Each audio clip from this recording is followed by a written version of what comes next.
YouTube. Welcome in, people. Okay. YouTube live and alive, please. Oh, no. Oh, it is. Yay. Okay, great. That way if people miss this, they can watch the VOD. Although, I don't have a lot of specifics I want to talk about today. So, what I want to do is, and I'm thinking maybe we can just do some research.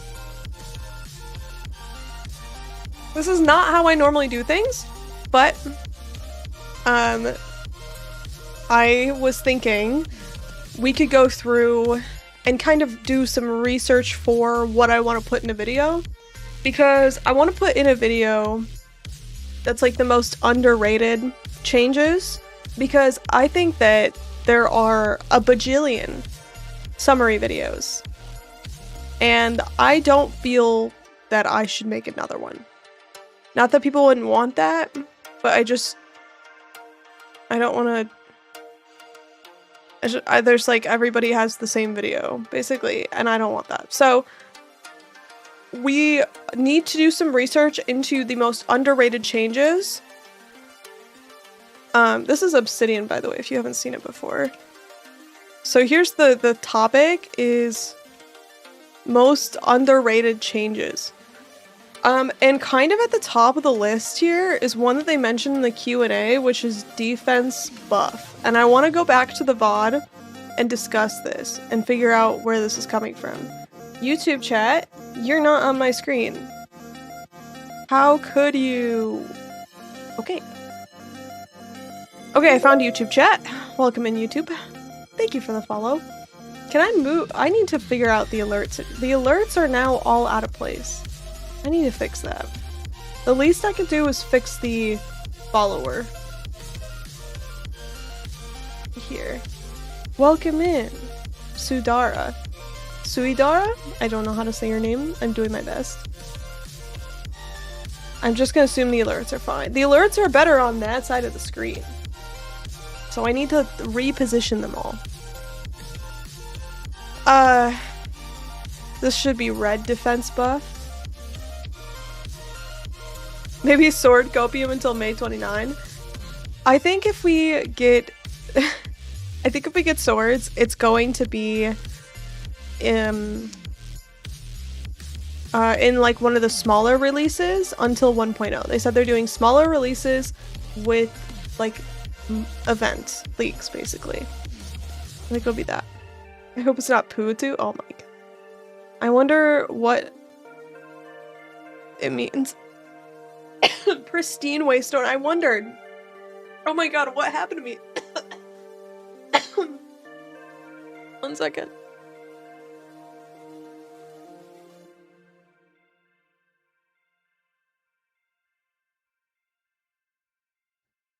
Hey G, what's poppin'? How you doing? I ate bagel chips, and I think the bagel chips went.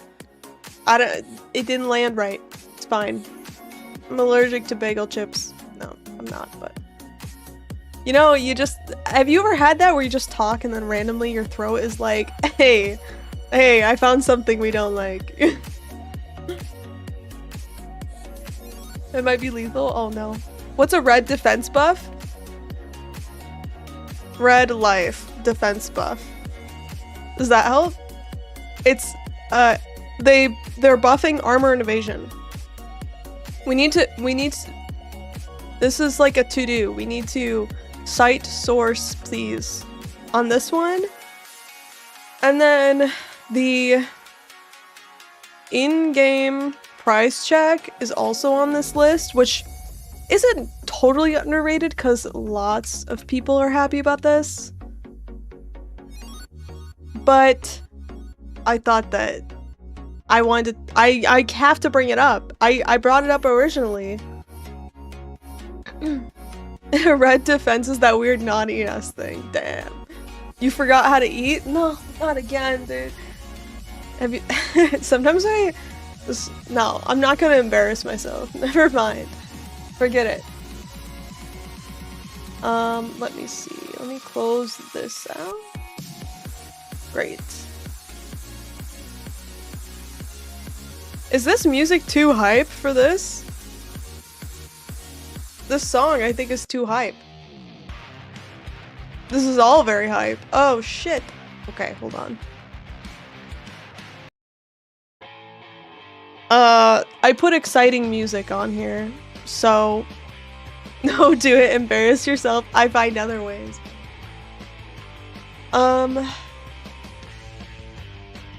Okay, well, you let me know if the music is okay. I got kind of people on YouTube were a little sad about the chiptune, so we're changing to something with a melody. You're fucking welcome. But also, I don't know if Punk Planet is the mood for today, so let's see. I've talked to people who are not hype about this release. Isn't that crazy?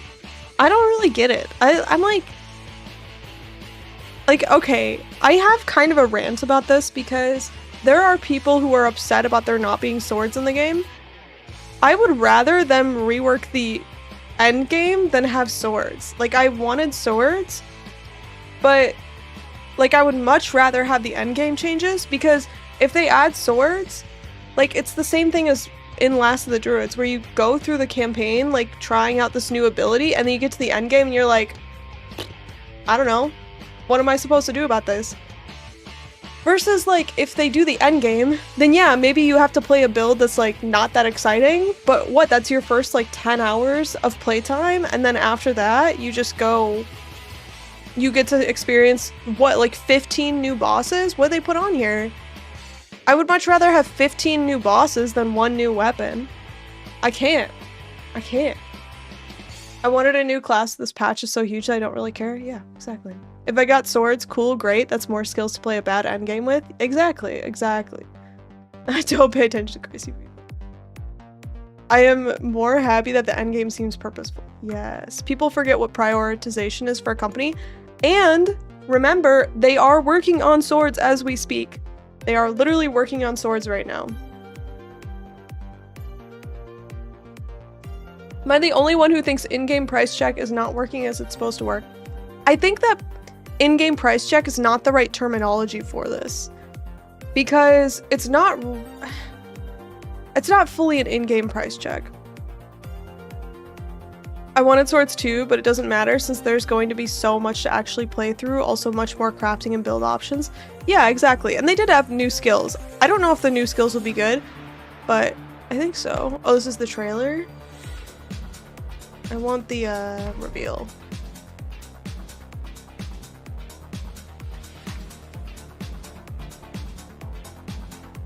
This one. Hi. Hi. Perfect. It's in-game item search. Yes.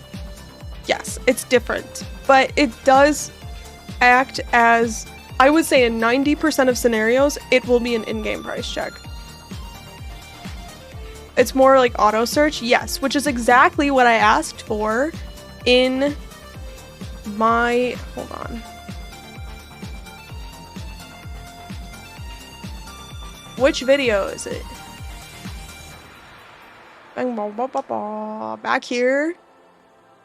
Let's go back. Where was it? This one. No. This one. Here! The very first thing! The first one is, if you've ever been in my stream for more than 5 minutes, you know one thing I constantly am talking about is the ability to go from an item to the in-game trade. I want to be able to put... Holy shit, my camera looks so bad here. Holy shit, I did not figure out how to fix my coloring. My item into the trade window. Yes, literally this. Have all the stats fill out. When you search for an item, you have this option filter by item stats, and it puts all the stats in here. And so it makes sense for an item to be able to be copied somehow into here. Like if it's control click, I don't know if it's control C, control V, like you would do for Path of Building, that's cool too.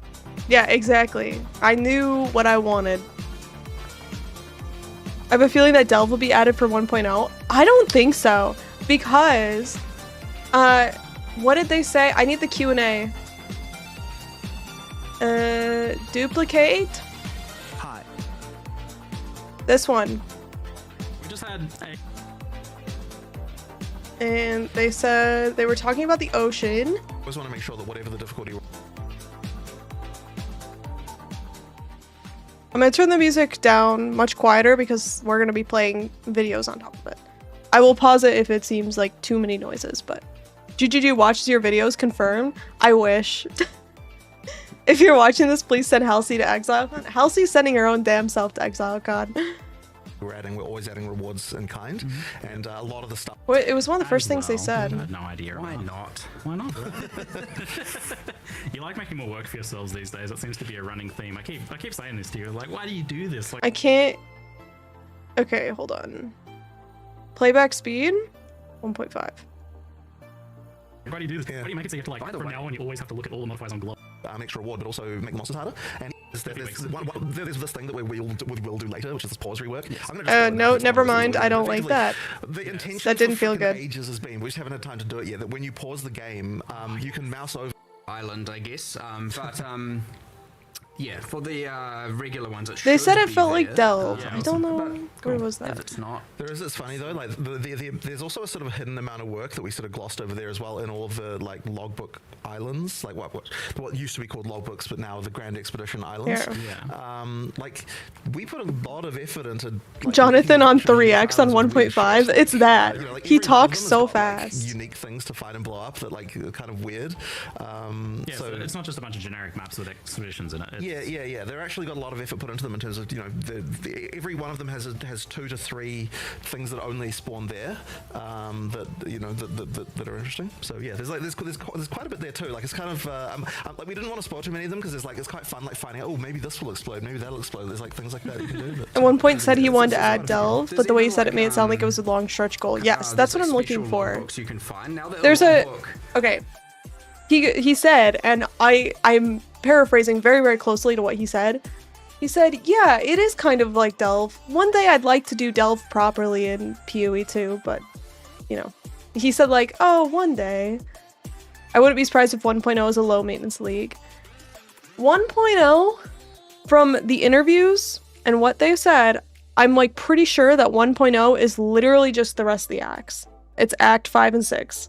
And it's Act 5 and 6, and then whatever else we hate. Like, if we freak out and we're like, bruh, this is bad, the game doesn't have this, blah, blah, blah, blah, blah. Like, if you go crazy on Reddit, they'll probably try to add that in before release.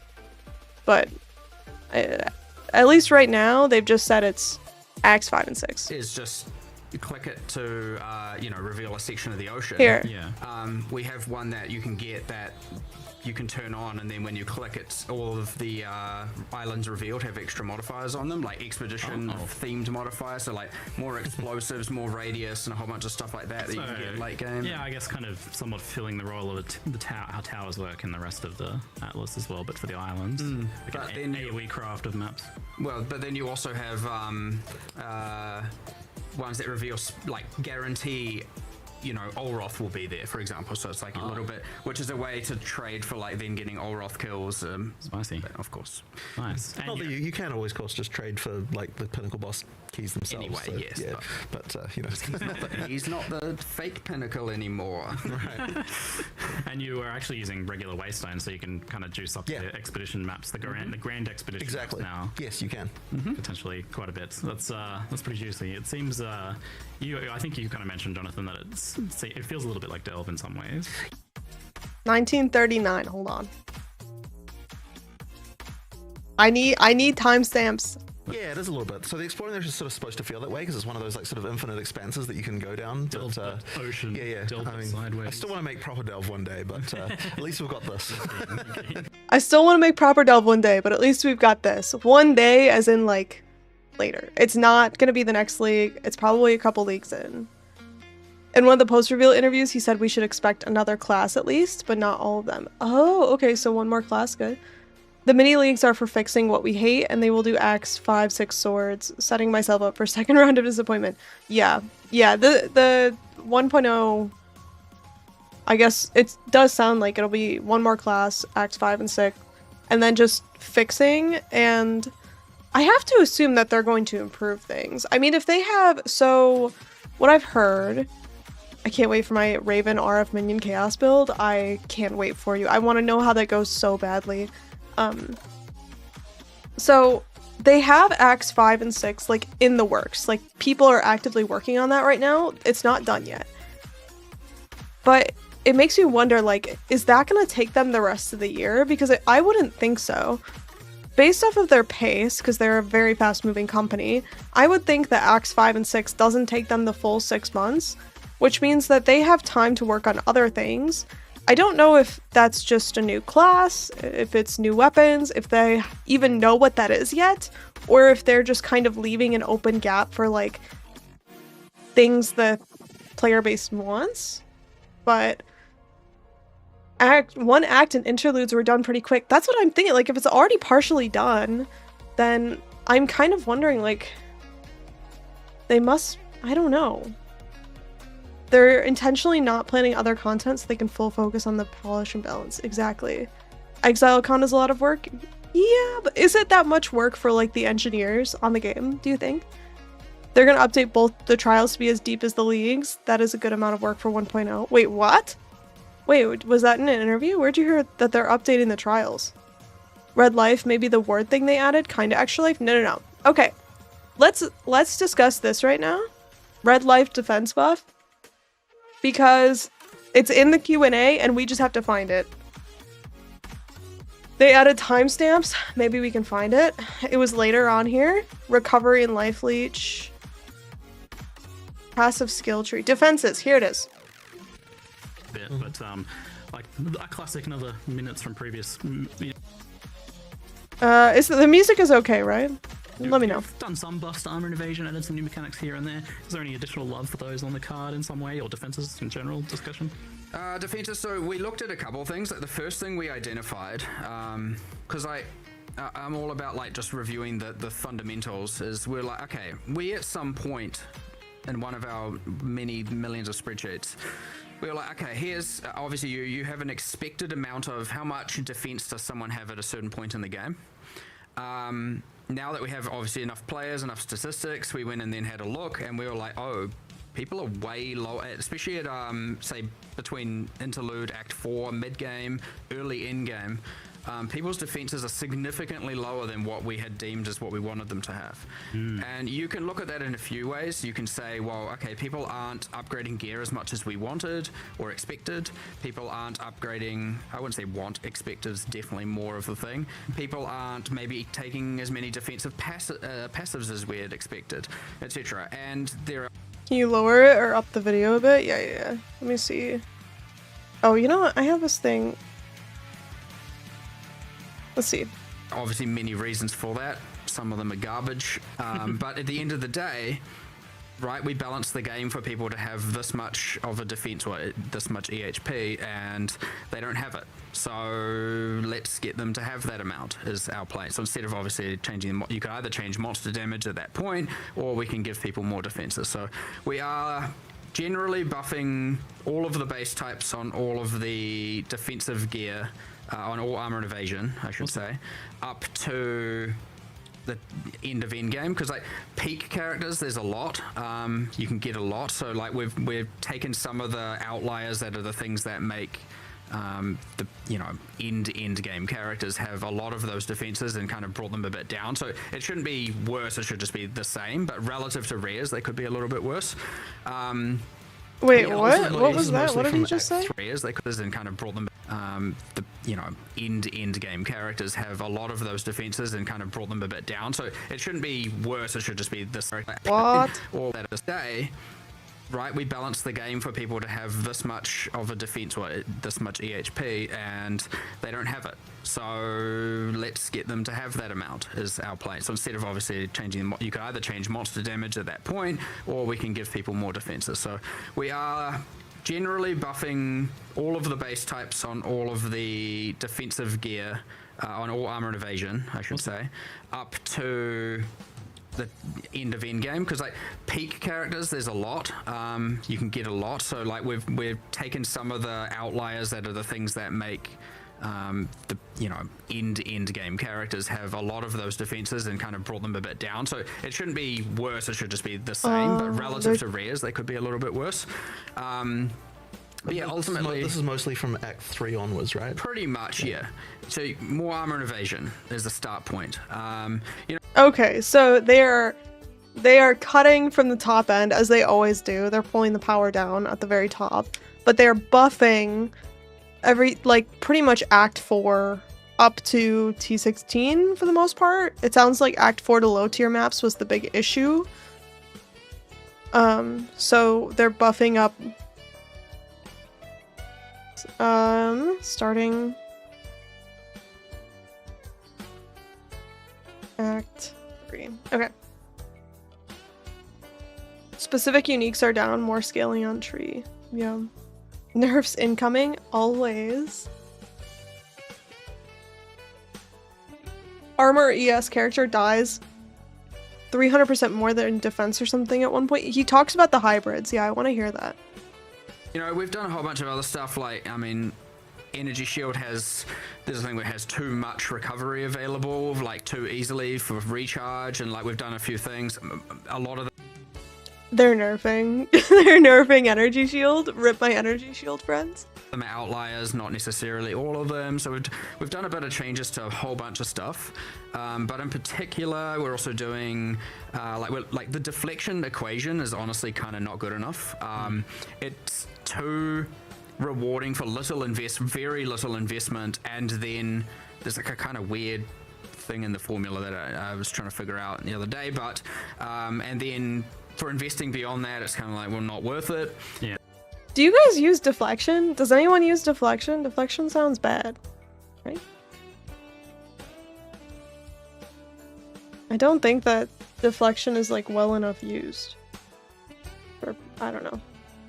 The passive tree nodes are too weak. I've never had a build that uses it, but I bet it's also an evasion-based build, which I don't usually play. On Amazon, it was really good at once. My Amazon does? Okay. Well, for all the people who say it's okay, deflection, large, change, buff. I guess this should be called, math. What did you say? Equation. What's the word? The math word? I don't do math. I have the computers do the math for me. I could AFK Simi 3. What? Deflection good with Tactician and the Shank on boots, but it comes from your armor, not evasion. Amazon was gutted. Percentage? We don't know. He just said that it needs to be like fixed. Hold on, let's listen. A bunch of stuff. Some of them are outliers, not necessarily all of them. So we've done a bit of changes to a whole bunch of stuff. But in particular, we're also doing like the deflection equation is honestly kind of not good enough. It's too rewarding for very little investment, and then there's like a kind of weird thing in the formula that I was trying to figure out the other day. But and then for investing beyond that, it's kind of like, well, not worth it. Yeah. The passive tree nodes are too weak. There's all these clusters there no one cares about. Well, mostly. There's other things like the armor applies to elemental. Like, there's a bit of it. Generally, it isn't weak, but I wanted 5 clusters for it. I wanted you to be able to actually invest in it if you were in different parts of the tree. Currently, there's only like 3 nodes that granted in the strength set. Okay, so they're gonna have more sources on passive tree for armor applies to elemental? What will Mageblood even do? I don't know, dude. The people who think that Mageblood is just going to make your charms apply to you, I don't believe you. I don't think that's good enough. And they said you could divine it. So how are you gonna I mean, I guess you could divine it between 1 and 3 charms. It doesn't seem good enough. To me, that doesn't seem strong enough. If it's gonna be like Mageblood awesome, then it's gotta do more than that. Charm effect? Yo, welcome in, Dead Rabbit. Hello. Buffing armor and armor applies to Ellie could become a problem. Adding life is a safer option to me. They have talked about not adding life in this discussion as well. It'll be like replica Dragon Fang, which gives you the, like, doesn't that give you something with a like skill rule. I haven't used it in forever. 100% uptime for multiple charms is very good. Is it like Mageblood level good? You guys think so? I guess. Okay, with percent increased charm effect would actually be sick. That's fair. It could be mods from utility flasks from PoE 1. Would it be like the shrine belt in PoE 1 maybe? Divining will also increase charm slots. That's what I'm thinking. So my current theory for Mageblood, okay, I'll write it down, is that, and keep in mind, I failed bingo so hard. My Mageblood speculation is going to be absolute garbage, garbanzo beans. Don't worry about it. This is not what's going to be on the Mageblood because I'm predicting it. But I guess if I had to choose, it would be plus charm slots. So like, I know I'm covering this. God damn it. Yeah, I found the scroll wheel. We're good. More than 3. Charm effect. This is my guess. I can't find this button. You could just use Headhunter and still get charms. I don't know how Mageblood could compete unless it's drastically changed. Maybe how many does Headhunter give you? That's plus 3 to level random skill gems. So theorizing that we have an affix or something like that. Yeah, there's got to be some other. This would be my. I guess this would be my guess. Is you'd have to have more than 3. Maybe there's more to it. Extra amulet slot? Oh my god. Increased effect? 0 to 100%? Yeah. If Mageblood is charm related, it would have to include uniques to be even close to Headhunter level. I know. The way they're talking about it is like that it's really, really good. So I'm very curious. Double charm slots, effects 100%, maybe even something with the flasks, maybe. Adding life to the tree will only force us to spread out our passive tree, and the game will be balanced around the new average. Defenses still need to be made better. I think that's where I'm at too, is that like having more health is useful, but it just kind of like it doesn't account for the fact that armor and evasion still need to be strong. It unlocks an item slot. If it's introduced the same way Original Sin was introduced, they better not introduce it. Oh my god. They showed a character with Mageblood equipped and it had 3 charms. That makes me sad. Okay. Hold on. Okay, I want to keep listening to this. Mageblood speculation could go on forever. Section, it's not enough. And then all the way through to like things like the hybrid section of the passive tree where... Okay, wait. They're talking about... to bring back the conversation where we were, they're talking about armor applies to elemental damage. And this is kind of a big defense unlock for armor builds. But you have to get it on your gear. Like basically every piece of gear has to say X% armor applies to elemental. They said the Mageblood is going to be a big div sync, so I'm guessing it's worth more than just 1 affix. I think you're right about that. I think so too.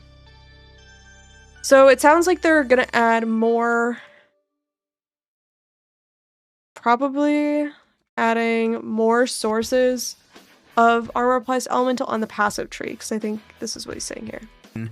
There's like a kind of weird thing in the formula that I was trying to figure out the other day, but and then for investing beyond that, it's kind of like, well, not worth it. Yeah. The passive tree nodes are too weak.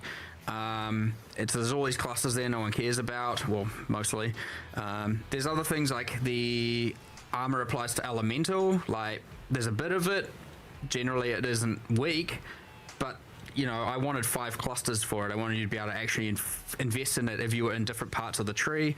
Currently there's only like 3 nodes that granted in the strength section. It's not enough. And then all the way through to like things like the hybrid section of the passive tree where normally you have armor in the strength section, over here you have evasion in the dex section, and then combined you should have both of them on the nodes. And you do for armor and evasion, and then you have I know, big rant here. Then you have things where, like, okay, all the armor and evasion notables are like kind of hyper conditional. Some of them don't even grant armor and evasion, and so there's just like a ton of work across the board. And then those secondary defensive don't have defenses don't generally have hybrid nodes, which they should. So if you're now playing hybrid, you have to double invest in the secondary axes, and so there's just all kinds of just like, honestly, what I would establish as fundamental problems going on here that just need to all be addressed. And, you know, when I look at all of them, I'm like, well, they all are just buffing it. So that's great. Awesome. Except for like a little bit of energy shield problems, I mean, He's like, so we're just gonna buff we're gonna buff everything except energy shield.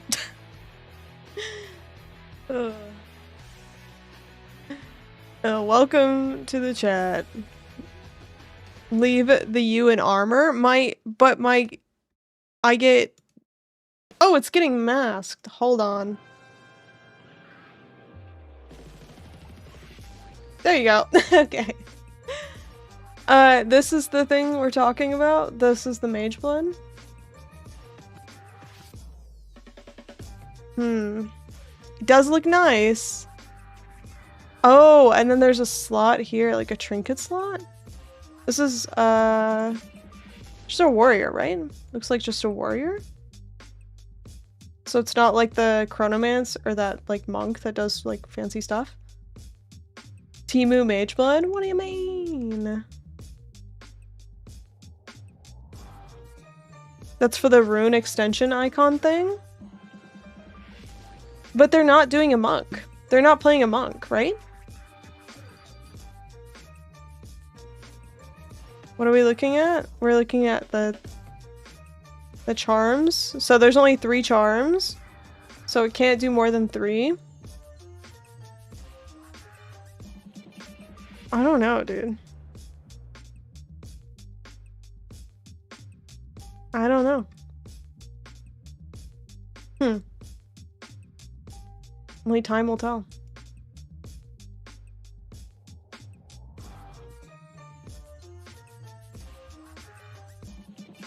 Someone on a computer taking notes and marked down via an IDE, my new favorite. This is not an IDE, but this is the developers note taker. This is Obsidian. It's called Obsidian. It's a really nice note taker. Maybe it just turns your class into a blood mage. You never know. Oh my god. Heist confirmed. The Trinkets Law is here. But they didn't put a charm in it. Well, they probably didn't put anything in it deliberately. So that we wouldn't know. They probably haven't finalized it using old code, even though it's using the trinket. Well, I don't know, man. Okay. Either way, I think this is the whole discussion about defenses here. I think I covered it all. Pure evasion versus pure evasion with 1,000 energy shield or more kind of thing, as in a Ghost Dance user. Yep. And like the differential in power of using Ghost Dance with 1k ES is just out of control.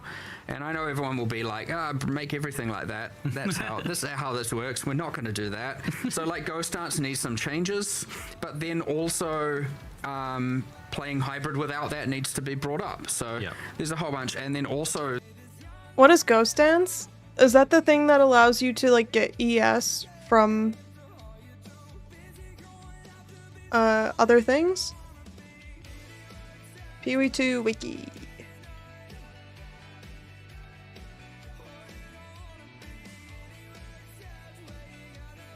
While active, cause you to periodically gain Ghost Shroud.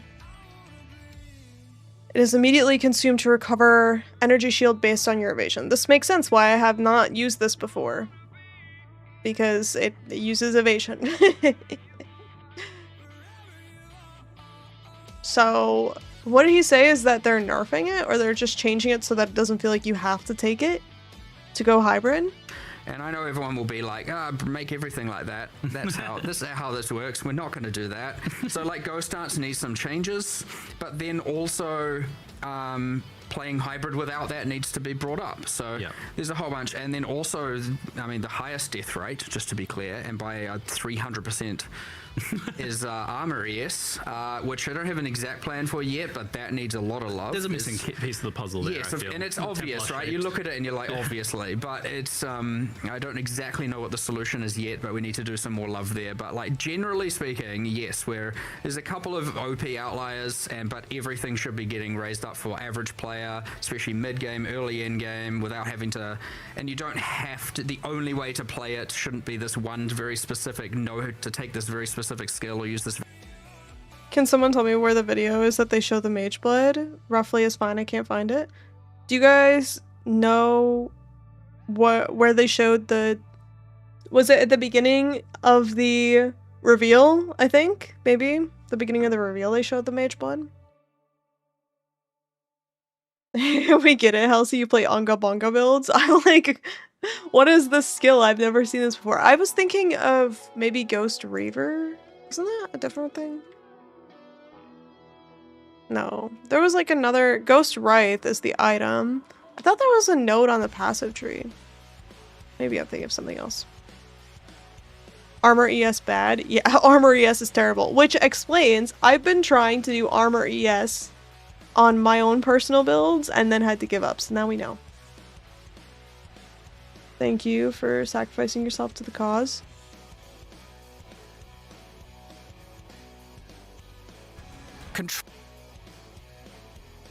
Here you go. It's in the content reveal towards the very end at 112. So yeah, you see we have Mageblood, this random slot, and then the 3 charms, the 2 flasks, nothing else different there. This is where they show the we have added market the ability thing. to price check items Here we go. you can find more easily. Control-Alt clicking an item will now search for it on the trade market, showing you the current prices. Control-Alt is also the hotkey for chat, right? For linking an item in chat. It's fine, I don't chat in PoE2 anyway. Got it. Good. Armor in general is bad. It's not as bad anymore, but what they are saying is that it's really bad in this like zone right here where you're first trying to get set up, which is the most important. Like that's when the game should feel good, so it makes sense that that's kind of the worst time to see it. And then it should... So they're gonna buff it in that zone. So it only feels bad because it's literally not good at the one point when you're trying to set up your build. Yo. Some new orb, then charm effect will make sense. Are they adding new currency? Maybe. Neither the flasks or charms are highlighted like they are in PoE1 for Mageblood. Yeah, I think that's what people are noticing. 4350 is when they talk about the divine sinks and the Mageblood. I appreciate... Thank you, Chet, for derailing this. I had like a fucking like notepad, and yet all you guys want to talk about is this goddamn item that we won't know about for like a month. What the fuck, Chet? Oh my god. Okay, let's talk about it. 43... The line of where you don't want this. Okay, also, they said that they were going to be giving us this build format, like, yesterday, or the day before. They must not have it done, right? Because this is something that helps like players a lot. It's very in-game. We don't have it yet. Well, some people have asked us, like, you know, are you going to suggest builds? Like, 4350, not 4530. Okay, hold on. I forgot how to read.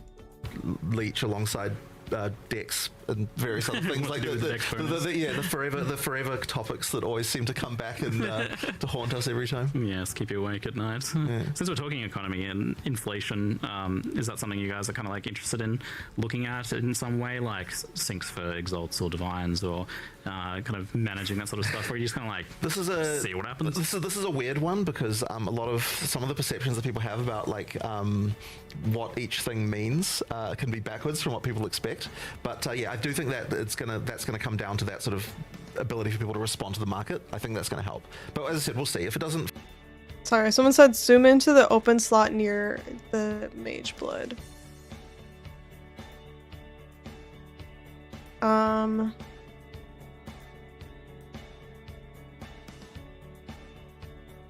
I just refresh? We'll go to the exact timestamp.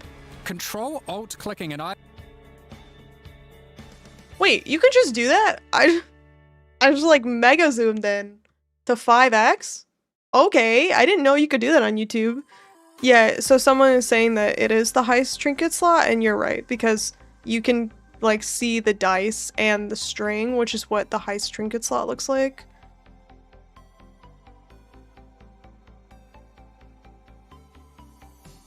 If we look at someone showing, have an image here. Okay, this is good enough. You guys, you see the, you can see like the shape of this is exactly what this is. They're the same. I love your video on lore speculation on YouTube. Wow, thank you for saying that.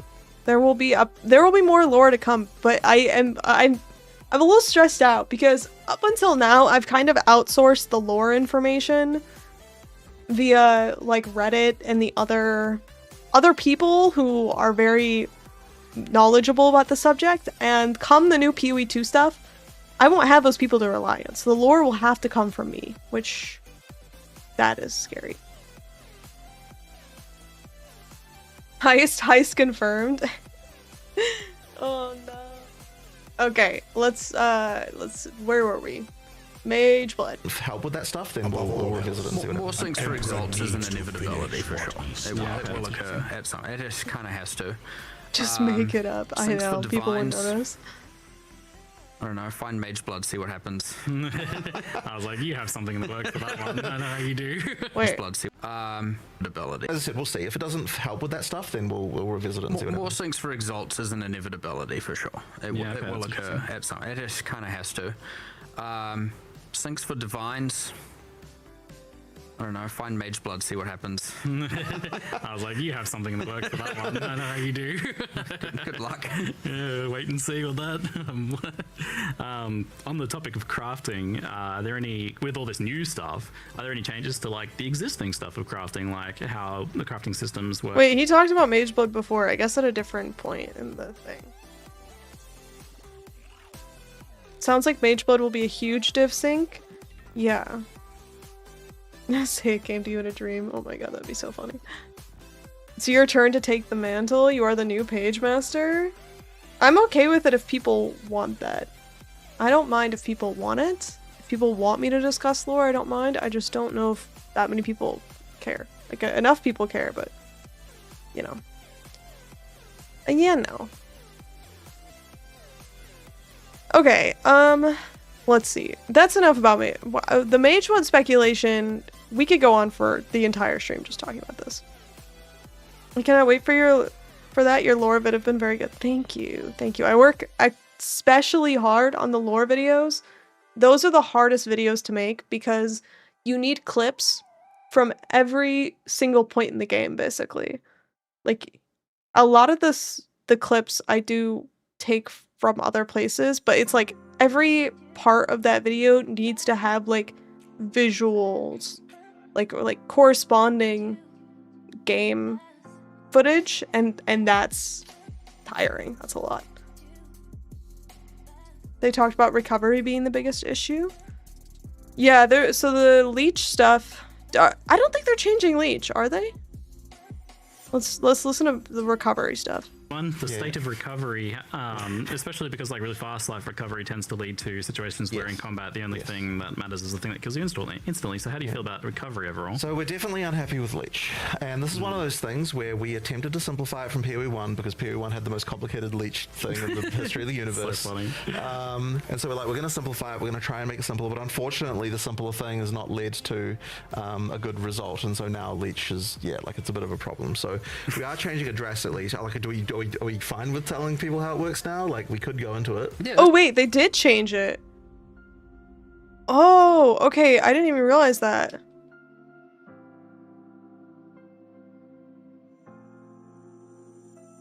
Life recovery feels like watching videos on YouTube at 0.25 speed compared to ES. Oh my god. Leech dead? Confirm? Let's find out. That's fine. Yeah, all right. Well, so basically, the key thing that we're first changing is we're going to a single source method of doing leech, which means there's only one leech buff active. So whatever is the biggest hit that you did, like you're only leeching from one place, and that obviously then means that we need to change all the balance of leech and everything like that to make that work. But it does mean that there's a difference between there's more of a thing with like life gain on hit versus leech is like a thing between like fast hitting and slow hitting builds. Like higher hits are going to lead to more leech. But the other thing we're changing as well, and this is just kind of to retain the idea. Like, so one thing we liked about what we had was that when you get more leech percent, you do get more leech. But the thing is that the way that damage scales, like, it just gets completely cracked at some point, and like it gives you insane amounts. So effectively, what we want to do is add a cap to the amount of damage that leech will consider when calculating how much leech you get. So I don't know what that number will be. Like, I don't even know what order of magnitude it is, right? But let's just say that it's like 1 million or something, right? Like, I don't know, maybe it's less than that. Yeah, it's hard to say what the number is. It's more that there's a goal of the kind of expected rate per second you get for so various levels. Effectively, there'll be a number that's like 1 million or 100,000 or some number, right? That'll be like, okay, like after when we go to calculate leech, we're first capping your damage to that. Like, you're still doing the damage, by the way, but like, just for the leech calculation, and then we apply your leech percent to that. And what that will mean is that it's always the case that getting more leech will give you more recovery, right? Like, if you double the percent on your character, you get double the recovery. So there's no like capping thing like that, but it just means max that life yeah, exactly. But Okay, so what they're saying here is that, like,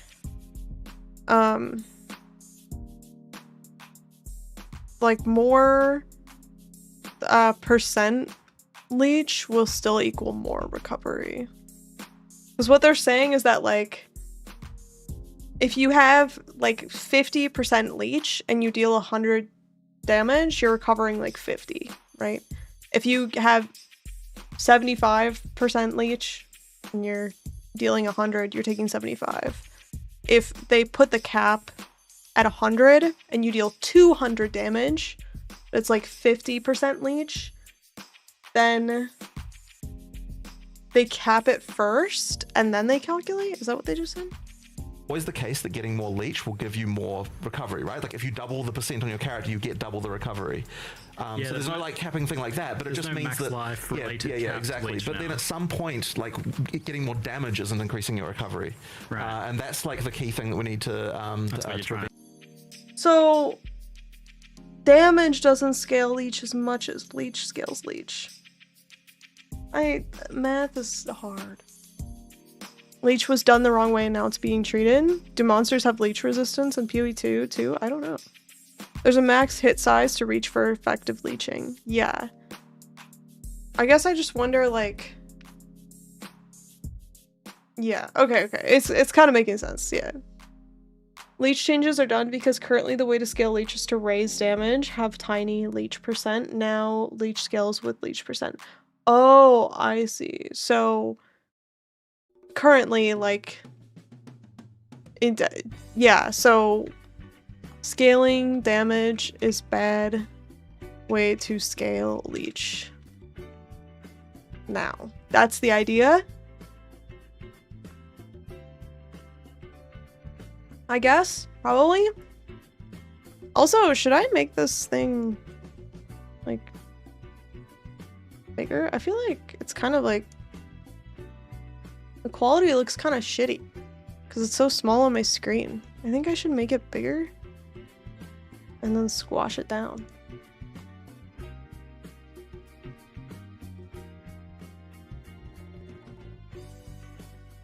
I guess I want to keep it zoomed in though.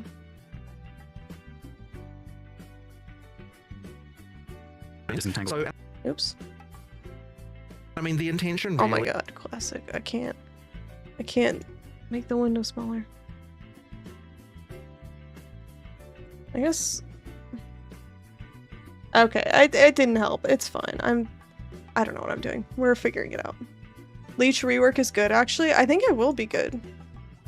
Because then you get... Like, is Leech any good right now? I kind of doubt it, because I haven't used it. And if it was any good, I probably would have used it. As long as there's any kind of cap and it's not stupidly high, cast on crit comment won't work. It uses hundreds of thousands, if not millions of life per minute. Yeah, I think they're trying to... I think that right now, a lot of what they're saying is that they're kind of contending with the amount of damage that players do. Like, players will deal just, like, millions of damage in one, like, big, ginormous hit.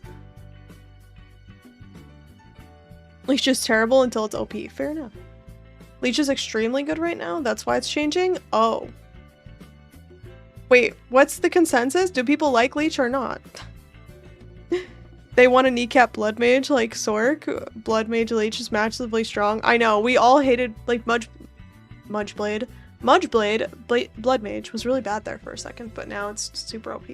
Is to sort of get it so that, you know, like a typical character who's like investing in Leech or actually cares, it's like they're able to recover their entire life orb in like 3 seconds or something like that, you know, like that's the kind of thing, right? And yeah, you could go further than that with like even more investment, but it's probably like not worthwhile compared to other stuff, and then like other characters who aren't investing are going to get less than that sort of thing. But like you do actually have to, you know, like we don't want it to be so ridiculous that that's the only like source of recovery you would ever need. Yeah, because it's now capped, we can give a lot more Leech early well, because that was kind of a bit dead. Yeah. If you're not dealing significantly high damage. Yeah. So then we get to buff all those values. Side note, I love the way they say dead.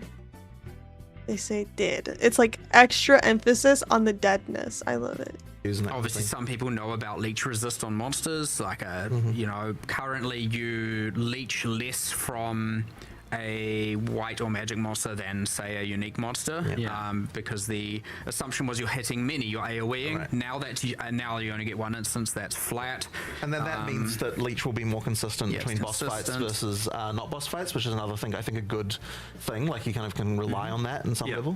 That is actually really good, so that, like, leeching off of a boss feels just the same as leeching off of a white pack, so your leech is consistent. That's huge, actually. Fixes, you know, you got some investment, you could anywhere between 20 maybe up to 40-50% of your life recovery per second, that's what you're aiming which for. Is obviously still pretty fast, but and then we're removing some of the instant leech just because obviously that's then bypassing that. It's funny though, because I remember you coming to me at one point and you were like, either we can nerf like all these skills by 10 times or we can nerf Leech. Like that was the thing that you were saying. It's part of the just like damage begets recovery, which also begets energy triggering, and like it just feeds into itself, and then you have characters getting 3,000,000% of their life per frame. You know, while triggering. This is part of the meta skill equation infinite as well. triggering per frame, and it's just like, what are you supposed to do? And hence the 200 million DPS, like infinite comet, infinite recovery, and immortality builds. You know. Okay. Yeah. So they do want to lower the power of Leech. Leech is bad because it's abusable, and if you abuse it, it's too good. So it's both. Yeah. They did say that Leech is bad early, so they're gonna make it better early on. Mageblood is not cool. Don't do it, kids. Don't mudge. Don't mudge your enemies. Personally, Blood Mage Lightning Warp was my favorite build I've ever played. Really? That's interesting. That sounds fun. I have not played a build like that. Ignite should be buffed overall. I think they did say that we were buffing it. Okay, I want to step away from this Q&A for a sec. And I want to talk, I don't have much to say about the in-game price check. I just want to give it the attention it deserves. That was at like 115. Was it the end? Or before the supporter pack stuff? Yeah, here. We imagine that a lot of community build tools will be updated to add support for this format. Now that we have trade market searching built into the in-game client, we have added the ability to price check items you can find more easily. Control-Alt-clicking an item will now search for it on the trade market, showing you the current prices. For rare items, it's handy to Yeah, so this works the same way as filter button. I forget what it's called. Filter by item stats. So if you don't know, because a lot of people don't use this, but so we added the ability to enable and disable each mod so you can see what effect each one Hit the search button. has on the price. Search it. Okay. So there are these two buttons here. This one is copy item. There's copy item button. And then this one with the little search bar is filter by item stats. And it puts all of these stats into these stats over here. Thank you for the follow, by the way. So what I had said in a previous video that like, okay, they already have the ability to just like take all the stats from an item like this and throw it in the trade window. We should be able to do that for items in our inventory. Thank you for the follow. And so that's effectively what they're doing here. And the only thing I'm wondering is are there any stats that won't work for this? Because sometimes some of these stats can be a little complicated. But this like filter by item stats button is really, really useful for things that have like weird filtering, like jewels, cluster jewels especially. I'm trying to think if there's any item that has like someone had mentioned the replica dragon fang, which is a PoE 1 item, but also it's just one of those items where like it's not just we'll put numbers in here for you. The only thing that's wait, this is really interesting. Hey, take a look at this. So look at the numbers that it put in here. That's weird, right? I can't help. Can I zoom in less? Next up, we're going to be talking about... Stop it. How do I zoom in less than 5 times on a video? How do I... I've never... Nope, not like that. I wish copy items was on the website too. Yo, Oppy Head. I don't know. Thank you so much for the prime. Enjoy your emotes and your new lack of ads. Thank you. I appreciate the support. So the numbers that they have in here are like weird. 101.6. What was the item they put in?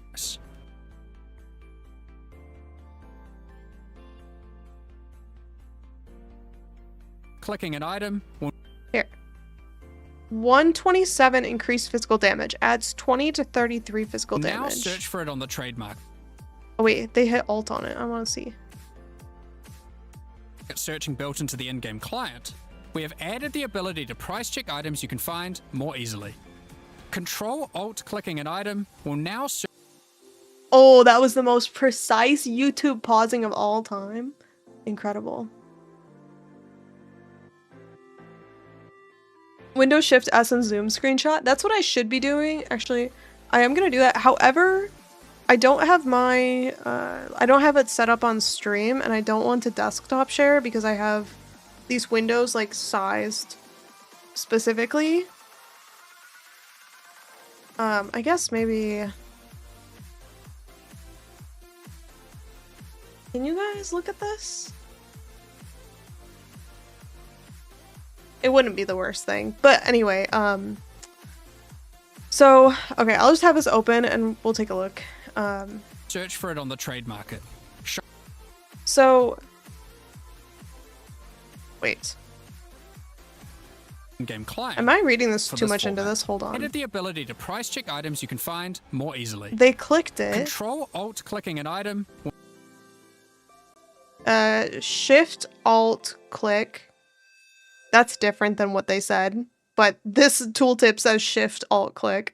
Price check. We'll now search for it on the trade market. Okay, it opens the trade market. For rare items. So here, percent increased physical damage is 101 to 152. That's different than what's on the item. Adds number to number physical damage is 21, 21.2, and 31.8. And the item has 20 to 33. What is going on there? I hope that this isn't how it works in the game. What? Accuracy rating 104 to 156. The item says... what am I looking for? Accuracy rating? 130. That's weird. Why would they do that?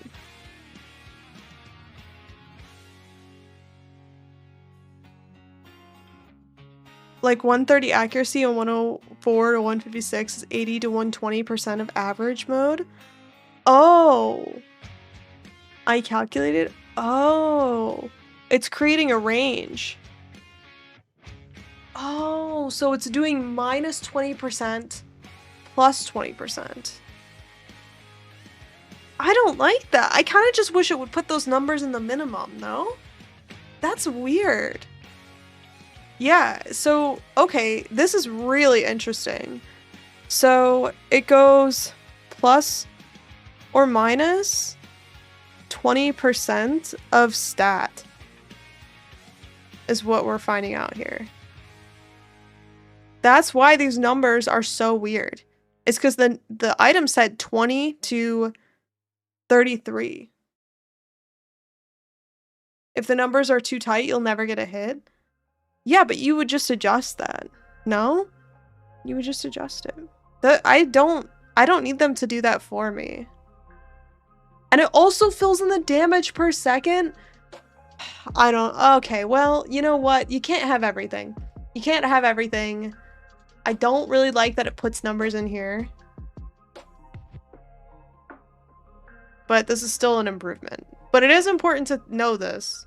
Because these, like, damage per second, physical DPS numbers,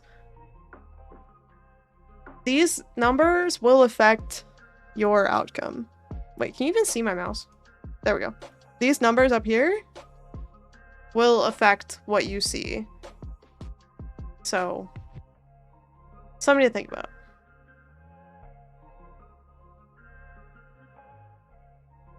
I guess it filters based on closest to you. What do you mean, closest to you? I'll probably still use Awaken Trade myself. Awaken Trade is going to be still useful. This is going to be... The reason why I kind of was hoping for this is because then it's a little bit easier to find upgrades for yourself. Like, if I want an item that I have but better, then that's how you want to look it up, right? It depends on the item. Some items are easier to look up than others, of course.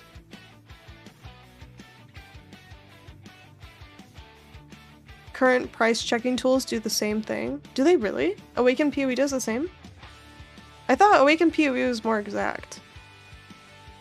You must be happy you're getting Water Delve, Yar.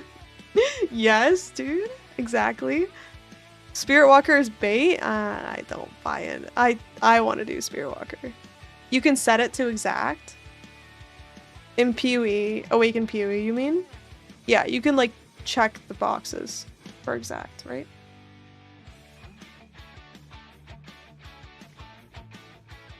You care about DPS probably, in some cases, accuracy and gem level. I guess that's fair. That's interesting though. That it calculates a range. Yeah, on Awaken you can like... I guess that's what I'm used to, is Awaken will just like fill in the mods for you. But Awaken Trade, even if you do, because Awaken PoE Trade has this way to like open the item in the trade site, and even then you don't always get the right values. And it's usually right, I guess. Either way, this is great. I'm so happy they added this. But I do think that this is... I don't know. We'll see. It probably won't be a big deal.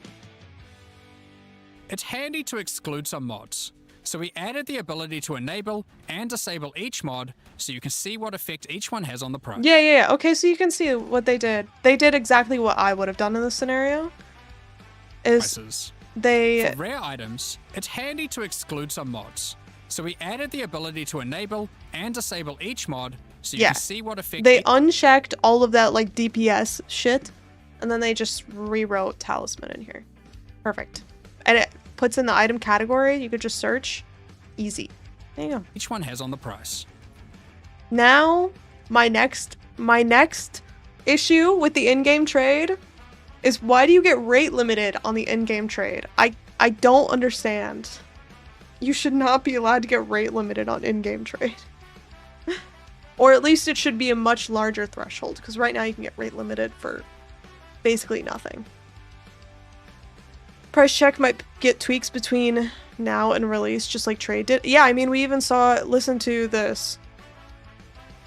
The ability to price check items you can find more easily. Control-Alt-clicking an item will now... Control-Alt-clicking, meanwhile... Shift. Control-Alt-click, meanwhile... Shift. So, yeah, they've already decided to change it. Although, I think Shift-Alt is probably more correct, right? Because Shift-Alt is what you use to compare items. So you compare with Shift with yourself, and then you compare with the world with the Shift-Alt-click, right? One of those things that going between Path of Exile 1 and Path of Exile 2 can be very tricky is Path of Exile 1 is Control to compare, Path of Exile 2 is Shift. DDoS problem? I know, dude. Someone like me will script the hell out of the in-game trade for rate limiting. I know, but like, why does it have to ruin a good faith PoE search? Probably you forgot the binding. Maybe. We'll see. It could be either. We won't know. A secret for later. Now search for it on the trade market, showing you the current prices. For rare items, it's handy to exclude some mods, so we added the ability to enable and disable each mod so you can see what effect each one has on the price. Yeah, this is the best way to do it. Next up, we're going to be talking about the new supporter packs for... Okay, I guess we don't care about the supporter packs. Those are the big changes that I was thinking of, was mainly like the red life defense. But I also want to hear, when did they talk about the temple? Is it here? Between We now do, and- yeah, exactly. Yes. And we do have a big list of stuff we want to change that. Like, It there's a lot. is a list. Which isn't to say that we didn't do some balance for this I one. expected you to do almost none on this one, given the scope. No, of there's what you're definitely trying some. to do. There's We actually have some done a few, important ones too. Yeah. Which we'll cover a few of those. Got Yeah. like, some Chronomancer stuff. There's we're doing a bunch of stuff, but honestly, it honestly just is as much as we can, to be honest. Like, we're not sitting idly. The actual reason is they use the API that the website uses. I know, which is just a little silly to me. The supporter packs were good, and they have swords, so you can have fake swords in your game. Not That's doing it, but yeah, sad. like, I understand that there's a few things which I assume you're going to bring up a couple others that are left unresolved, and Certainly. hopefully maybe one of them's resolved. We'll see.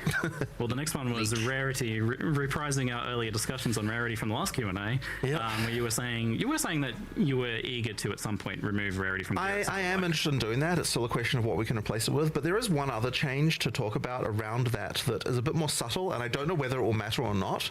But one of the things we identified, I mean, look, the thing people often say with Rarity is they just don't want it to give currency. Okay, I don't care about It's like rarity. Okay, it's on PoE 1, but had it on, you can respond to that by farming more, like, if the farming the... Okay, this part of the conversation was actually really useful, where they were talking about target farming, which is honestly, as a softcore player, trade softcore is one of the most important things to me, which is that each league mechanic has a specific reward that's valuable to the market, and that is isolated to whatever you're farming.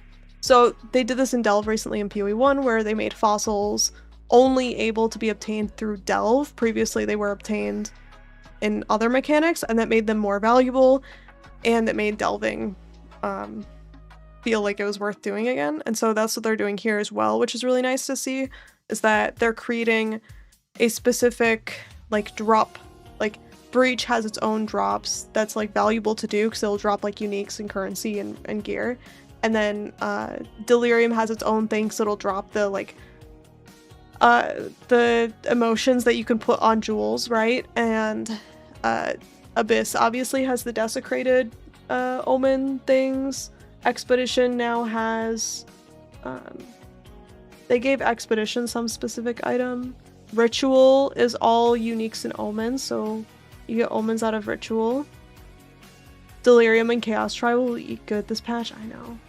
Rarity is cringe because some builds are so broken that it's one button full screen clear and it can roll Rarity and gain even more advantage. Other builds feeling like you luck mods on items. I don't like Rarity for what it's worth. I think Rarity on gear is kind of stupid. But I know that I don't know. I just don't like that mod. I think that Rarity on gear is kind of a stupid modifier, because there shouldn't be, like, in my headcanon for Path of Exile, there's a world of monsters and we're fucking like looting their pockets and taking their shirts off and being like, give me your chest piece, you know what I mean? And so it shouldn't be that my chest piece makes your chest piece better, you know? Like, in the immersive version of Path of Exile, what you're saying is that my gear is giving me, like, some kind of, like, luckiness. I don't know. I don't really like it. I think it's a little stupid. Rarity affects currency. Why, GG? That's what they're talking about here. Correct thing to, like, get the thing that, like, the market is valuing. But what he's saying is that, like, Rarity not dropping currency might be, like, Rarity might be solved by having more valuable League mechanics. That if you are dropping League mechanics that inherently have more value and you're able to respond to those, so, like, the issue with inflation is, like, where, what was the one, like, Rockiata's Flow? Like, the lineage support that just goes crazy is worth, like, $1 bajillion. If they give you a way to target farm Rockiata's Flow, which I know there kind of is now, but think about it, like, if now there's a easier, more deliberate way to farm that, then more people are going to farm that, then the price will go down, and simultaneously people will be making more money, and so it'll kind of help even out some of the inflation issues. Rarity can be made an implicit. I don't like that at all. I don't think Rarity should be an implicit. I think that's, I don't know. It doesn't feel like a good implicit to have on an item. More right now. So we're actually seeing that phenomenal difference between the two games on, like, the economic statistic level. Well, I think it's not so much looking at the statistics, but just realizing that, like, without the ability for players to do that, it can mean that you can get endless inflation in one thing because people aren't able to respond to that by effectively getting more of that thing to drive the prices down again.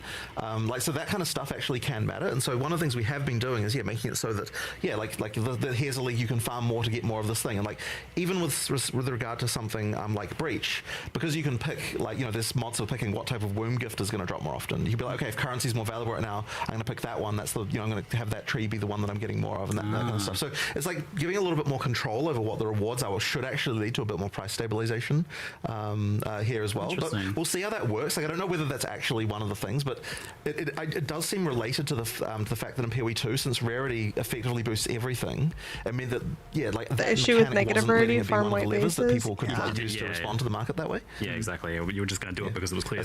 Sorry guys for turning into an economist all of a sudden, but it's like I like it.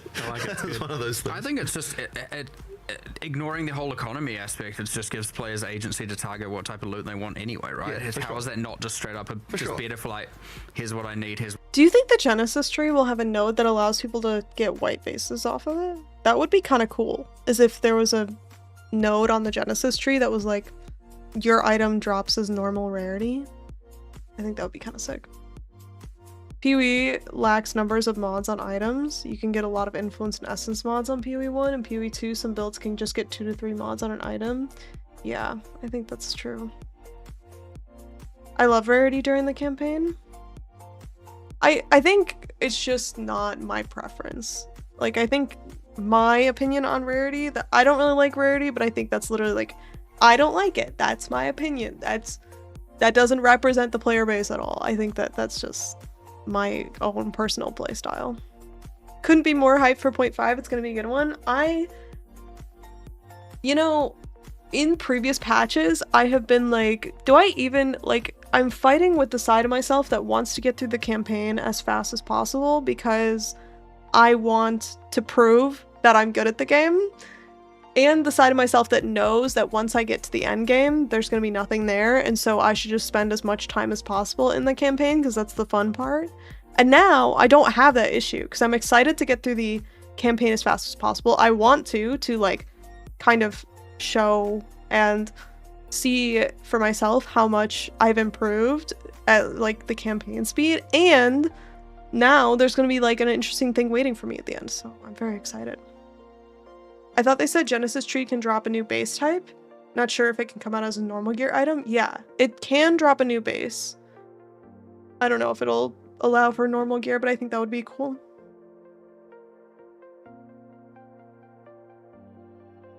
I think most people don't like rarity mods. I mean, a lot of people are complaining about it right now. Is what I want. I'm going to go get it, and here's the different levers I have to be able to achieve that. Be it via choosing a different league, be it by choosing different multi-choice atlas tree things within that league, be it by picking a certain master and taking a certain you know, atlas master skill that changes the rewards of one of the leagues. Like, there's many different axes here, which is very, very cool to just be like, all right, we're going to try and get the best out of the uniques today. I want to hear them talk about the temple. Trade and all of that. Like, it's just necessarily mean that we're like happy with how you know, item find stuff is. Like, there's still might be changes. Yeah, correct. Well, yeah, it sounds like you're still eager to replace that. Yeah, I am. Given that you can find the it's modifiers. one of those things that's surprisingly hard, you know, alongside Leech, alongside decks and various other things like the forever topics that always seem to come back and to haunt us every time. Yes, keep you awake at night. Yeah. Since we're talking economy and inflation, is that something you guys are kind of like interested in looking at in some way, like sinks for exalts or divines, or kind of managing that sort of stuff, or you just kind of like see what happens? This is a weird one because okay, it must not have been here. Where did they talk about the temple? I thought it was earlier on, but maybe... Oh, here. Temple changes going core. It literally is a section. I just wasn't paying attention.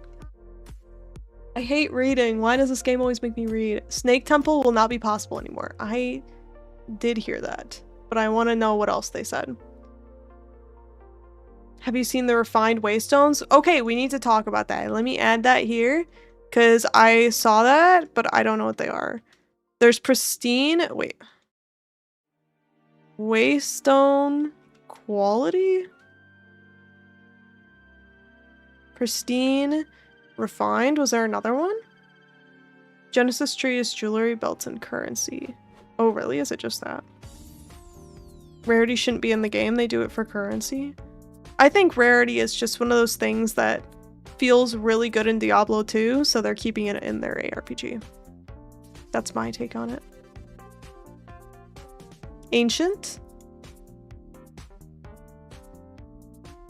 I've seen it getting asked a lot with Temple going core. Is there any major changes there to how so Temple snaking works? Especially? we had to get rid of the snake strategy. It caused a lot of problems. We actually had a solution for the snake strategy, the proper solution, as it were, that we wanted to do right after the league launched. Like, it was actually this one's actually on holiday, and like, I was like, okay, I need to like fix the snake strategy. But the problem is, the one that we came up with is that we felt like it would be a mid-league nerf if we deployed it. Yeah. So we made like a few band.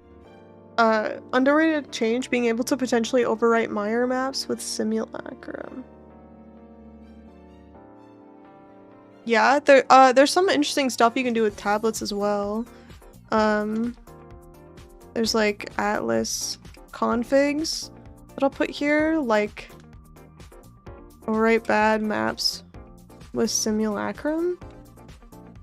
And then there's also multiple tablets to block mechanics. Did you guys hear about this? If you use 3 tablets of one type, I'm in front of this, I'm so sorry, will prevent other mechanics.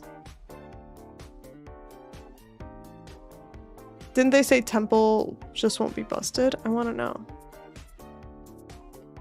Yeah, force your mechanic. If you do 1, you force your mechanic. If you do 3. So, okay, wait, I want to look into this more, because I was trying to understand if, like, there's, like, a typical number of league mechanics that fit on a map. And so, if you imagine, like, a pie chart, Like, does a tablet then take up a slice of the pie? And if you do 3 tablets, you now have 3 slices of pie? Or is it that you're just like preventing everything else? Do you think the game will exceed 130 gigabytes with this patch? I'm missing tactical information from GGG. How much is it now? How big is the game?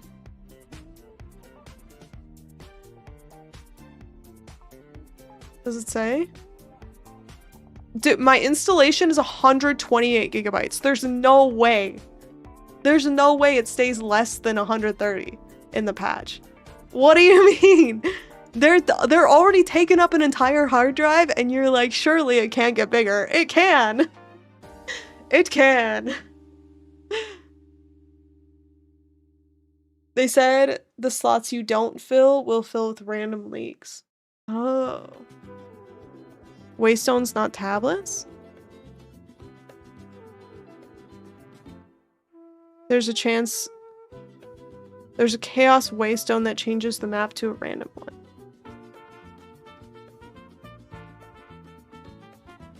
Wait, what? This is why Jonathan is scared of competing with GTA 6. People can only fit one game on their computer at a time at this point. When does GTA 6 come out? What are they all panicky about? When does that come out?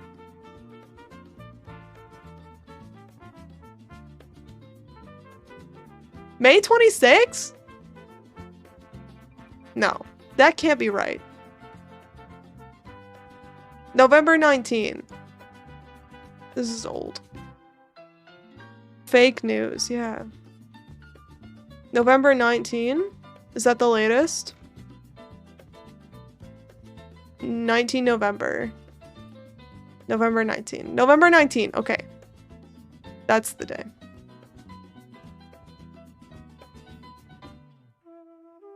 GTA 6 is gonna shit. What does that mean? It'll be console only. Oh, true. That's right, they did say that. It'll be console. Okay. Okay, let's finish listening to the temple changes, see if there's anything. I don't even know if I want to include this in my list of underrated changes, but I do want to know what they're saying here. Band-aid fixes, but it wasn't really the correct strategy. And ultimately what the snake strategy is it comes about because there are rooms that the game wants to delete, but it can't delete them because it would disconnect the temple. Yeah. And so what we've got as a solution to that effectively is that if that would happen, then it will just create an empty room there that still connects it up, but isn't the room that you had there before. And that just means that there's no incentive to kind of do those weird strategies anymore, which should result in all of the weird, really broken stuff from happening. Yeah, like you can kind of take it more at face value because you don't have to worry about this like particular way of organizing things to be able to, you know, to be able to do well. And to be clear, the current like snaking is resulting in what we deem as 1000% unacceptable levels of item drops. Yeah, like, the item drops are out of control due to that. Out of control. But there was just this, there's always this. The dad mark came out, or. Yeah, I want to hear that again. Say it again. To be able to, you know, to be able to do well. And to be clear, the current like snaking is resulting in what we deem as 1000% unacceptable levels of item drops. Yeah. It was very like, your behavior is unacceptable, and we will not continue to stand idly by while you all drop divines in your temples. Absolutely not. Rick and Morty scene coming to mind.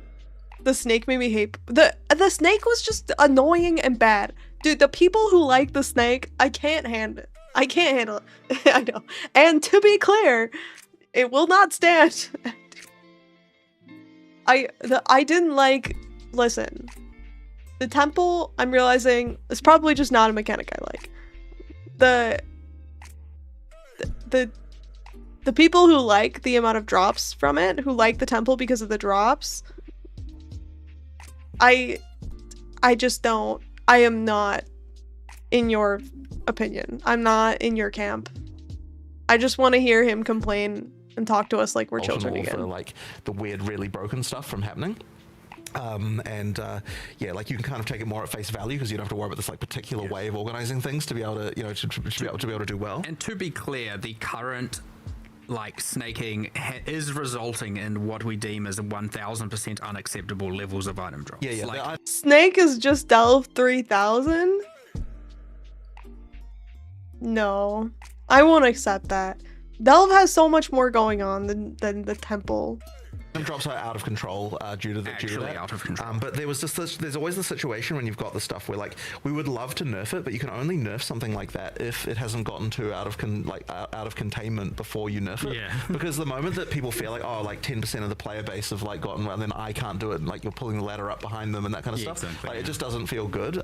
So the whole thing. we just sort of had to let it be. And the thing that sucks about it is that it can like make people's perception of what the correct level of item drops is to be incorrect, and that can then mean that like.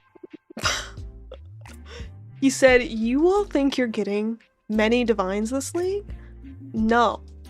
Stop thinking that you deserve that many divines. No more divines for you, you're cut off. The player base have like gotten, well, then I can't do it, and like you're pulling the ladder up behind them and that kind of stuff. Exactly, Like it just doesn't feel good.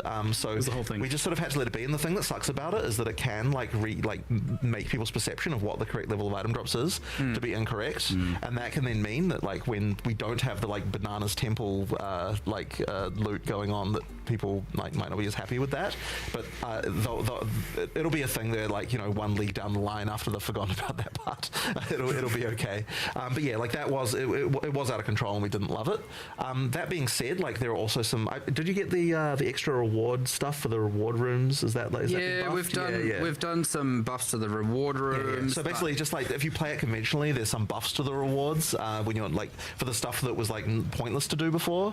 So in particular, the reward rooms that you get for killing the architects, like those weren't good enough. We want to make sure, you know, so people weren't even bothering. There was a strategy where people were using those to like get quick at Zeri runs and stuff as well, and we fixed that problem. There's a bunch of algorithmic problems with like how rooms get deleted or decide to get deleted or swapped that have been changed such that there's not like some of these weird, you know, they got to the point of being honestly a little bit exploitative to the point it's like, oh, I hate that I have to do this thing. There was a banana temple. Divines became worthless and that's just not good. Yeah, no one liked it. No one yearns for the snake. That's not true. I saw people's brains literally conformed to the shape of a square. And they were like, I live for the temple. The temple is actually the best thing they've added to the game. And it just like, the more they snaked, the more square their brain got and demanded more snake. Still thinking crafting needs to be better for new players like myself. I think they've added a lot to crafting in this league. I'm curious to know whether like you and others feel that crafting is like in a good state after this league. They did quite a few things here. God. I skipped point 4. Was Alteration Orb more valuable than Exalts and Chaos? Hell if I know. It was the worst. Also boring. Also I certainly don't want anything where people feel like I have to do this weird thing that I don't enjoy doing in order to get the most rewards. Like that's the key thing we want to. Yeah, because of course they will do it, right? Because that's the most reward. Couple cool things. Yeah. The Atlas tree now applies to the temple. Cool. Right. Whole thing. And we're obviously relevant. Wait, Atlas? Atlas? Atlas.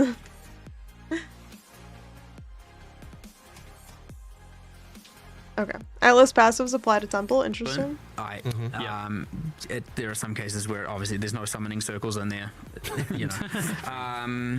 And obviously it has its own Atlas tree now, now that it's core, and its own entire quest line on the Atlas, where you can go. Alts are in MPO2. I was thinking of Ogs. The one that adds a mod. That's what I was thinking of. There and do the thing, and place where it physically is. It's like you get all the points, and there's parts of the tree that are blocked behind killing the architects. So you're getting like little unlocks and stuff like that. There's supposed to be little districts in the city where like you kill the architects, and now this district is unlocked, and you can go in there and little things. Yeah, there's just little things. Wait, what? There are districts? What did he just say? And do the thing, and place where it physically is. It's like you get all the points, and there's parts of the tree that are blocked behind killing the architects. So you're getting like little unlocks and stuff like that. There's supposed to be little districts in the city where like you kill the architects, and now this district is unlocked, and you can go in there and little things. Yeah, there's just little things. What the fuck? This man, he says to us, yeah, I mean, after you kill the architect, now there's like just whole parts of the city open up. Just little things. What? I guess it's just probably another room? Or like a different path or something on the alley? I don't know. Is there any way to skip 19 days?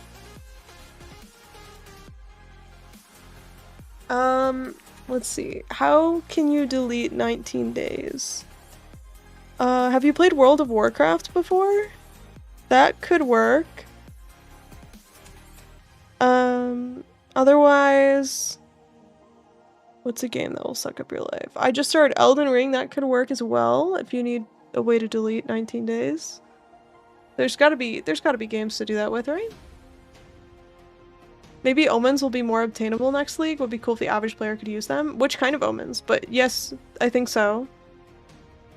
Xanax, alcohol coma. Guys, calm down. I was trying to think of like a useful, like it's not necessarily useful, but at least something like non-destructive to some degree. And yet you are all over here like, I know how to delete some days from your life. Just to, like, get an addiction briefly. Just quickly grab an addiction and then get rid of it. No, we're not doing that. What the hell? Best thing about Temples was GGG banned for FubCon and his tears that he wasn't invited to ExileCon. I don't get me all wrapped up in the FubGooners, huh? I don't want to fight that army. They need a better interview guy than Ziggy. He's brutal and awkward. You know what? Ziggy has... I will say this. The last two Q&As I have thought were way better. I feel like he really... Like, something that they did when they changed, like... I don't know if they changed, like, the questions, the formats, but I just feel like he really did a lot better the last two Q&As. So... I think he does well with what he, like, his task is literally just like kind of like bring up the most obvious questions and then just like allow them to be excited, kind of. So FubGooners, dude. That's just how John and Mark are. If you watch John's interview with Chris Wilson, yeah, that interview with John and Chris Wilson is really, really good, by the way. And also this one, that's the first suggested video, is like Zizern reacting to it. It's really good. They also admit that Delve is the best league, so I'm not going to argue with the game designer. If they think that Delve is the best league, who am I to question it? All I can do is bask in the enjoyment. Yo. He's doing great. He can't be combative as well. Yeah, the combative is for like a different time and place. You know, this is not the setting to be doing a combative interview. Okay, refined Waystones. Where was this? Was this in the reveal? I remember seeing this as well and being like, what is that? And then I had to gloss over it. Would you rather open a giant 3123. Thank you. You guys are awesome. Chests. Sentinel is the GOAT League? Really? Or make it so that all map bosses drop an additional unique item. There it was. Oh. Refined Waystone. Monster effectiveness? Wait, did we get monster effectiveness scaling? And I didn't cross it off of my bingo card because they didn't mention it in the reveal? But it actually should have been crossed off on my bingo card? I got fucking cheated out of a bingo card point. Hold on. Hold the phone. Where is this? Reveal bingo markup. Important discussion. Okay. New window capture. Photo. There it is. Look at this. Here, I thought we didn't get effectiveness scaling. I'm covering myself up. Just deal with it. It'll be okay. You guys will live. And boom! Monster effectiveness! What the heck? What the heck?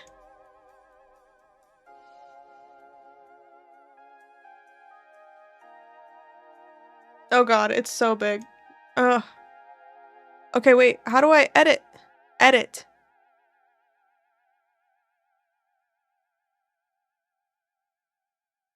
Dude, I was so close. Finite Atlas is like, I know it didn't happen, but it's not random.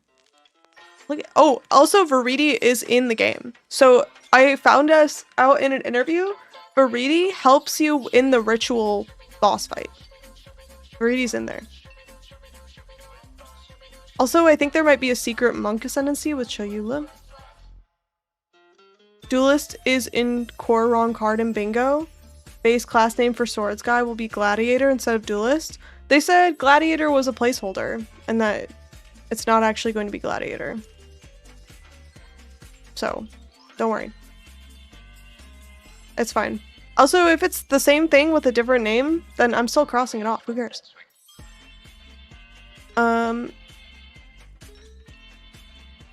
Dude, I can't. Oh my god, I'm so pumped. They do have effectiveness. I thought this was just gonna we were gonna get scammed out of this shit.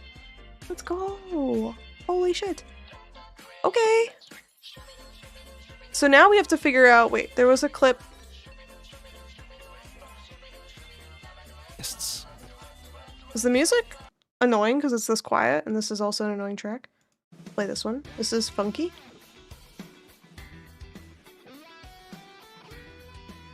I'm guessing it's very quiet. Maybe you can't even hear it. It's fine. Or make it so that all Okay. Pristine Waystone. But they don't show it, do they?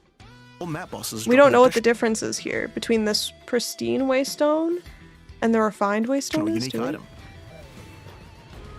Because they're both rare. This one's tier 5. The other one's tier 4. That's not what the word means.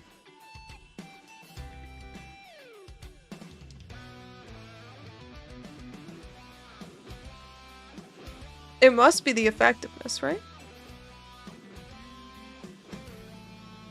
Or item rarity?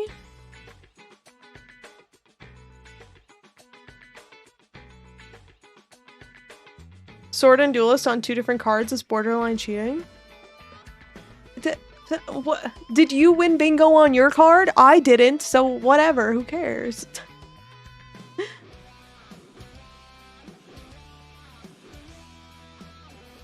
Two seconds later? Okay, I'm sorry. Hold on.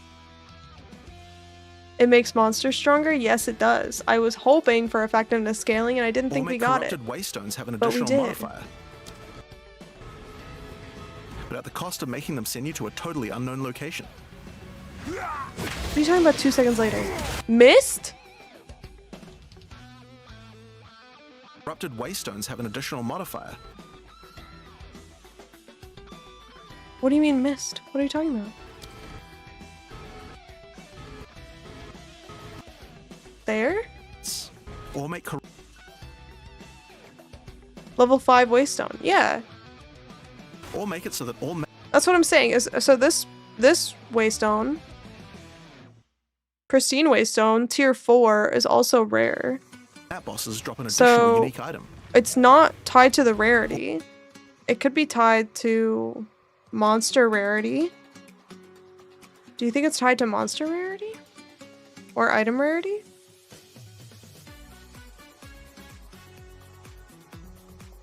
Monster eye level? Monster level 74?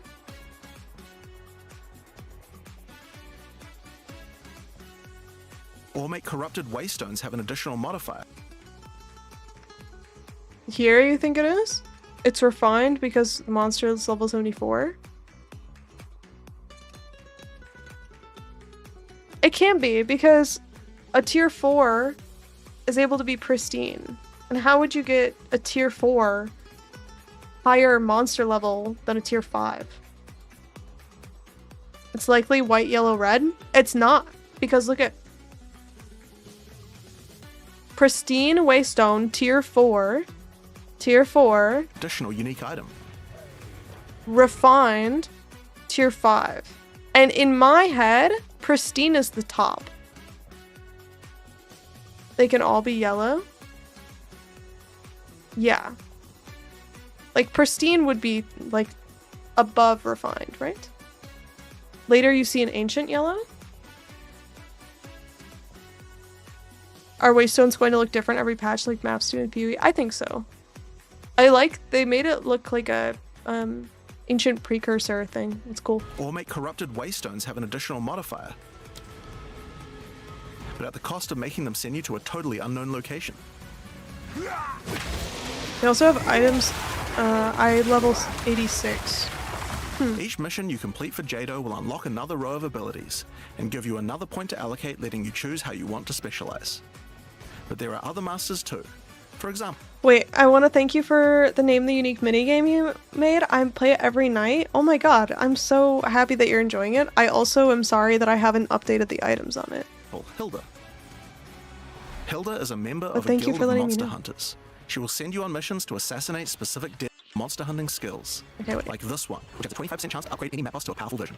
Or this one, which makes Asmerian spirits no longer possess rare monsters. Okay. Making them go for the unique I bosses can't in with the area the instead. sped up talking. He already You might talks so notice that many fast. of the Some effects people on I these are have to both X2. upsides I can't and X2 this downsides. man. So Hilda, for example, can make it so that you only get one attempt when fighting Pinnacle bosses. He basically is exchange for already that, X2. Okay. It's not here. Always drop 2 uniques. Because of that, we wanted it to be easy to swap between them depending on what you're doing. Wait, maybe, does it say anything on the mouse over? Because of 20% chance for double effective precursor tablets. 50%, wait, can I shift? How do I want to zoom in less than 5x. It says 5x. How do I do 4x? we wanted God damn it. Okay, that's it to be not easy to swap applicable. 25% chance to upgrade map bosses powerful as mirror spirits. Rare monster replaced by map boss. No, them it's not depending really on what you're doing. As what I'm looking for. you unlock each master, they will appear on the side of the Jonathan screen. at 0.5 speed Simply is click perfection. whichever one you want to Can use you to run the 0.5 map, him? and all the bonuses you've I kind of selected feel for like that we have to master with will this. be He's activated. he's too quick. This allows you to have It a says few different normal. strategies that you can quickly pick between, depending on what you're running at the moment. That's him Pretty slowing down obvious to is that enunciate. The in-game Oh leagues my- we created when launching early access in 010. Does were not Hilda really up have to the Nets standard of the leagues we exile? did since then. I Fate of the Vile. okay, of all the lore, I'm most excited for Hilda lore because I hope that Hilda is like I hope that Hilda's aware of Einhar and has some kind of connection to Einhar because that would be so fun. Monk or Huntress? I'm planning on going Huntress. And Rise of the Abyssal just have a lot more going on than Delirium or Expedition, for example. We wanted to do a serious upgrade to all of these mechanics before we do our 1.0 release, and so that's what we've done. All 4 of the leagues we launched in early access have been upgraded with not only new quest lines, but new mechanics, new crafting systems, Looking for new uniques, item and new drops. Pinnacle bosses. One of the really important changes we made to all the leagues is that you can now find them on the Atlas in specific locations, and each one has a Excuse me. quest line that will lead you there to being able to complete the league, along with its Atlas tree and its We Pinnacle saw boss. Einhar in Reveal. This No? is true even for the don't leagues that think we so. didn't do major redesigns to. So let's use Abyss as an example. We need Eminem When you to first explain the encounter next one in the league. endgame, you'll get a quest that leads you to the east, where you will find these mega abyss cracks in the earth. Here maybe? Options can create mod Ancient Waystone, tier 5. This one's blue. Why is it ancient?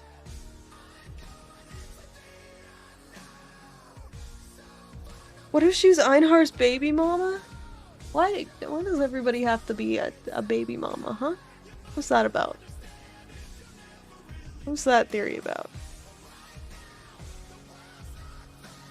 From the lore, I was surprised that Rog is married to Gwenin. Never knew about that before. Yeah, that's a one that always comes up. People like to talk about the Rog and Gwenin relationship. It's so sweet. Oh wait, I miss. Every once in a while, someone's like, "This man's married." Lesser, normal, greater, like the runes, but on Waystones. Yeah, but what stat? mods that you can't get any other way. So for example, Potent liquid melancholy is an emotion that can only come from human bosses, and allows you to add a variety of on-hit effects. Wait. It says, inflict elemental exposure on hit while you have a ruby and emerald socketed. That's so good, right? Elemental exposure as long as you have a ruby and an emerald? Socketed? What? That's insanely good, isn't it? They don't show any other new Waystones being used? Damn it. Really? Sucks. Yeah, I guess not. Probably would be in the beginning stuff, right? Damn it.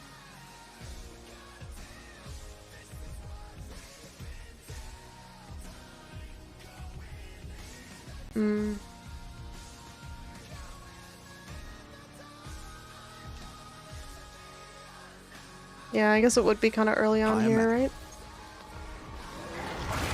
The jewel crafting stuff is amazing. I'm so excited. Jewel crafting is so easy and simple in Path of Exile 1 and so annoying in Path of Exile 2. Now, just like the normal areas of the Atlas, you'll need to fight them. Yeah, what is this?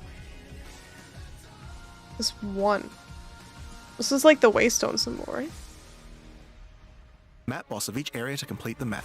But unlike a normal map, the ones in the fortress each contain precursor Oh, it's how many points you get. It's the Atlas passive. nodes Oh, after okay. the boss, and activating these nodes will give you points for the new and improved Atlas passive tree. Gives you an Atlas passive. Yes, yes, yes, yes. Now, we had an Atlas passive tree before, but it was one of the areas of the endgame that just wasn't up to scratch.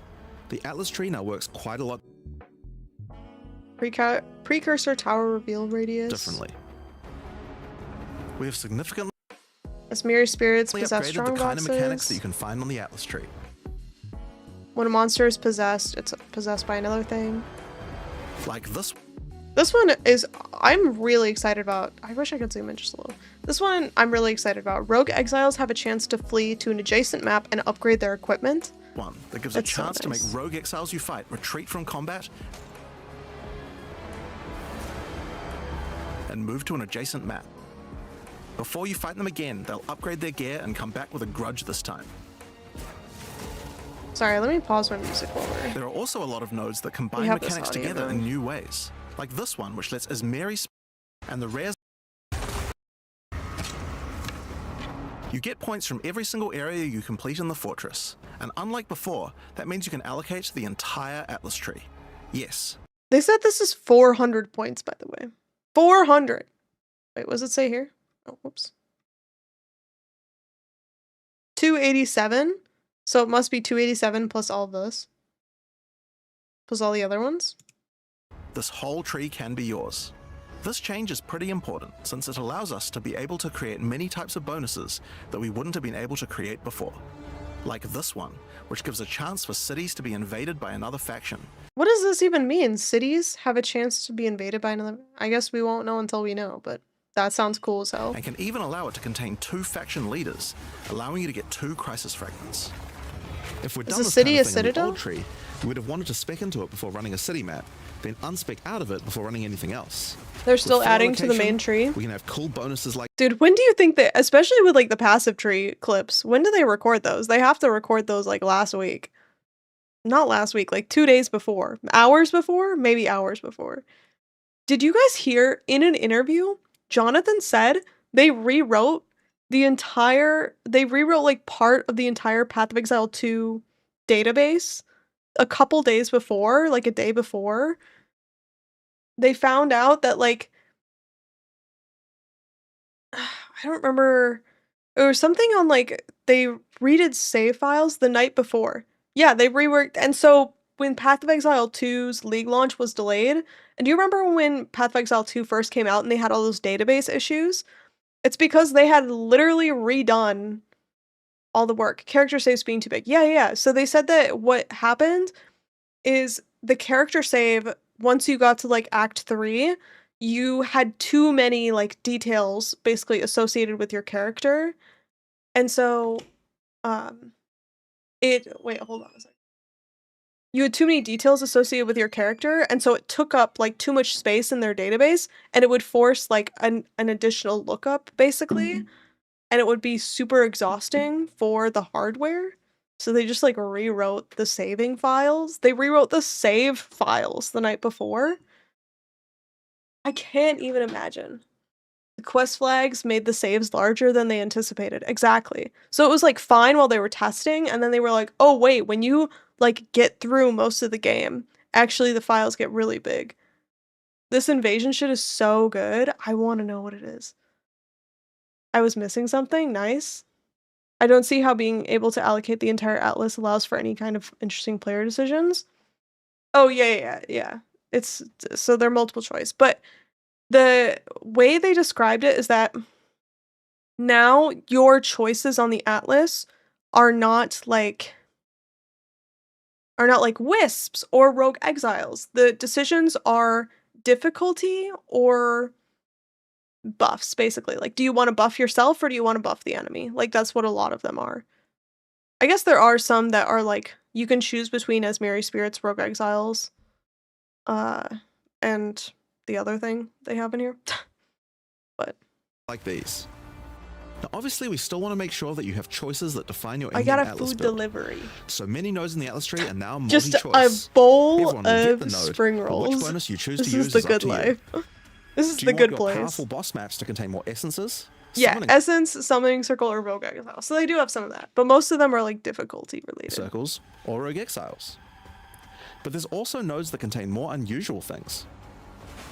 So for example, on this node you can choose, but dropping spell before Okay, entry, I was looking for the map drops. which is make it so that all the boss fights in the game, but the Arbiter of Ash is no so get to them. Mechanics that can but we've Okay, added a so they have. usual way, exploring the world and Oh, this is interesting. Wait, look at this. Look at this. Iron Citadel requires pristine Waystone.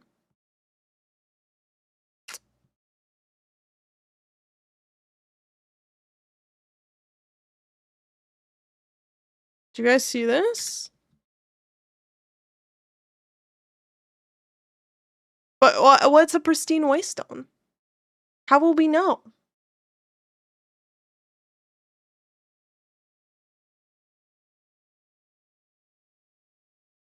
The struggle bus when I get to maps on a second character after filling out the entire atlas. Oh my god.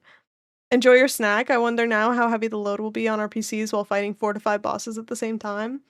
They said that basically they're not going to address the visual clarity because all the visual clarity issues are probably just a result of other things that need to be changed. It was kind of a crazy response, to be honest with you.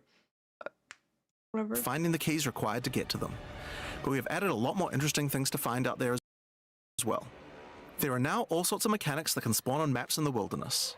For example, some maps might spawn as a rogue exile hunting ground, containing multiple rogue exiles who are there to hunt rare beasts. You might come upon them in the middle of a fight and be able to Different take out both places of might them. require different kinds of waystones. I Or wonder. a map of champions that makes all the natural inhabitants of the area into magic monsters. Are they just a variation? Or this one that causes all shrines in the area to release as merry spirits when used. They Once can't be you've explored- variations. They have to be tiers because these tier like they seem tiered. Pristine, refined, ancient. Like those are 3 different qualities basically. And found your keys, you can return to fight the Pinnacle and the Fortress again. But this version of him will be harder. And not only that, you'll have new unique rewards as well. And any maps that you didn't finish there will be automatically completed, giving you all the Atlas points. So if you're the type of player who doesn't want to explore the fortress, and instead just race out into the infinite Atlas, you still have a way to get all those points. So that's the Origins of Divinity storyline. It's a huge amount of new content with a ton of new areas, 5 new bosses, including a Pinnacle, with a bunch of new unique items. But not only that, Dude, this reveal is crazy. He's like, so that's it. It includes a bunch of new areas, and I guess a Pinnacle is in there too. Just watched a video where the guy pointed out the refined Waystone had mobs 5 levels higher than normal.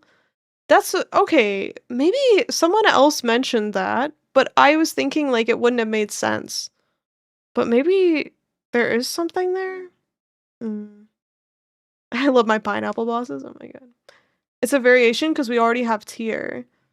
Yeah, but they seem like ancient and pristine are not equal. You know what I mean?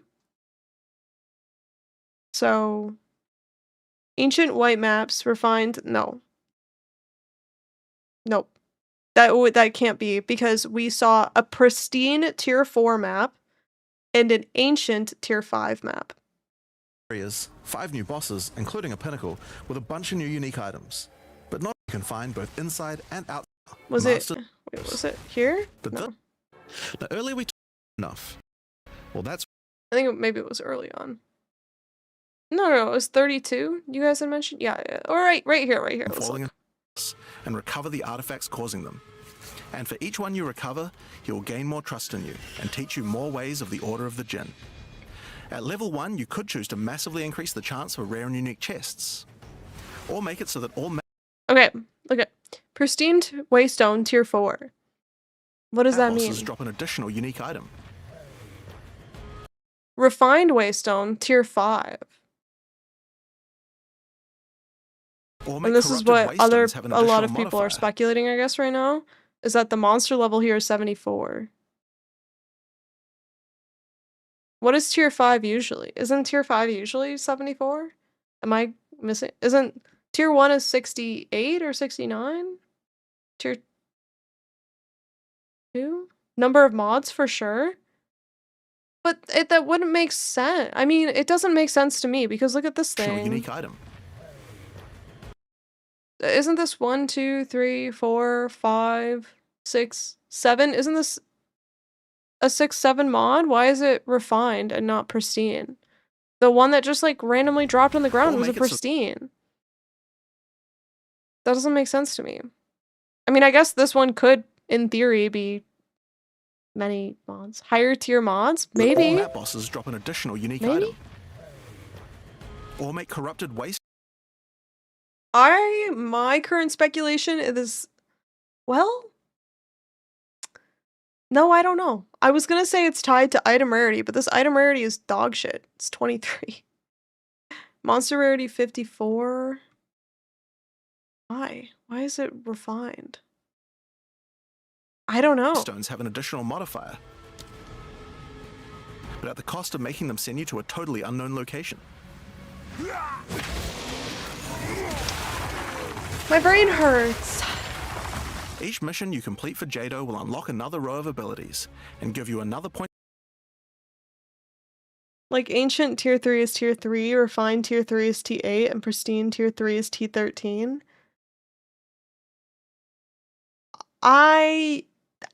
That seems ridiculous to me. Does that make sense to anyone? What? You're saying that these are like plus monster level? And so you can have like a tier 1 that's pristine and therefore has like eye level 75 tier 1? Pristine is 4 plus mods? No, it's not. Nope. Because of this Unique clip. item. Because of this clip. There's 1, 2, 3, 4, 5, 6, probably I think 6 mods or 7 mods, I guess it could be, on this one. I'm gonna eat a spring roll. You guys think about what this could mean. And for each one you recover, he will gain more trust in you and teach you more ways of the Order of the Djinn. At level 1, you could choose to massively increase the chance for rare and unique chests, or make it so that all map bosses drop an additional unique item. Or make corrupted Waystones have an additional modifier, but at the cost of making them send you to a totally unknown location.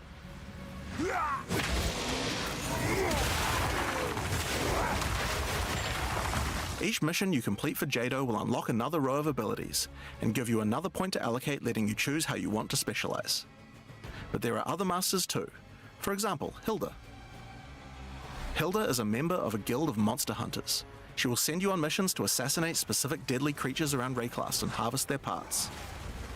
In exchange, she will teach you her monster hunting skills, like this one, which adds a 25% chance to upgrade any map boss to a powerful version. or this one, which I basically just burned my mouth.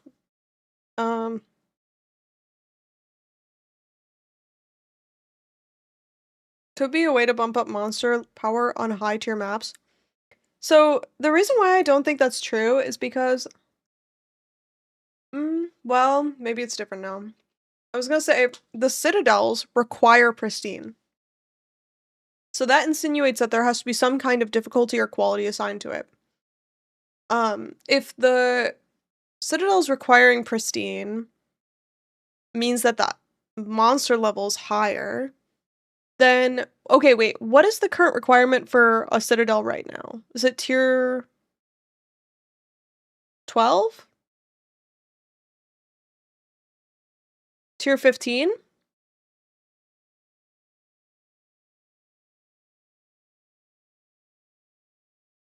And 4 and 6 mod? So okay, there, it's too silent. So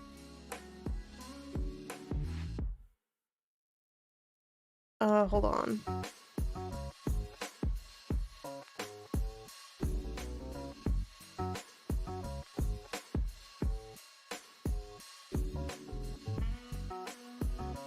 Can be accessed with tier 15 or above. Okay. So I guess that could mean that if... Okay, maybe that is. Maybe that is it. Maybe you guys are right. Because where did they mouse over the citadels? It was earlier, right? It was like over here somewhere. giving you all the Atlas points. So if you're the type of player who doesn't want to explore the fortress, and instead just race out into the infinite Atlas, you still have a way to get all those points. So that's the Origins of Divinity storyline. It's a huge amount of new content with a ton of new areas, 5 new bosses, including a Pinnacle. Be scoured and purged of gain the keys to reach these ancient precursor weapons. New things to Maybe not. discover many secrets. So we're adding Where an was 05 it? They moused over the citadels. Okay, well, regardless, the citadels just said that it must be tier 5 pristine, I believe.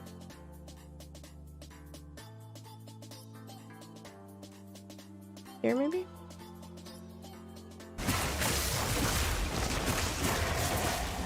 Now, I could probably nerd out about cool Pristine stuff maps in are the just tree tier all day. 11 We to should 15, probably and they get are back to the called pristine fortress. 1 to 5. Now, one of the really important things we wanted to do was make it so that all the boss fights in the endgame are now accessible. Okay, now with the a music quest is line. getting in the way. That means that to fight the Arbiter of Ash for the first time, you don't need to get lucky by finding keys.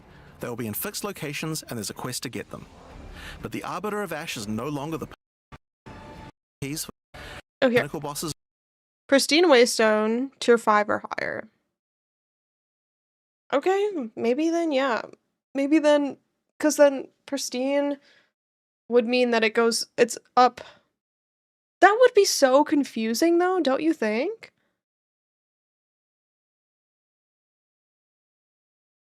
So it's a tier 5 map that's essentially like a tier 15? Do you think they really have that? Really? Why would they make you have... Why would they apply something to a Waystone that is like that confusing? Because then like you have to do mental math every time you do a Waystone. You're like, oh, if it's a pristine Waystone, this is actually 10 tiers higher? That wouldn't make sense.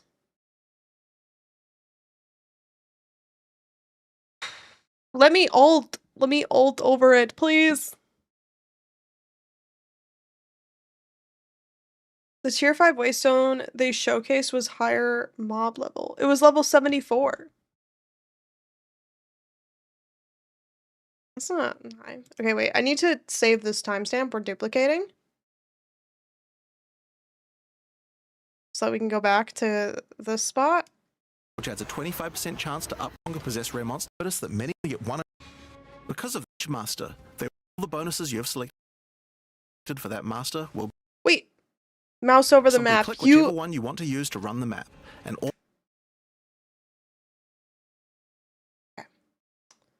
Refined Waystone tier 1.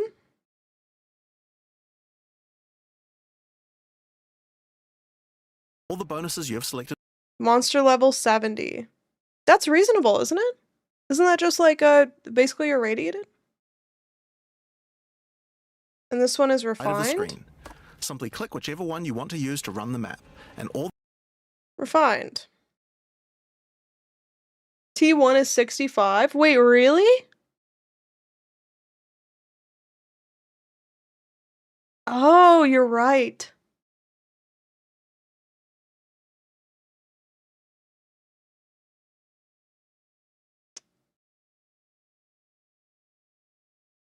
So maybe this must affect monster level? Is there only 5 tiers of maps now?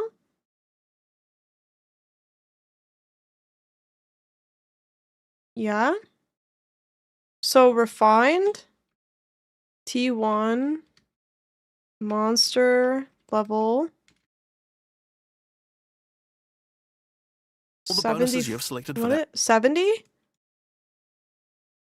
So that's 5 levels. 5 levels higher than normal.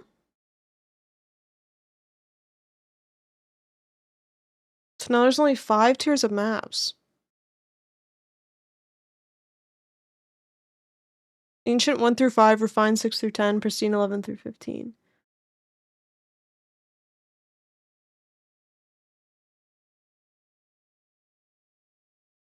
I'm thinking. Hold on. Get my thinking music going.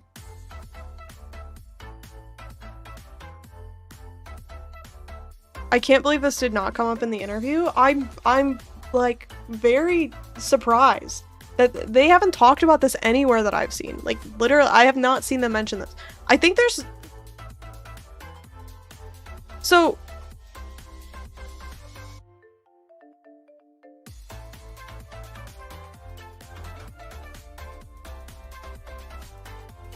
yeah. So it must be that now it's subject to change. Maybe they're not putting in this change. Maybe that's why they didn't mention it. Maybe they're still working on it. Did we see an ancient area level anywhere?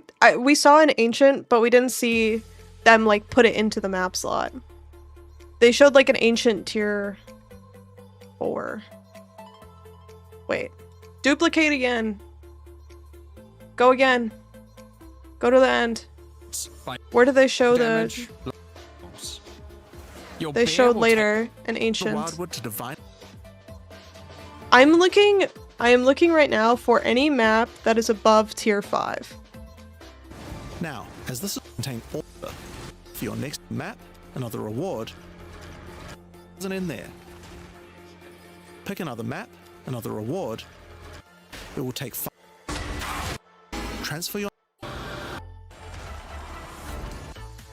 They dropped now a the map forest to begin the rite of the somewhere nameless once here. more.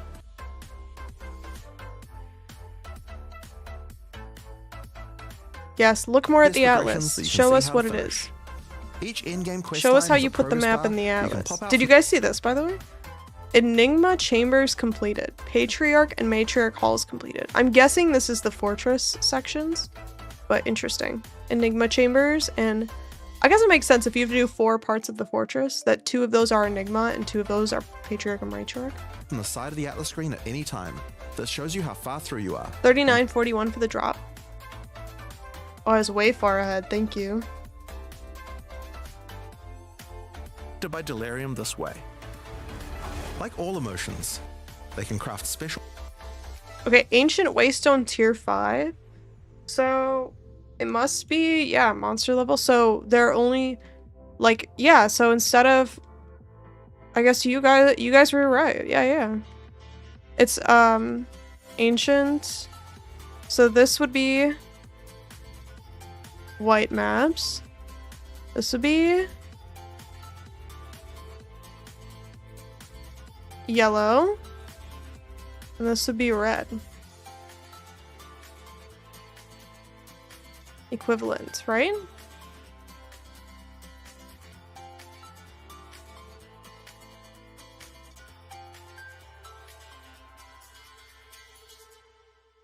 This is just renaming, but more confusing. That's what I'm trying to understand.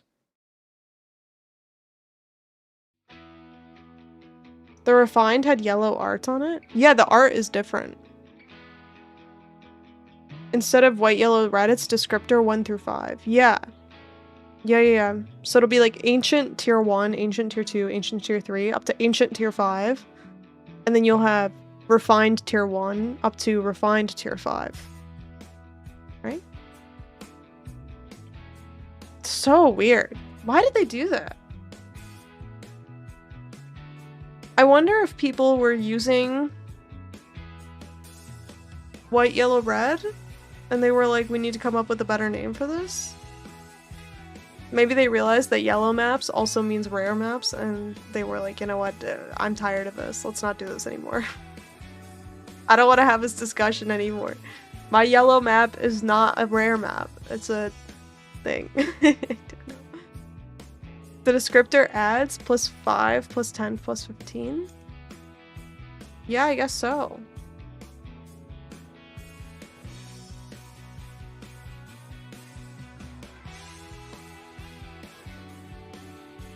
So, ancient tier 1 is a tier 1. Ancient tier 2 is a tier 2. But a refined tier 1 is a tier 6. Yeah. So +5, +10. Yeah, because if the Citadel access with a tier 15 or above Waystone. And here. Okay, alright, hold on. I'm adding the screenshots. I'll put it up here. Requires pristine Waystone. I'm sorry, my face is in the way. Pristine Waystone, tier 5. Which is equivalent to currently this.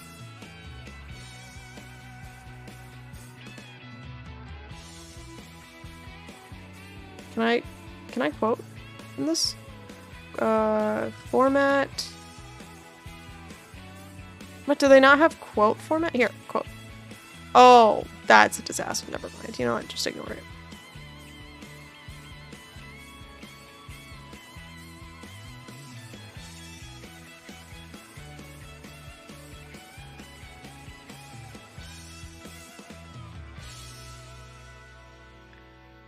Okay.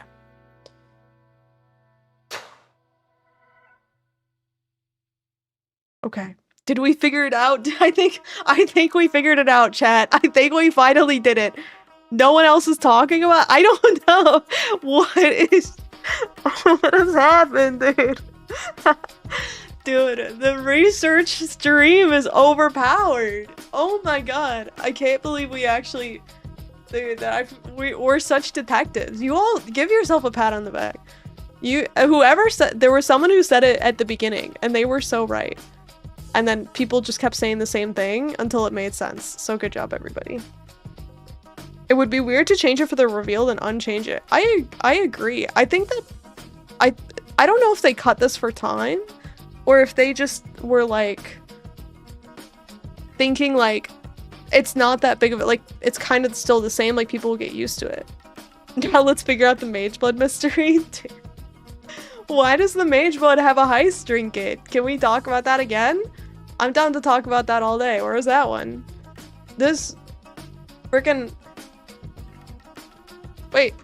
There we go. This frickin' heist trinket next to the Mageblood, dude. What's this about? Oops. Mageblood gives you a heist trinket. Why? What's that? What's that about?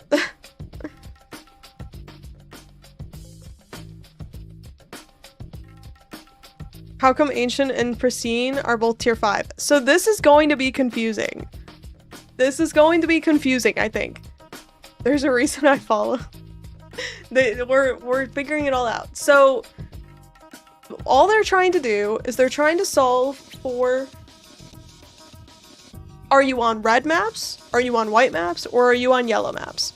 Probably that doesn't make a lot of sense to people who didn't play Path of Exile 1, because Path of Exile 1, the maps were very clearly white, yellow, red.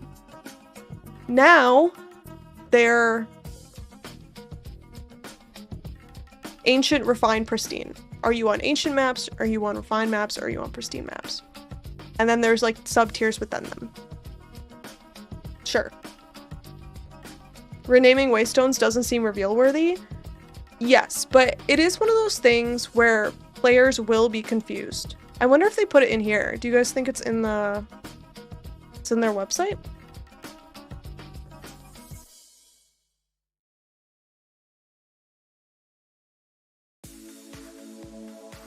Think so.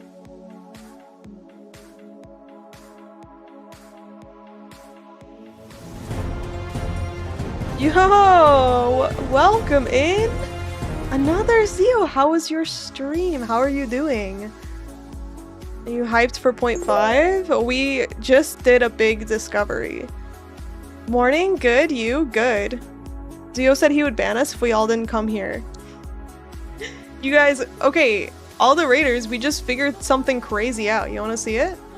So, we were looking... You see this? It says Stone Citadel requires pristine Waystone tier 5. And previously, they require tier 15, right? And there's an ancient Waystone tier 5.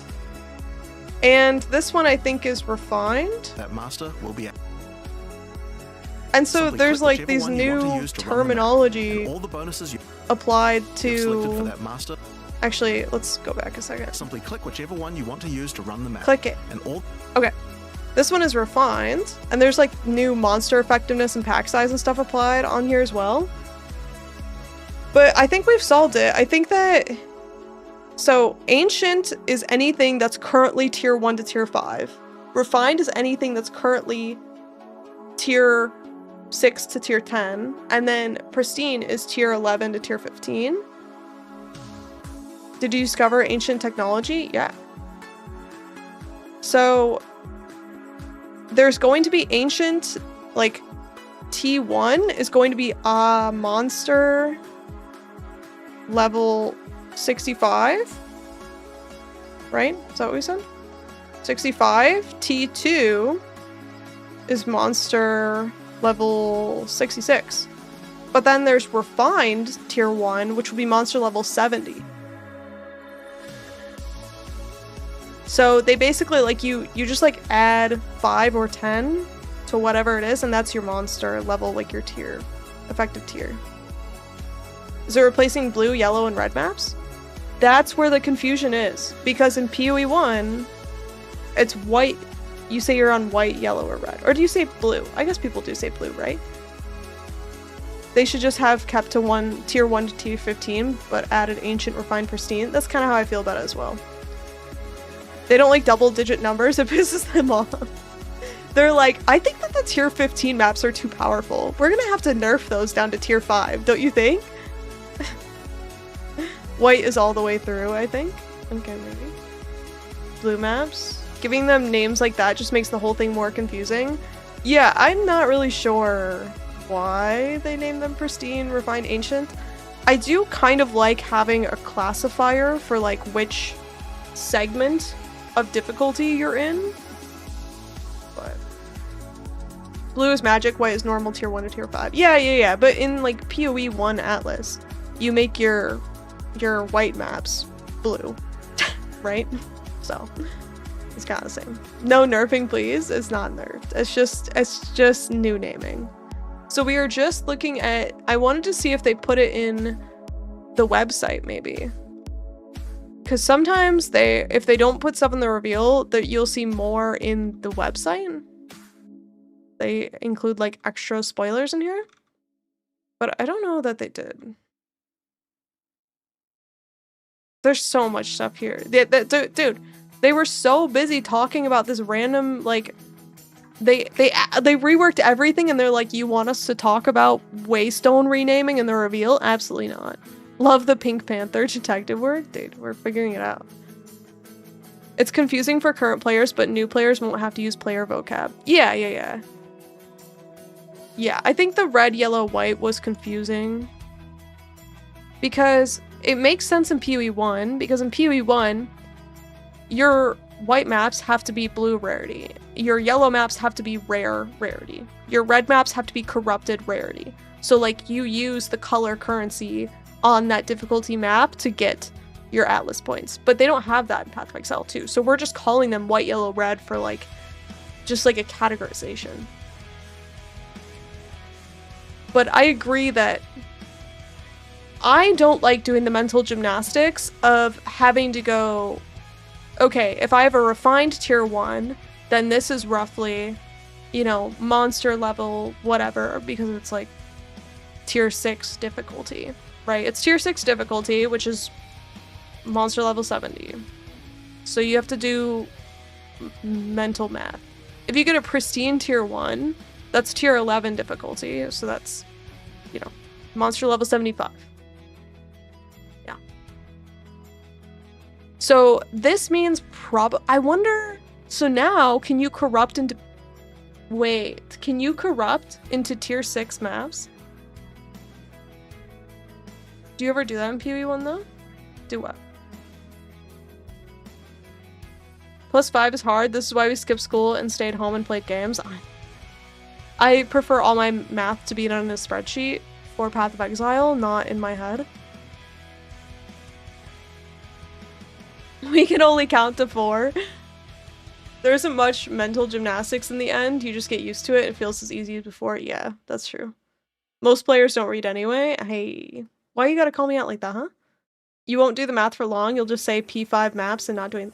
P5, wait! New, what's the word? What the... New, it's not nickname. What's the word for like idiom? I don't know. New vocabulary unlocked. A5, what tier map are you on? I'm on A3. What tier map are you on? I'm on R4. We're basically like playing Battleship with our map tiers now. Get ready. I'm on P5 maps. P5 is kind of cool.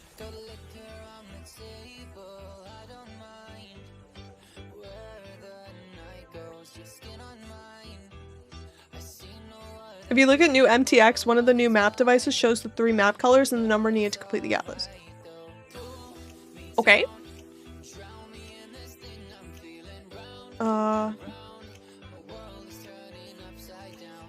I'll duplicate again. Make me duplicate a tab again, I dare you. Okay. Map device. Alt-clicking. Stop that. Map device. Own statue to at the end of the day. The Eternal Blood Reaver support features an organ, a grand dining table, and cages for your visitors. These hideouts look so Order cool, of the by the Blood way. Reavers. This hench. That we won't disappoint you. I want this guy so bad. If we do, you have our Thanks for the permission follow. to beat us most violently. This Call on one? No. divinity as you scale of radiant situations the portal. Get a tire. Skip. To the Sorry for the piece from choppiness. We're just ancient skipping. Original purpose is unclear, but it has been altered to pillars surrounding represent how many portals you have left for your map. No, it's this one. Set of map devices for your in-game adventures, which will Oh wait, I just skipped past it. God damn it. expansion. Here.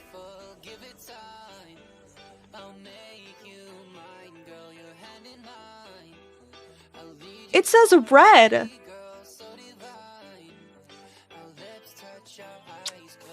Most players only read the most toxic messages on global chat anyway.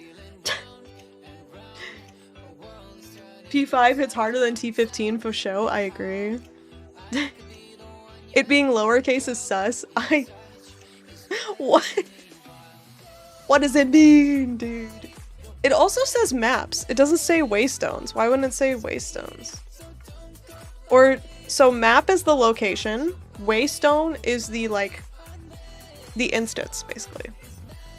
For reference. How many portals you have left for your map.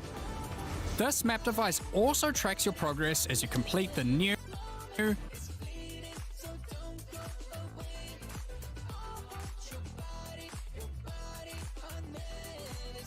What's going on here? What have they done? Why Shayla? What are they doing to my maps? What is going on here? Can we have 4 things on the map? Oh my god. Have a super stream off to bed. Kids be demanding in the morning. Hey, take care of yourself. Thank you for the raid. Have a great night.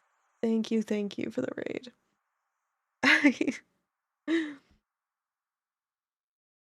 I'm praying this is just more confusing because we're piecing it together from clips of the reveal.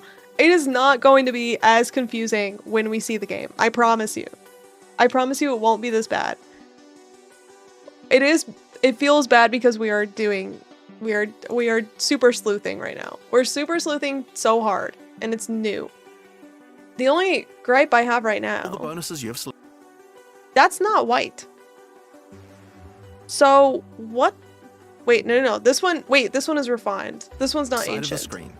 Simply click whichever one you want to use to run the map, and all the bonuses. This one is yellow. Where's the other one they put in? Didn't they put another one in? Duplicate, you already know. Cursor machine was found locked away at 33? 4 of the meteor within. Is that what we At the said? cost of making them scented Waystones. Right here. Refined is okay. Refined is yellow, but it still looks. Wait, why do these look the same? Oh, okay. So the tier, they look different based on the tier,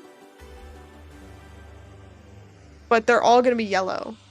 Okay, no. This makes sense. But they need to rename it. So white is still ancient. Refined is still yellow. Yeah. And then they just like have tiers within them. Probably because it's compatible with PoE 1. Oh, you're so right. Yep. It's because it just says white because, well, no. Well, hold on a second. It says fortress maps. I could still be compatible with PoE 1 and not use, like, they could change the terminology for each game because PoE 1 is not going to say fortress maps. So the colors could stay the same, like visibly the icon. No. Well, would even the icons be the same in PoE 1? I don't feel like that excuse holds up. A PoE 1 will say something different. It'll say number of white maps completed, right? I have device from PoE 1 and PoE 2 also says maps. Yeah. I think fortress maps is an interesting. I don't know. I don't know. My brain hurts. We've super sleuthed our way too hard. Some good stall work though. Okay, day 1 of stalling? Done. What next? How do I feel the next 3 weeks? Each notch is a tier? Yes. Oh, that's a good way to look at it. Yeah. The one only has one. This is probably like precursor language that you're seeing on here is 1. The number 1 is just like a one little like T-pose. Sorry, I should. Bonuses you have selected for. There we go. Tier 1 has a 1 in it. Tier 5. 1, 2, 3, 4, 5. Precursor language is OP, dude. There you go. Alright.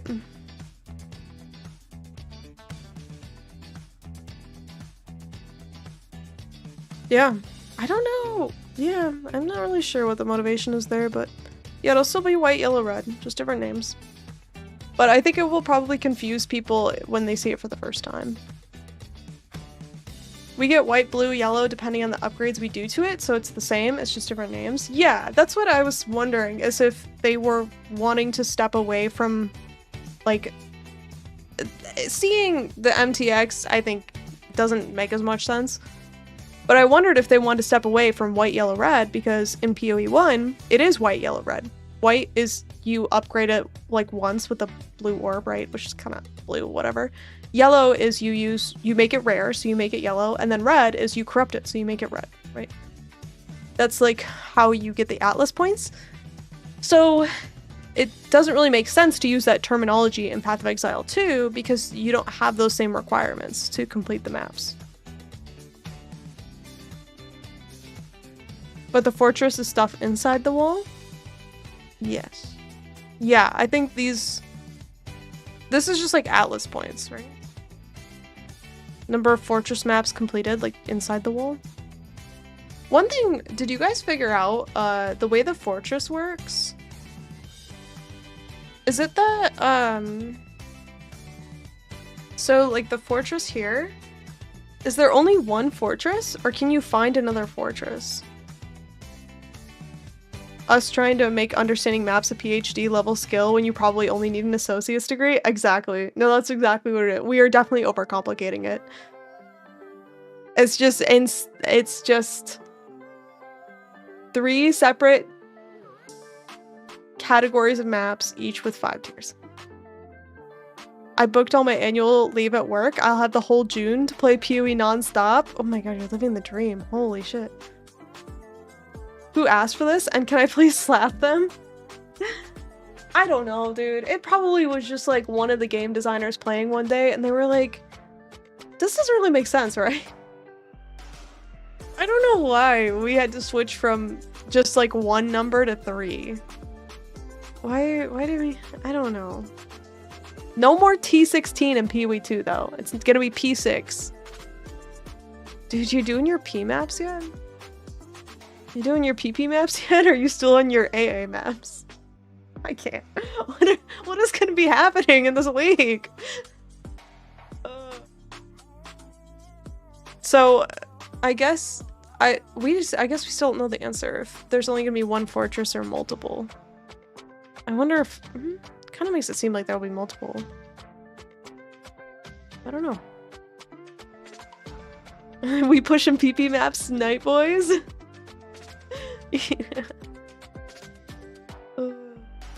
The same person that flipped affix tiers for the first year PvC. I have a gripe.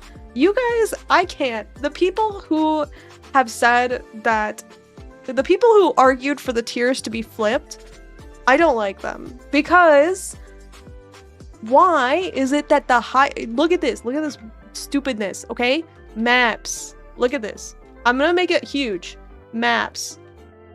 Tier 1, bad, easy map.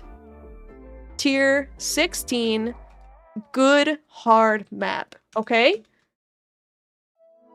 Item mods. T1, good. Best mod. T16, bad. No stat mod. Tier 8? It doesn't only go up to tier 8 or whatever. Tier 10? Something like that. Tier 10. Okay. Tier 1 is bad here. Tier 1 is good here. They finally fixed it. They finally fixed it in PoE 2. And they were like, you know what? Today, Tier 1 is a bad mod. Tier 16? It didn't go up to 16. Is a best mod. And then someone, they made it consistent for once in their lives, and then someone complained, and now we have this shit again. I can't. Why? Why is it like this? And then there's tier 1 to tier 5 rare mods. Yeah, rare drops. Yeah, and then you can drop tier 5 item. How do we end up here? That only works when you know what the best one is. I know. I know why people wanted to flip it. They wanted to flip it because you don't know if tier 10 is the highest mod or not, right? I get it. You have no idea if tier 8 is good or not. Now tier 1 is always best. I get that. I was so happy that it was consistent for once because that is my pet peeve in Path of Exile 1. And you all took that away from me, so I won't forget that. It's fine. It's not going to change, but you all did let it become inconsistent again. You're welcome, yeah. T1 easy maps, T1 gear make map easy. Facts, I guess. True. Sounds like they should flip map tiers. I agree with you. We're halfway there. We have less map tiers than we did before, I guess. The only confusing part is the whole tier 1 to 5 mod thing, where tier 5 is best now, but it used to be tier 1. Yeah. For items, yeah. I accept the inconsistency for intuitiveness. Yeah, I get it. I get it. I'm just salty. We know how we got here, and its name is Scrum Review. Okay, did you guys, I wanna listen back to this section. Since we're talking about maps, I'm gonna listen back to the section where they were talking about the multiple tablet thing. And while we're listening to that, I'm going to eat a snack.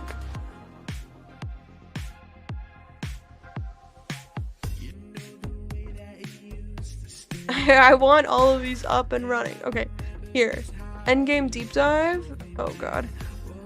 Where do they talk about it? So you can still so you can still do exactly right. And You could do breach delirium if you want 2/3 breach, 1/3 delirium. You can do. I went right to it. I'm so good at this game. That is reviewing these people. We have had to do some work to the on the level design side to make it so that the maps can support more of the of those kind of mechanics and so on as well, because like people, because you've got like especially after juicing and everything, like that could be quite a lot. A bit too much, was it? Yeah. Speaking of things like the completion, there's a few other little bits where people are like, oh, I've got to do every league tree. Like that's a lot, right? Because that's the same thing. You don't want to be too chore-like, but reality is. There's a few changes around this. So let's say you do the fortress or you do the infinite and auto complete it after doing the quest line, and then you do just delirium. Now you can run 3 delirium tablets. Thanks for hanging out. And it will scale for all the 3. 3 a.m. EU folks. I appreciate all you late nighters. I'm sorry that I stream so late. Just normal time for me. And you can just go do that for the rest of your life. And the thing is, people will be like, oh, but breach can randomly spawn, and then I have to get the breach tree, otherwise I'm not invested in it. Yes, we have changed how this works. And once you're effectively your area can support 3 leagues, and effectively your area can support 3 leagues, and reduced versions of it. And so when you force 3 delirium tablets, it won't spawn other leagues. So effectively, by putting a tablet, what putting a tablet in does is lock what that league will be, thus preventing the other leagues from spawning. Which means that you don't have a situation where, by not doing a certain league, you're losing out on potential juicing because you've effectively made sure that like you're going to get the specific content you want.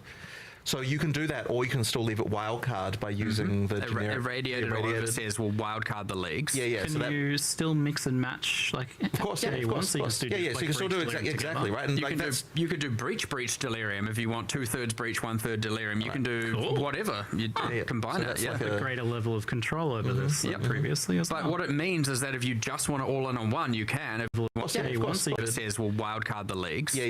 Because you've effectively thus preventing the other leagues from spawning, which means that you don't have a situation where by not doing a certain league you're losing out on potential juicing because you've effectively made sure that like you're going to get the specific content you want.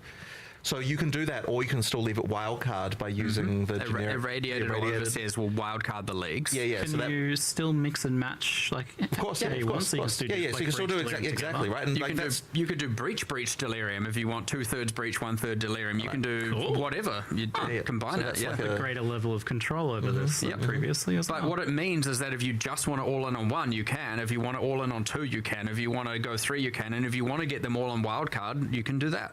Awesome. Okay.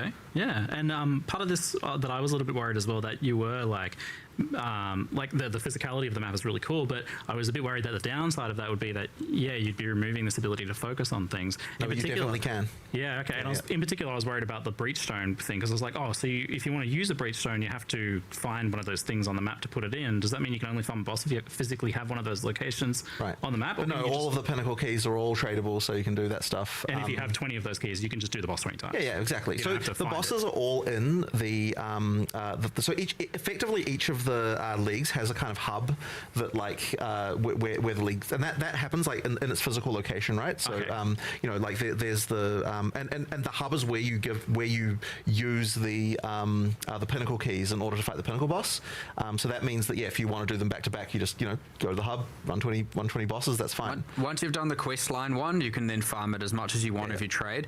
The other thing that we've done is, so Breach is unique in that regard, because in order to kill the penultimate boss to get the ticket to the ultimate boss. Okay, so what I'm understanding from this conversation, I have a couple of questions here about the multiple tablets. There's like questions is this only per unlocked tablet slot? And will multiple tablets create multiple like instances of that mechanic? So what they're talking about here is that obviously you have your 3 tablet slots. If you put in a generic tablet, it'll spawn a random mechanic. But if you only want to see Abyss, then use 3 Abyss tablets, and you won't see any other mechanics. I mean, you'll see other, like, wisps and stuff, but no other leagues. I ate too fast, and now I have, like, a few small burps. We're okay. So if you do 2 Abyss, and then 1 Irradiated, you will get, like, Abyss plus maybe Breach, right? And so I'm trying to understand here is, does this only apply if you have all 3 unlocked or not?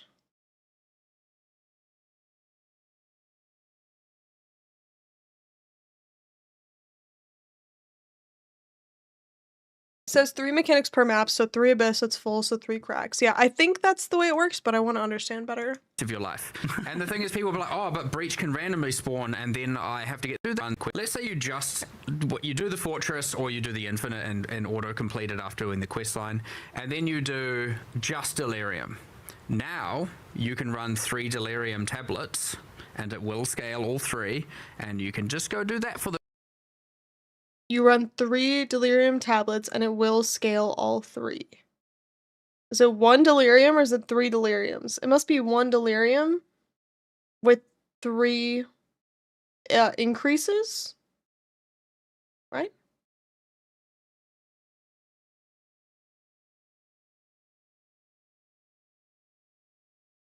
I'm betting multiple tablets just bumps modifiers to tiers above normal. I think that might be correct. I'll finish my Atlas tree and then do Expedition, because people always speak bad about it, and I am contrarian. Well, Expedition now is gonna be the shit. Did you guys hear? So the way it works is actually that, like, you get one side of your Atlas that's just like all ocean, and another side that's all land. So it's not like there's gonna be multiple oceans like randomly around. It's like you have a full infinite ocean below you and a full infinite land above you, or something like that. Hi. How are you, Dean Drew? So, do you not have to place dynamite anymore? You do. Don't worry, that's still there. Ocean is locked southeast. Yeah. I've always kind of like Expedition. There are people who like it. The rest of your life. And the thing is, people will be like, oh, but Breach can randomly spawn, and then I have to get the Breach tree, otherwise I'm not invested in it. Yes, we have changed how this works. And once you're so effectively your area can support 3 leagues, and reduced versions of it. And so when you force 3 Delirium tablets, it won't spawn other leagues. So effectively, by putting a tablet, what putting a tablet in does is lock what that league will be, thus preventing the other leagues from spawning, which means that you don't have a situation where by not doing a certain league, you're losing out on potential juicing, because you've effectively made sure that like you're going to get the specific content you want. So you can do that, or you can still leave it wildcard by using the generic irradiated. Or whatever it says will wildcard the leagues. Yeah. Can you still mix and match, like? Of course, yeah. Of course. So you can still So you can still do exactly right. And you could do breach Delirium if you want 2/3 Breach, 1/3 Delirium. You can do whatever. You combine it. Like a greater level. I think this is tentatively yes. That's what he just said, is that like 2 breaches will like do double breach compared to. But I think there's probably some mechanics like delirium. You can't have multiple deliriums, right? So it probably depends on the league. It wouldn't make sense with something like ritual or deli. Yeah, maybe. Oh, yeah, ritual. There's no way they'd let you have more than 4 rituals, right? So no. No?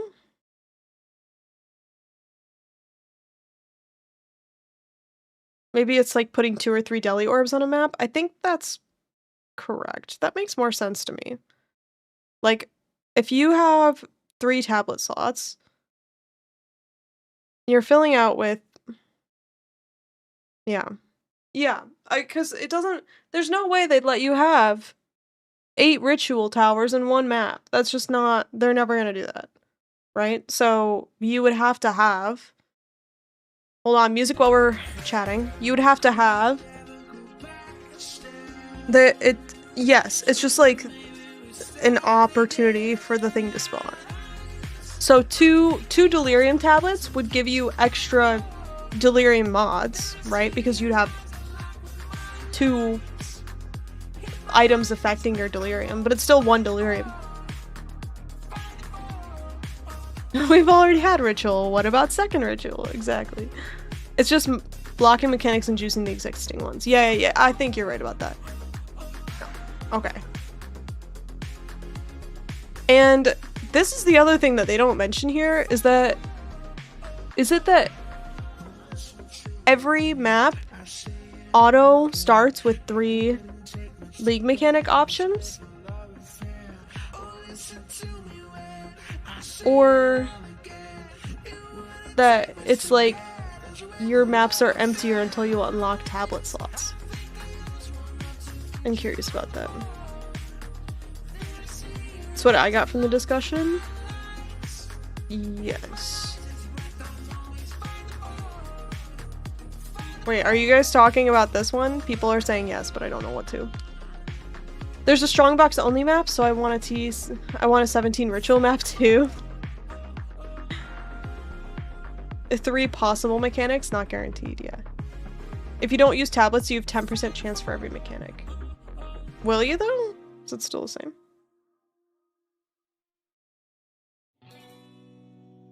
From what they said, yes.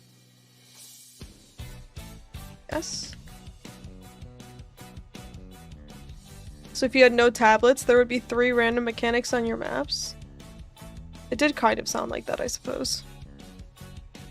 Goal for the night, and then the fortress might be like a couple more initially, but yeah, but I mean for the good players, then that kind of thing. So with the fortress, so how many? That's like 300 maps within the fortress. No, but it isn't, because some of them give you more than 1 point. Oh, did they? Okay. Yeah, so we actually initially had it, so the number of points on the tree was the same as the number of points in the Arcanon, fortress. thank But the you problem for was the is that we prime. found Enjoy your that emails, you're like ton that. of maps. the number of maps that was too many. Okay. So we were like, okay, we need to do some like things here so that the atlas tree can be bigger than what the fortress is. Roughly know what it is, like 100. But yeah, We want. Yeah. If we want, we haven't yet. Based on testing, really, is what is technically, it doesn't have to be every map gives you a point. It can be the first X map give you a And point. Blinka, as in thank technically, can fully you. allocate Another the tree prom, and I avoid appreciate layouts your or whatever. Bezos Just money.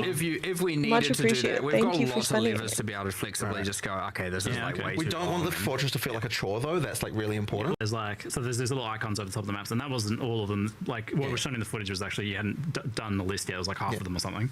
But what surprised me, so these are adding like things like, every rare monster in the map is an essences, or monstrous treasure, or heroic exiles are fighting each other and you're hunting them down and stuff like that. So all this other cool stuff. And what I was surprised to learn was that these are actually all individual unique things. Like there's not. They're not being repeated inside of the fortress. Yes, There's the one fortress, of each of those yeah, things. exactly. So all of those mechanics are things that, there's one-offs. And so if you auto-complete that part of the fortress, you're Oh, effectively thank you for losing the that, cheers. for this Thank run. you. Psycho But they do Sim, I appreciate appear it. out in the infinite as What well. markdown sometimes. editor is that? This is Obsidian. I'll spell it out here. Obsidian. So I paid a little bit extra for like they have like a cloud version basically. But I think you can use it for free. It's mostly markdown. They're missing like a couple things, but it's a nice editor. It's really nice for this scenario because it's like simple text, but it has like just enough extra stuff that you can like it does the formatting, so like you know how it's formatted, but it's also still like plain enough that you see what's going on. To kind of make the infinite farm part like kind of more interesting. But this It's is like free really without the interesting. So, cloud. like, Yeah, okay, even it's free. in PoE1, as good as that endgame is, which is really, really good, is it kind of takes like 30-40 maps before you start your dude. You run out of that. Then All of it now, so it's like changed quite. Had to do some work to the on the level design side to make it so that the maps can support more of the of those kind of mechanics and so on as well. Because like the people, because you know you've got like especially after juicing and everything, like juice that was can be getting quite a lot. a bit too much, was it? Speaking of things like the completion, there's a few other little bits where people are like, oh, I've got to do every league tree. Like, that's a lot, right? Because that's the same thing. You don't want to be too chore-like. But reality is, there's a few changes around this. So let's say you do the fortress or you do the infinite and auto-complete it after doing the quest line, and then you do just delirium. Now, you can run 3 delirium tablets, and it will scale all 3, and you can just go do that for the rest of your life. And the thing is, people will be like, oh, but breach can randomly spawn, and then I have to get the breach tree, otherwise I'm not investing in Yes, it. we have changed how this works. And once you're so effectively your area can support 3 leagues, and reduced versions of it. And so when you force 3 delirium tablets, it won't spawn other leagues. So effectively, by putting a tablet, what putting a tablet in does is lock what that league will be, thus preventing the other leagues from spawning. Which means that you don't have a situation where, by not doing a certain league, you're losing out on, like on potential juicing because you've affected. My brain is doing too much forensic work with too little words. I tell you what. I'm trying so hard to like extract meaning from like just like random things they're saying. The question, so if you have a breach covered map and use 3 breach tablets, what happens then? I think it's just effectively like 1 breach, like you still get as many breach hands as whatever you typically get in a map, but it's not like you get triple the amount of breaches. You can run 3 breach tablets, it will juice all 3. Does it make it sound like you can get multiple breaches per map, but that's less of an issue than multiple rituals? Yeah, but I think that probably how many breaches come in a map by default? Like, what does it look like right now?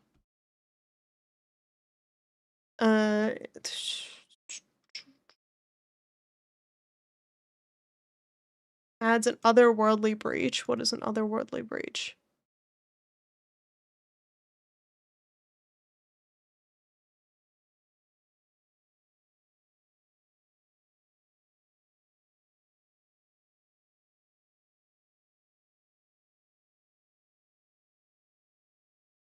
I don't know.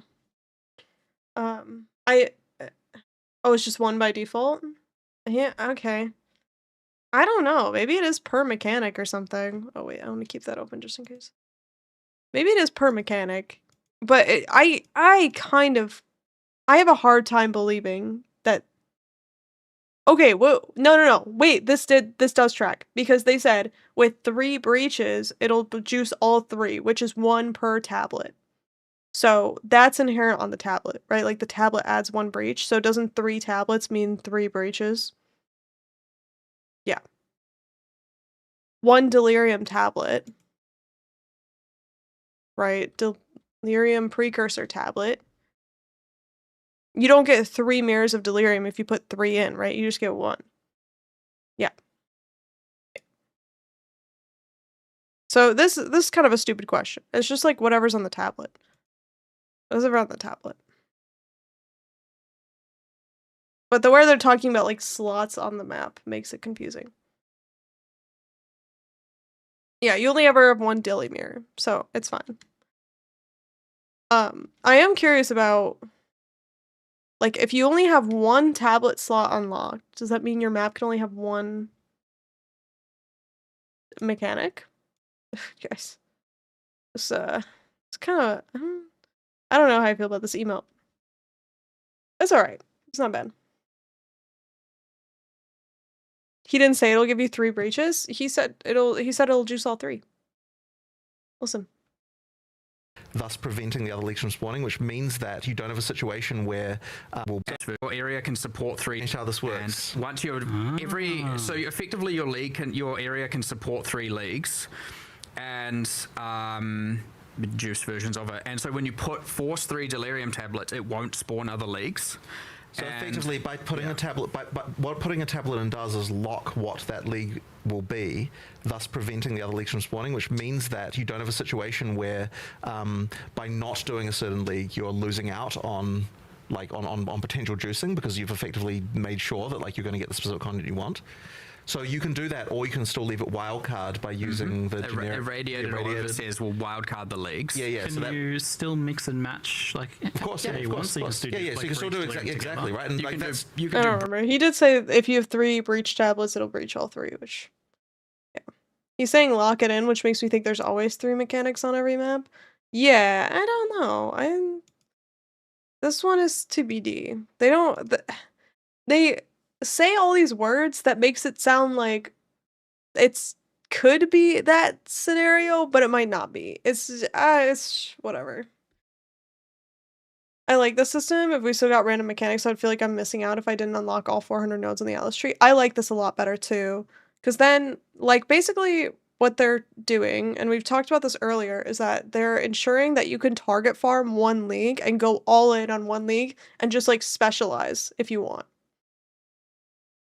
You could also do a variety of things, but it seems like specializing is now the gig. Okay. Okay, we are 3 hours into stream. Unfortunately, I meant to do this earlier, but we were kind of on a roll with the fucking refined with the P5 tablet situation. So now we are going to swap over to Variety. So if you are only interested in Path of Exile, then we are phasing out of that, and we are going to start working on something else. But there is this really, really cool card game that I started playing. It's called Forbidden Solitaire. You guys. So we're part of the way through this game. It matches up like a 90s card game. It's just what just happened. That was scary. So we're gonna start playing that. And let me turn on some music while I phase over. But if you would like to join for this game, it'll be really fun. Otherwise, we're gonna do more Path of Exile Tuesday. Or no, Tuesday is Elden Ring, but we'll find a way to talk about it, don't worry. There will be a time and a place for Path of Exile always in our lives.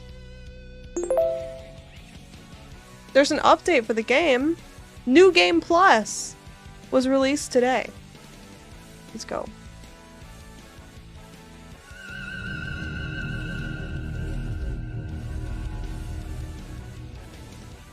Game capture.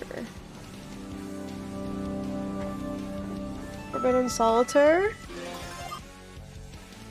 And I need to go to the music. Pause it. And then we'll update titles and stuff. Okay, great.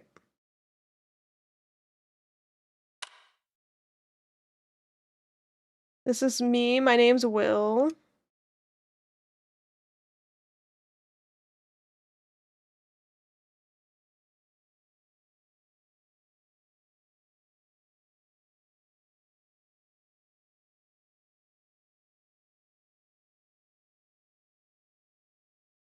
Alright, changing my category real quick. Forbidden Solitaire. Let's go. Alright. Turn the game up for me, and the game should be pretty loud for you guys, so hopefully it'll be fine. Okay, so where we're at in this game is this kind of like a meta game where we are playing someone who's using this computer and replaying through this really creepy old game that we remember from our childhood that got shut down. So something about this game is cursed and they deleted all the copies of it, but we managed to get our hands on one. So we're gonna keep playing Forbidden Solitaire.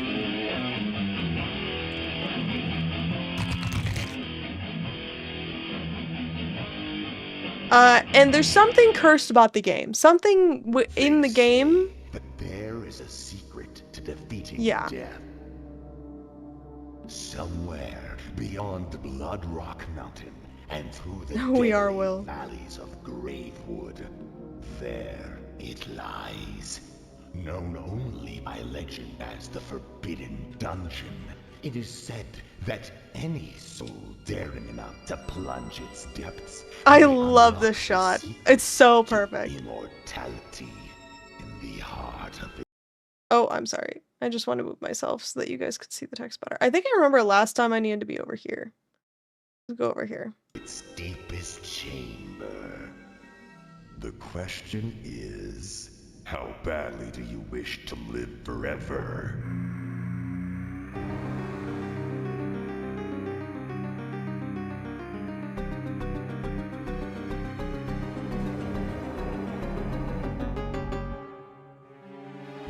Euchre mentioned in the chat, imagine.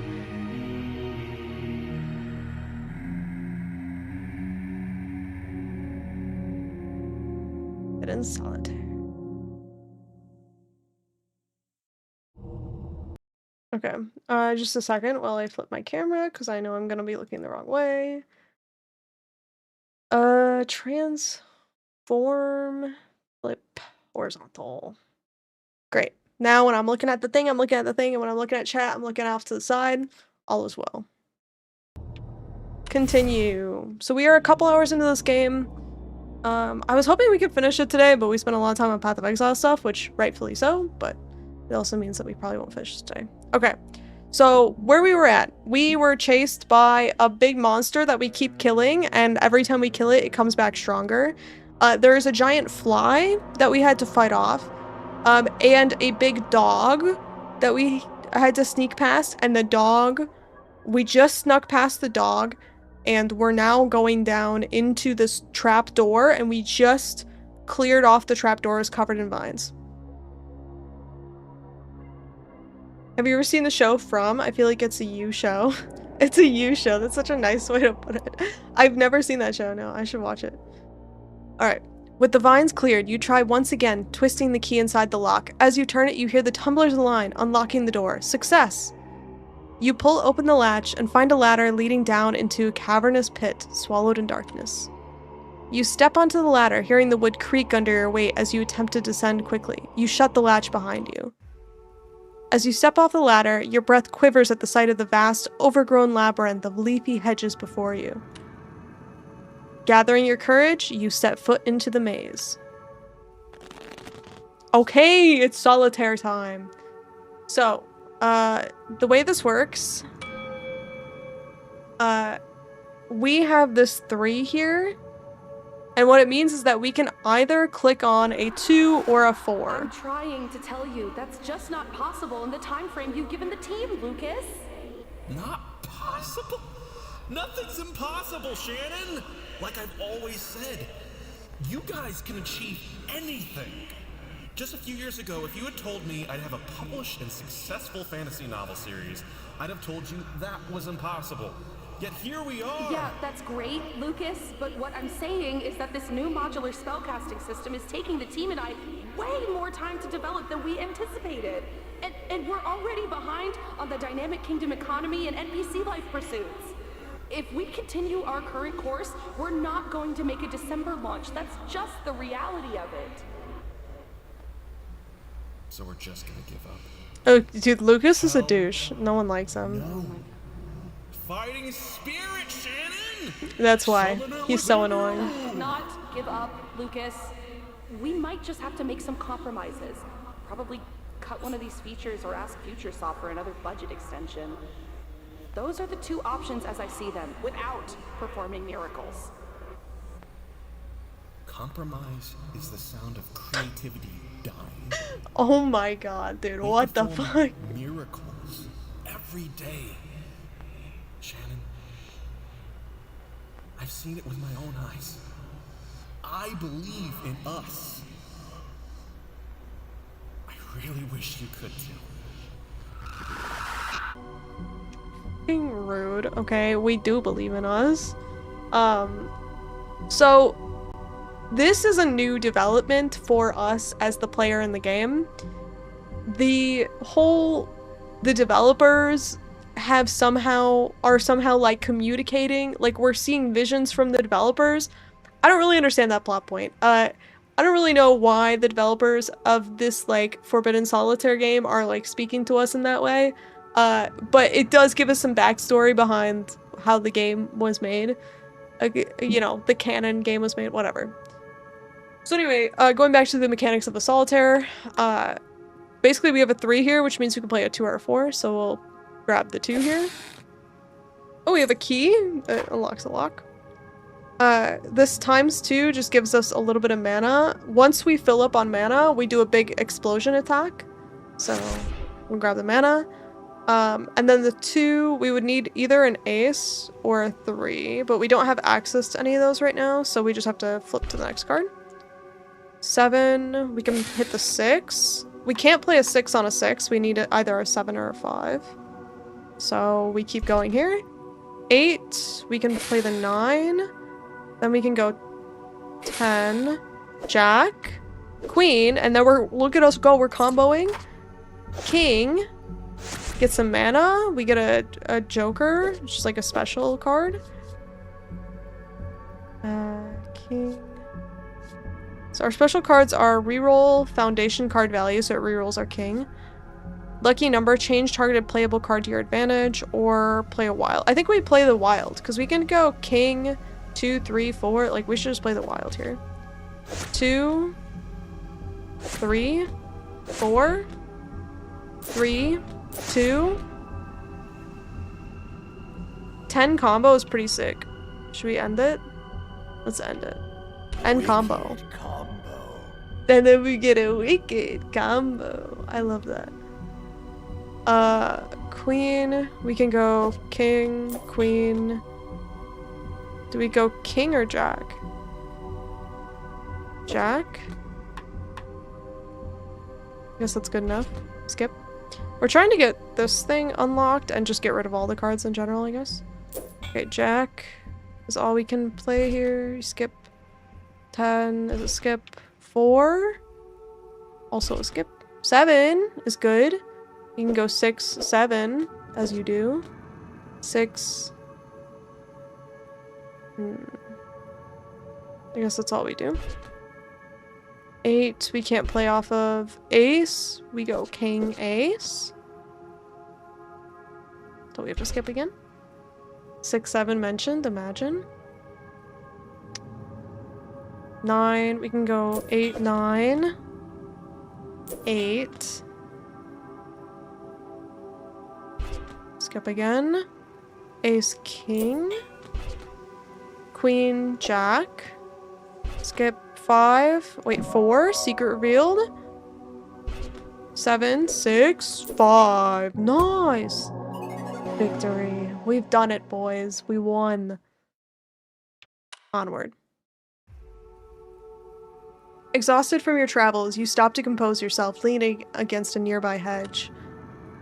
As your weary body rests upon the leafy hedge, it begins to sink into its embrace, deeper and deeper. You let yourself sink, as you cannot help but be taken in by its comfort. Who dat? Peering into the brush, that comfort is swiftly supplanted by terror. A ghastly, hollow face stares back at you, dozens of hungry roots protruding from its skin. The face gasps out a pleading croak. You try tearing yourself away from the hedge, but grasping sharp branches and vines constrain your efforts, attempting to pull you back in. Don't worry, it's not scary, it's just Solitaire. Were you guys scared? No need. It's just Solitaire. Okay, we have an exclamation point on the shop. So these are our upgrades. Aren't they pretty? Every time we buy a jewel, we just add it to our skin. The same way you do with virtue gems in Path of Exile, right? It's not that different. Then we can unlock jokers. I mean, I guess we have a lot of money. We might as well. Unlock Joker? Sure. We still have 190 money, so it's not a big deal. Dude, so messed up. Okay, fight. Oh, we're fighting. Dude, I love these. So we're battling, so we have to deal every card we play deals a damage. We're trying to hit 40, and then the damage that we are about to take, because we have 20 life, is shown here. So this one says we'll take 3 damage. So 6, 7, naturally, 8, 9, 10. We'll grab some mana here. More mana. Oh, we have some defenses here. Nice. Jack. 10. We have 6 damage coming up here. That's actually quite good. I think we can end. The enemy is about to counter. Hover over the next action for details. Counter attack for 5 damage if you attack. No thanks. End turn. Okay, so this means no attack is incoming, so we can just hit the ace. Ace. What was this one? Trade mana for health. Oh, interesting. 10 mana for 5 health is not bad, actually. Let's reroll foundation card value. 6, 5, 4. We don't want to take this because we would get 2 defense for just this turn. And we want to make sure that we use it when we're about to get damaged. We're going to take no damage, so it would just go to waste. Okay, 4. We can hit 3, 2. This is just free damage right here. 3, 4. Then we can do Mana Storm, which just goes... smacks a bunch of things. Nice. Got some more free damage here. 4. We need a 3 or 5. We don't have either. We end. Counterattack for 5 damage if you attack this turn. I think we do it anyway. Let's take this defense, and we'll just deal damage anyway. Ace, King. We could either go Ace or Queen, Jack. Oh wait, no, this is right. Okay, we go Queen, Jack, Queen, King, Ace. Dude, we hit all the cards. It's so good. An extra 3 damage? Boom. We have a 4. We can just hit the 3 here, I guess. We'll deal 3 damage. That's fine.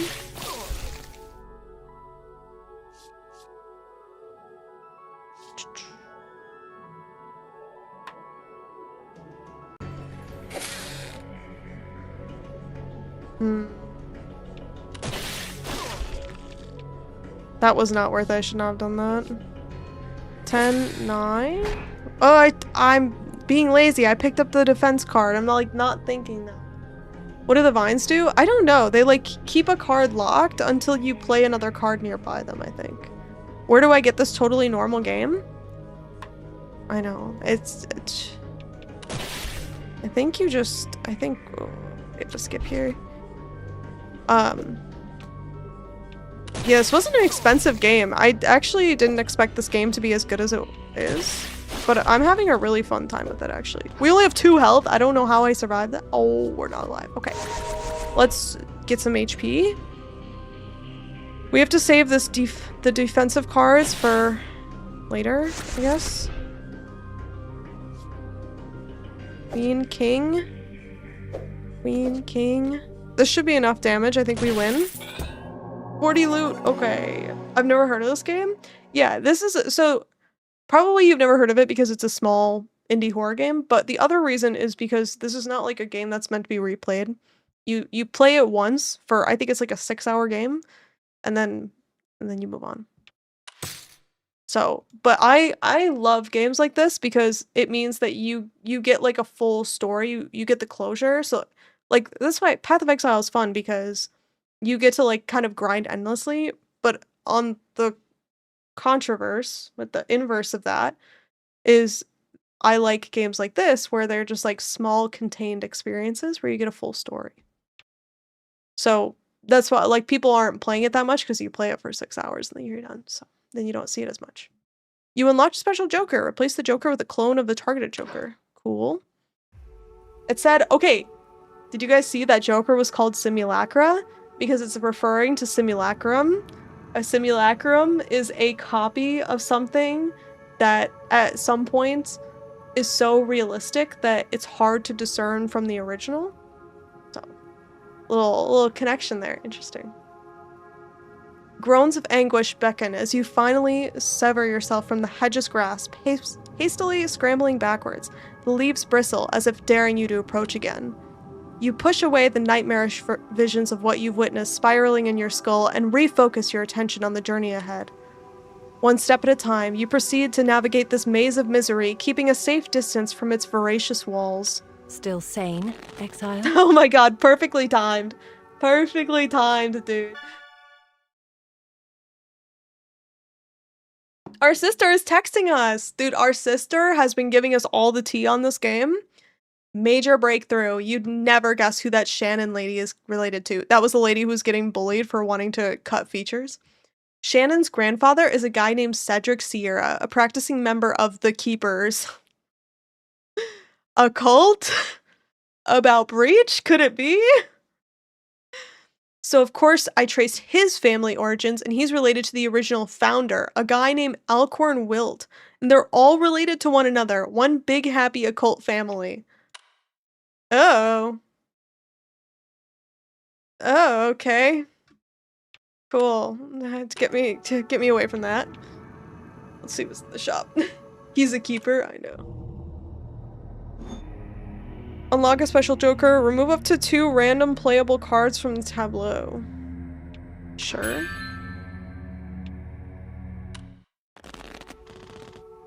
Okay, let's play. Search the labyrinth. Well, I can't do anything with this card. 2, I can't play anything on. Ace, we can play the 2. 3, so it says playing a face-up card will untangle the nearest vines. So if you play a card, the nearest vine card will be unvined. Queen, we can do Jack.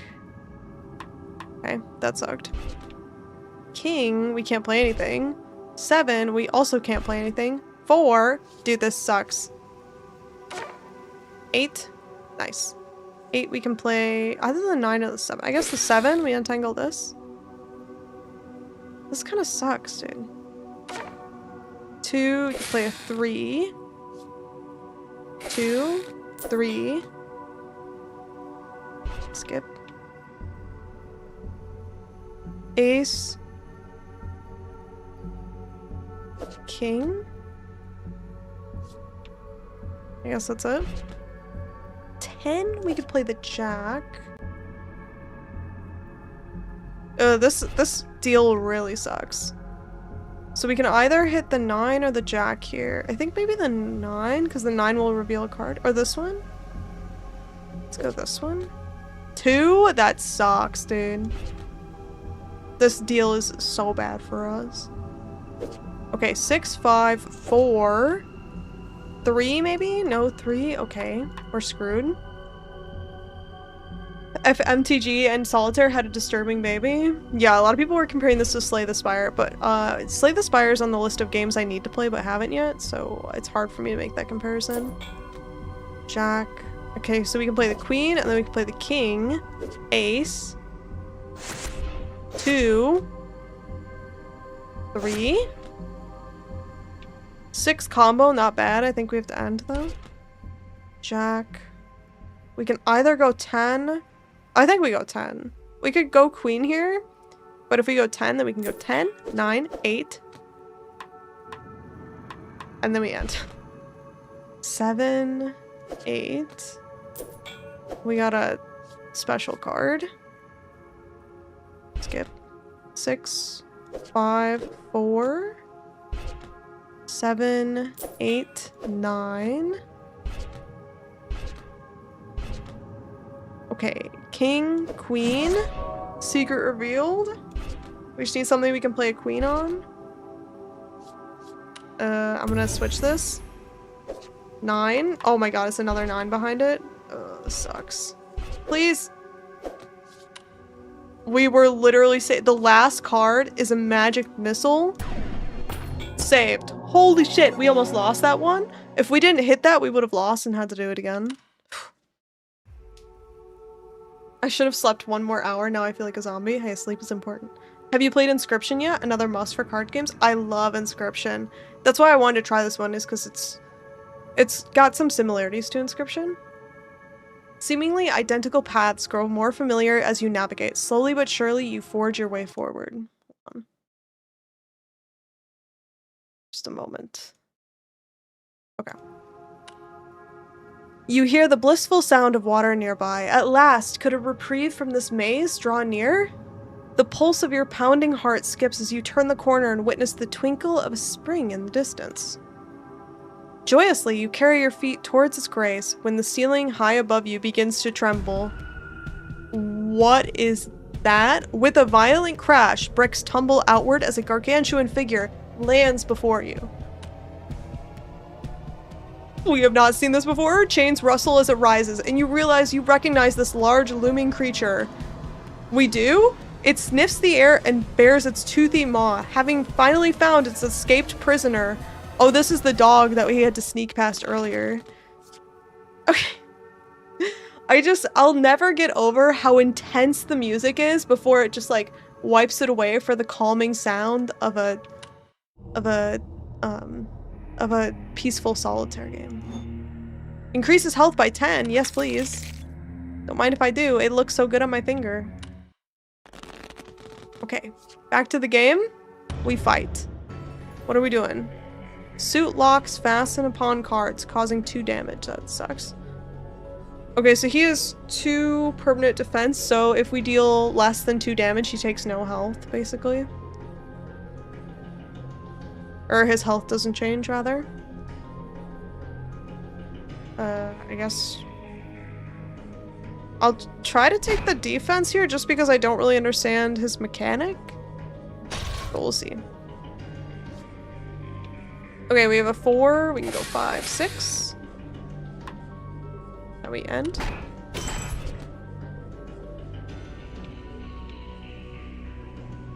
To unlock, play cards matching the suit shown until the counter reaches 0. This is a lot of cards. 3 spades? I know we have like 3 here, but still, it's quite a few. King, queen, king. I'm not going to pick up that defense yet, because it's temporary, and we want to use it when we need it. Okay. Jack, 10, 9. We need to deal more than... We need to hit more than 2 cards here. Getting a little frustrated. Okay, Wild Joker, we could... Okay, 9, 8... 9, 10. Now we're talking. Let's go. We can keep going. Jack. Queen. It's not good. Okay, we'll have to end. He stepped on us, dude. What that hurt? Okay. Mana Storm. This is very good. This converts mana to health. 3. We can go 2, 3. Maybe I shouldn't have done that. Let me undo. Ace. 2 defense or an ace. I think we end. Queen. We play Jack here. 10. Maybe we can count down or Jack. That works. 3. Dude, we're never gonna get through this health if we're only dealing like 3 damage at a time. This sucks.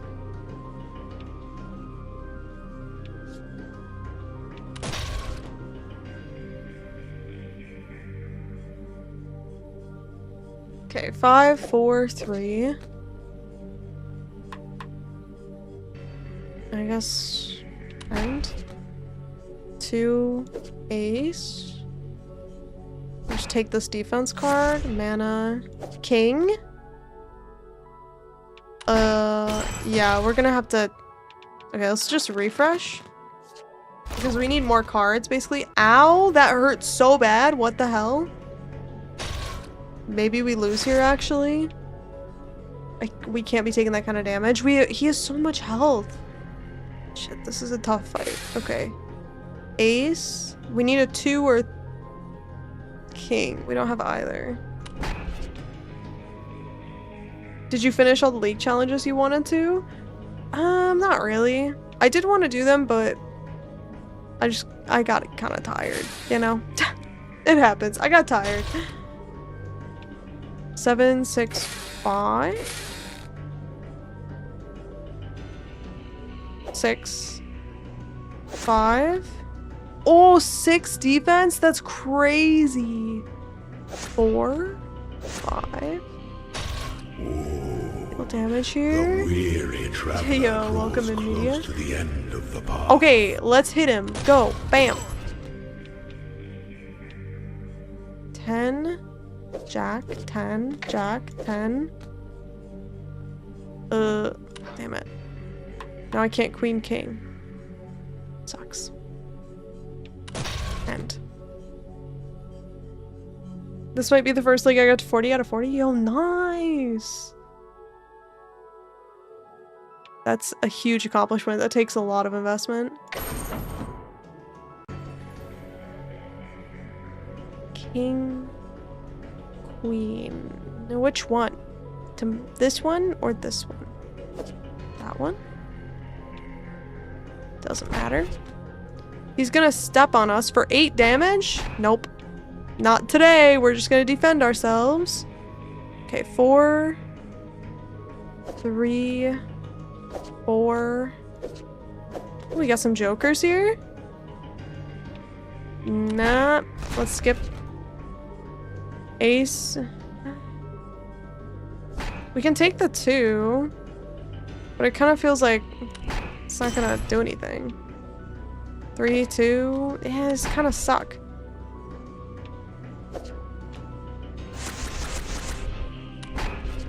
We're not really actually dealing any damage here. This is frustrating.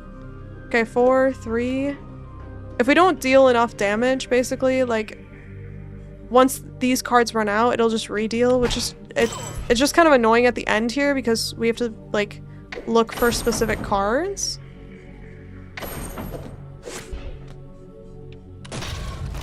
Oh, crit! He killed us. Rip. This is a tough one. This is a tough one for sure.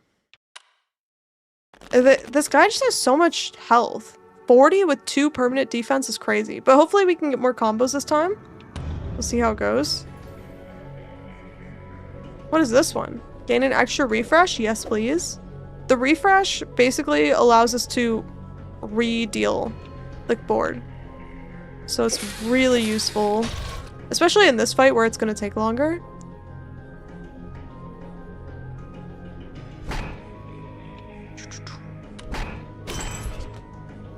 Eight, we could play the 9, unlock some things. 10, 9 or Jack. 9, deal some damage to him. Grab this thing, then we end. Rip, I know. That guy has life on tree, he does. Okay, queen, we can play Jack. Deal a little bit of damage. Let me skip. He deflected the damage, I'm sad. Oh, dude, this is gonna be sick. 4, 3, 2. Which ace? Red ace, I guess. King. And then, oh, ace. Then we can reroll. Did I just reroll an ace into a king? Oh, actually, it's still good. Queen, Jack. Do I reroll again? Yeah, let's reroll again. 5, 6. Reroll again. 8. That sucks. Still 6 damage. Not bad. Oh, big mana storm. Let's go. Oh, we can only mana storm one thing, so it was only one big. That's sad. Okay. 2. Doesn't work here. 5. We can hit 6. That's it. 7, 8.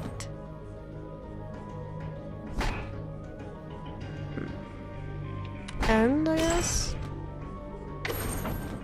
8, 7, 8, 9. He's gonna step on us. We'll defend ourselves. Oh! I didn't know the Raven card was just gonna go, "Caw!" and then just like chomp at his face. That worked out.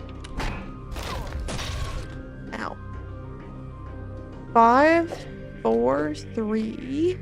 That doesn't really matter because it's just gonna get deflected. Sad. Ace King. Okay, wait. Maybe we refresh? Ow. Now we get new cards. Hopefully do better things with.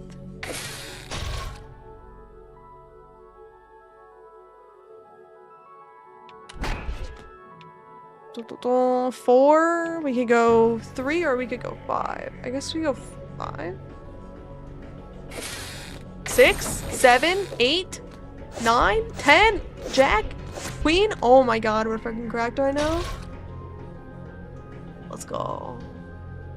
So close. Alright. 8 here. Not bad. 6 damage. We're on our way. He is going to step on us, so we'll take all the defenses. I think it's 8 damage, which is kind of nuts. This is a strange Pilatra mod. I know. That was crazy. Can I even edit the live stream on YouTube? YouTube. Stream settings.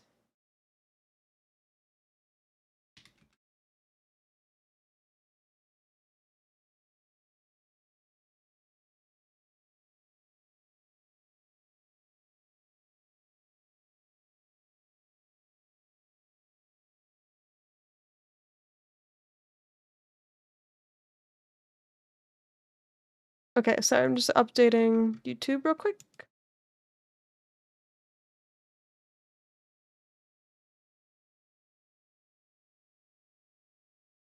I'm not gonna update the thumbnail, don't get mad at me, it's just how it is.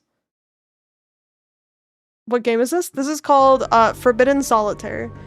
We are a person using a computer, and we just discovered our favorite game. We found a copy of our favorite game that is no longer being produced. It's called Forbidden Solitaire, and probably what we're gonna find out is that it's going to hack our brains. You changed the title, thank you. Yes, thank you for saying that, because I needed to change the title on YouTube. YouTube streams, not that I intend to neglect them, but they do get a little bit... I don't understand them quite as much, so they get less diligence than Twitch does. This is about to go so hard. Ace, 2, 3, 4, 5. Give me a 6. Oh, trade 10 mana for 5 health. Yes, please. Can I have a 6? Give me a 6. Give me a 4. God damn it. Alright, end combo. Jack. Queen. Sucks. Jack, 10, 9, 8. I guess that's it. We have a lot of damage to deal to him still.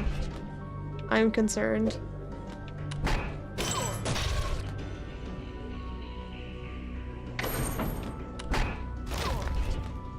We're so screwed. We only have 3 health. Fuck. There's nothing we can do here. We just have to, like, basically take the damage. 8, 7.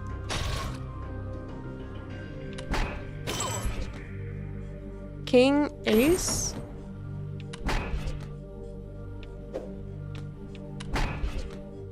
He's gonna step on us. There's nothing we can do. You've got to be kidding me, dude. Rip. Okay. I feel like we could do it this time, though. We were so close last time around. We just have to get a better deal, basically. The first deal was really bad. Last one was much better. Okay, 7. Take these. Pick up some extra cards. Here we go. 8, 9, 10, Jack, Queen. Maybe I didn't want to do that. Oh, and then we can do some mana storming. Lots of damage. Queen. Oh, I didn't mean to click that. Damn it. It's a waste of a card. Sweet hit. 4. You'd either go 3 or 5 here. I don't think it matters. I guess we go 5. Oh, here we go. 4, 3. We pick up some jokers along the way. Oh, we'll have to use one.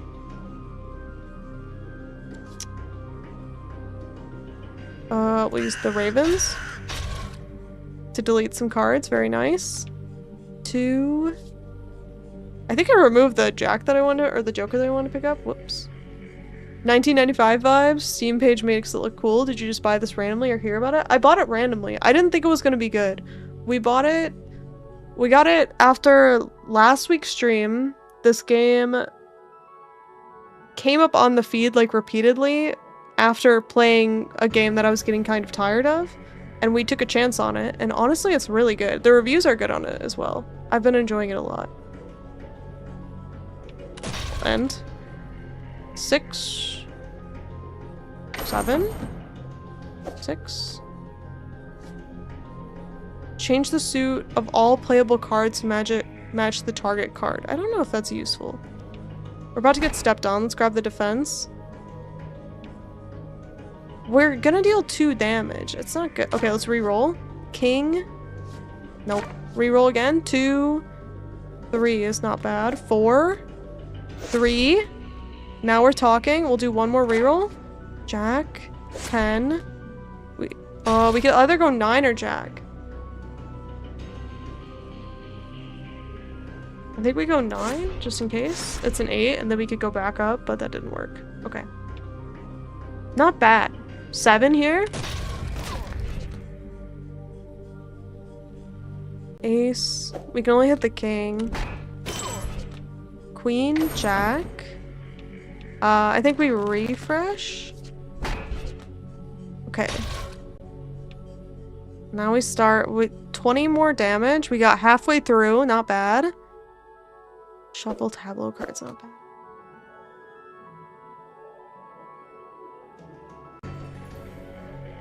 Five, we can go 6. I don't want to pick up the defense because we're not gonna take damage right now. Remove targeted playable card up to 2 random cards nearby. Sure.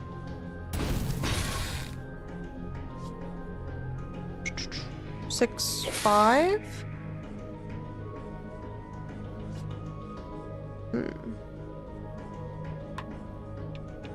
And I guess king, ace.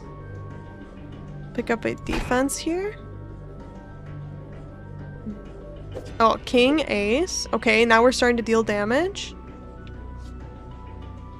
I think we'll shuffle. I love the big hand effect. Ace. It's not really useful. Okay, let's hit. He's gonna step on us for a lot of damage here. We gotta, I don't know, find a defense card somehow or something. Actually, there's no option to do that. Everything sucks. Reroll. 5, 6, 7, 8, 9, 10. We're comboing. Defense, defense. Reroll again. 9, 8. One more reroll. 7. Gonna do a 6 here. Oh, make him take some damage. Let's go. We're in such better shape this round. I feel good about this. We just have to deal 7 more damage to him, which means we have to get 9 combo, basically.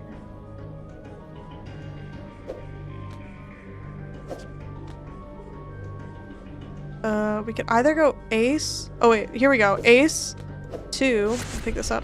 3, 4. Oh, we're so close, dude. Okay, go. King, queen, more mana. Not bad. We can't refresh. We have to go through all these cards now. Wait, this is not physically possible to get 2 diamonds. God damn it. 9, 10. This is not good. 7, 6. Please give me something I play here. Okay, great. We're reshuffling. Thank God. Okay, reroll is good. 4, 5, 6. He's not gonna deal damage to us right this second. Oh, we're about to kill him. Go, go, go, go, go. Oh, we did it. Nice. GG's. That was a tough one, actually. Loot. Turn all cards face up. Wait, that's an insane Joker. Okay. You rise to your feet, bruised and bloody, but still living. Looking down at the defeated beast, you can't help but feel sorry for it as it weakly gasps for air. Vines extend from a nearby hedge and grasp at the creature, pulling it towards the verdant mass of leaves. You leave the monster to its fate. Approaching the water, you notice it's an enormous lake encircled by hedges on all sides, save for a single opening directly opposite. Alas, the maze doesn't end here, though you welcome the change of view. You gather yourself before stepping into the lake, prepared to swim across. Okay. Traverse the lake. Are these again? Cursed cards need to be played twice to remove them. Okay. Uh-oh. Our ghost developers are back. Hey, Shannon Bobannon. How's the spell system coming along? It's getting there. It's still going way over the memory limits. Sorry, Lucas, but I'm kind of in the middle of something. We can chat after lunch. Whoa! Wait, what's this? Never seen this before. Forbidden Solitaire. Sounds gnarly. Where'd this come from? Put that down! Oh, got it. Got it. Sorry, not...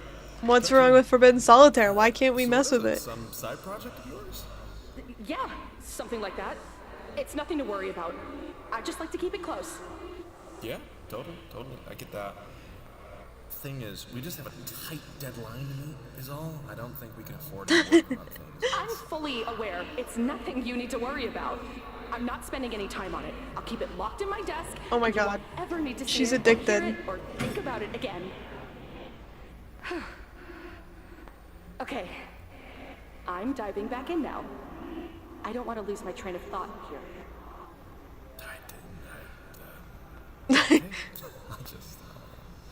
Poor Lucas, he's just like, oh, fucking whatever. I can't with the names though. He's like Shannon and cool. Okay, thank you for the follow by the way. Let's try to not die here. This should be straightforward. We're going 3, 4, 5, 6. Hello. Could it be any easier? 5, 4, 3. Damn. They give us the deal of the century here. Let's go. Queen. Oh, king, ace. Reroll king. Here we go. Queen, jack. Queen, jack. 10. 9. Huge. 8, 7, 6, 5. Dude, what the fuck? This goes crazy. 6. And then we're just gonna mana storm all this shit away? And just win in 3 turns? Are you kidding me? Okay. Nice. Wicked combo. That was a wicked combo. Queen. King ace. 2. And then we skip. Ace, we skip. 4, we can't play anything on. 7, we can go 8, 9. Let me skip. King, we can't play on. 5, nope. 6, 7. Skip. 8, skip. 10, jack. 9, skip. Jack, skip. Ace, 2. King, nope. 4, nope. 5, we can play the 4. 7, we play the 8, and then we win! Hey, secret revealed, let's go! Victory! Easy. Onward. The lake's far edge approaches. Your body aches from the strain of the swim, barely keeping your head above water. You hoist your body onto the shore, breathing deeply. You rest for a moment as the water drips off you, as the tension in your sore muscles ebbs. Finally, you rise and face the opening in the hedge wall, steeling yourself for the journey ahead. Before you can take a single step, you feel something coil itself around your foot, yanking you back into the water. What the fuck? Bubbles obscure your vision as you're dragged beneath the lake's surface, but through them you spot the hideous fang jaws of a lithe and grotesque man-like serpent. What the hell is a man-like serpent? Oh, dude, I see fucking damage cards right there. Okay, shop. Unlock the special joker. Remove all playable cards in the same row as the target card. Sure. Although we did spend all of our money, so I think we have to save for a second. Fight! Damage. Big damage. And Venom, a deadly spray of poison that clings to cards. That seems bad. Is there a way to disable abilities? I don't think so, but I wish there was. Okay, 6, 7. Try to decide if we go 8, 7 or 8, 9. 8. I think we go 7. We could reroll. Queen, Jack, Queen, Jack, Queen. Nice. A lot of damage incoming. One more reroll. 9. Sucks. End turn. Oof. So this deals 1 poison damage when you draw a card from the stockpile. Yikes. 8, 9 will hit. 6. We just hit the 7 here, I guess. Turn all cards face up? Sure. Seems good. Ooh, that poisoner hurts real bad. That does not feel good. Ace. Okay. It's nice to know that our shields work against poison for some reason. 7, 6 we can touch. 5. Oh, here we go. 4. 4, 4, 4, 4. 4s all around. Ow. Dude, we're kind of getting screwed here. Queen, king. Oh, we take 1 damage for each poison card. Shit. Sucks. Okay. We can hit...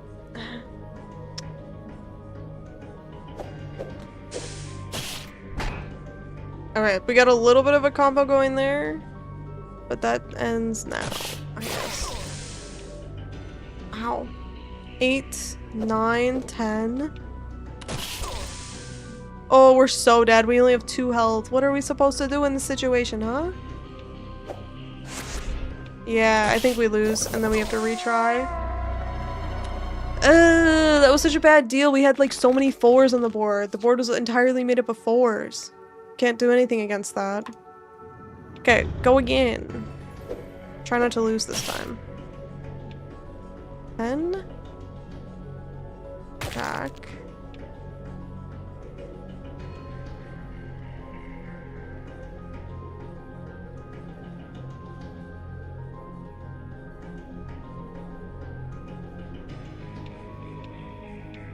We skip. 5. We can play a 6 here, I guess. Good enough. Let's go face up.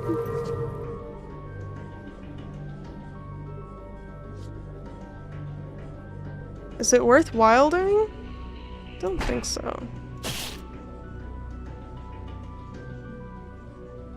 Because we could wild to get to the 8, and then there's a whole... Maybe it's actually worth it here. Let's wild, go 8, and then we get a whole lineup of random jokers and shit. Extra damage. Remove targeted playable card and up to 2 random cards nearby. Let's do this one. That means we take less damage, which I will definitely take. We could reroll 2, 3, 2. Reroll again. 7 is not playable. Okay. End. 10. We can hit the jack here, which removes the poison off the board, which is really good. Jack. Skip. Dude, that Joker is actually crazy. It removes everything in the row like that. Wow. I think if we refresh, because this will create a new board for us, and we need a new board right now.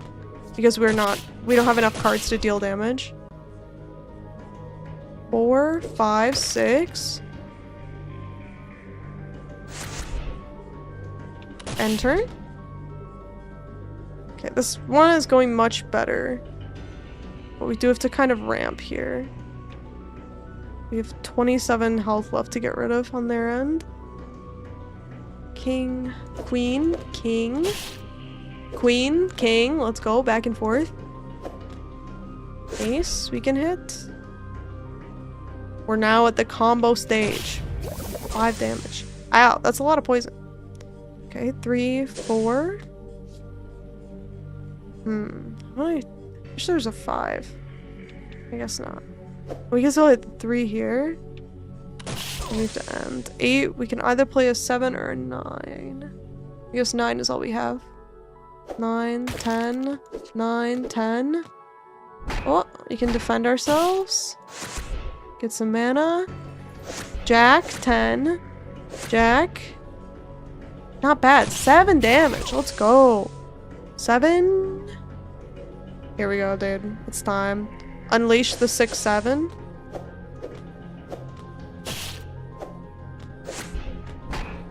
Insane combo here. Okay. 6/5. Nope.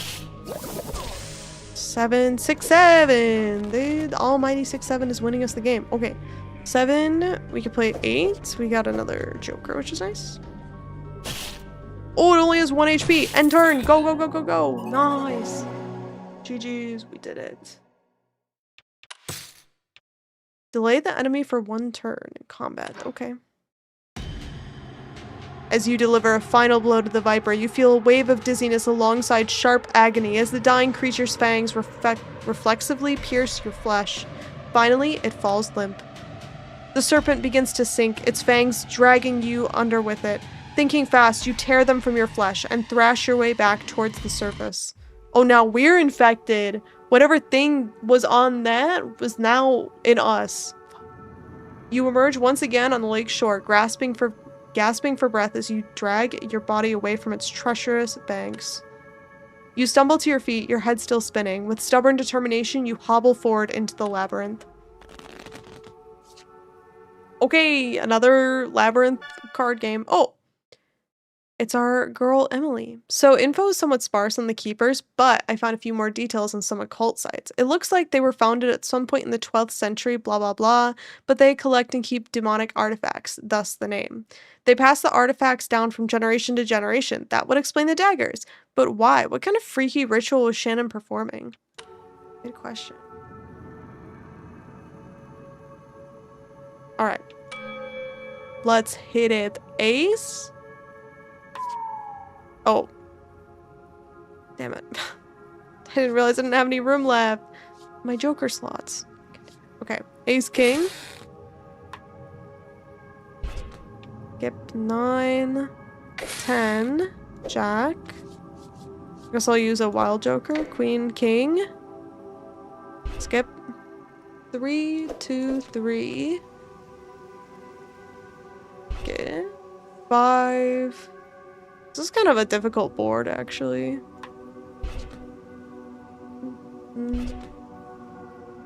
So 6, we could go 7, 8, 9, 10. That's good. 9. Oh, 8. And then do a big mana storm. Nice. Skip. King, we can't play anything off of. Jack is useless. Ace. 2, 3, 4, 5, 6. And then we have to grab a new card. 5 we can't play on. Queen we can't play on. 3. Go 2. 10. Go 9, 8. Grab the mana here. 7. And we have to skip. But we did get a hand. That's nice. 7. We have to skip. Ace, skip. 6. Skip. King. Queen, Jack, 10. Jack. 7 we can't play on. 6 we can't play on. King we can hit the ace. And then one more. 4 please. Hello. Okay, let's just change this, I guess, to be something we can play on. There we go. And then we win. Nice. Winning is so easy when you have cheat cards. Path seems to bleed together as you continue to trace the maze walls, attempting to formulate a mental map while your head's on a pivot. You turn around. You've been here before. You know it. You've been here before. The hedges seem to bloom as your vision blurs while your brain throbs against your skull. You look down and notice your fang wound is bubbling with a bright, vicious liquid. Poison. You realize now that your fate may have already been sealed. Your eyes wander, your head spins faster and faster. Your mind races. You're going to die here. Oh! We're being hacked.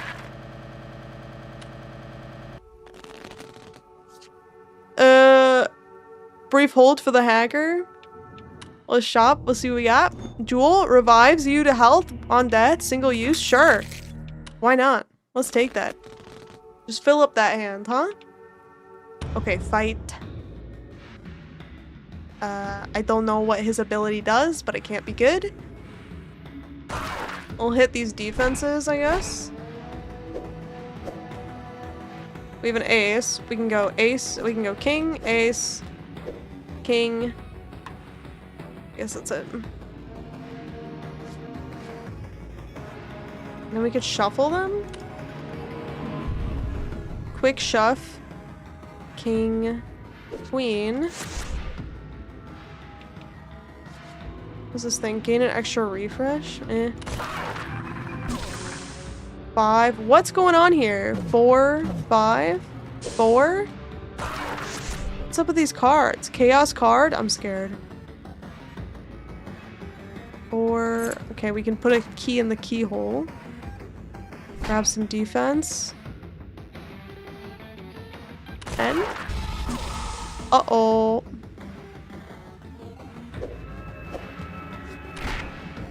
Okay, he was free shit. That's nice. 6. We can hit the 7. And end. 10. Joker. Or that's not Joker, it's Jack, rather. Skip. 2. Hit 3. 2. 5, 6, 5. No. 6, 7, 8, 9. This is the better play. Unlock this thing. Deal some damage. 8, 9. We can heal ourselves. Oh, it heals both of us. Oh, shit. Okay. End turn. Jack. Queen. And then we have to refresh here.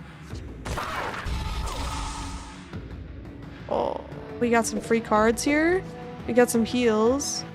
Need a light? Need a light? Yeah, dude. Cosmic alignment. Change card to the same number? I don't know. Let's try it. Oh, I don't know what that did, but okay. 3. We can't really do anything with.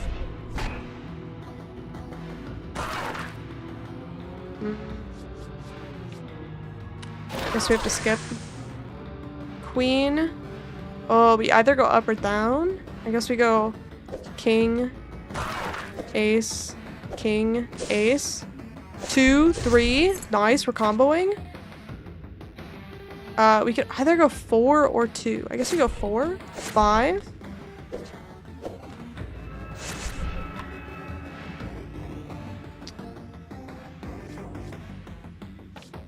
End turn. Oh, we can do big storm. Let's go. Another key. King. We have ace here. 3 damage on this thing. We do have a wild, but I don't think it's useful here.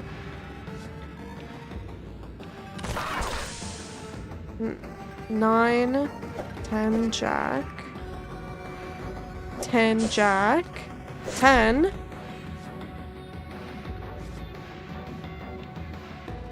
Five damn. We're so close, dude. 6, 5.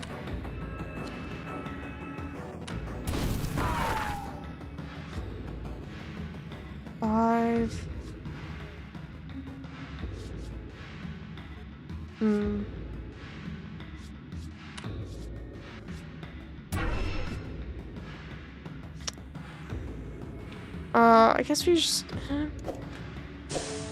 Yeah, okay, so now we have 2 damage, and it has 2 health. We're gonna win. Victory. No more getting hacked today. Onward. Humble. Forward. Hope is reignited as you spot a humble wooden shack at the maze's edge. At last, it seems you may live to witness the end of this labyrinthian devilry. You feel the sting of your wound festering and your head pulsing as you drag your feet towards the shack's entrance. The door shakes stubbornly as you pull against it. Locked. Unlock the shack. What's at the shop? Draw better stock cards on puzzle levels? Sure. Ugh. Okay. Play. 9. Oh yeah, you know, we're about to hit that 10 jack. Got some mana here. Queen. King. Ace.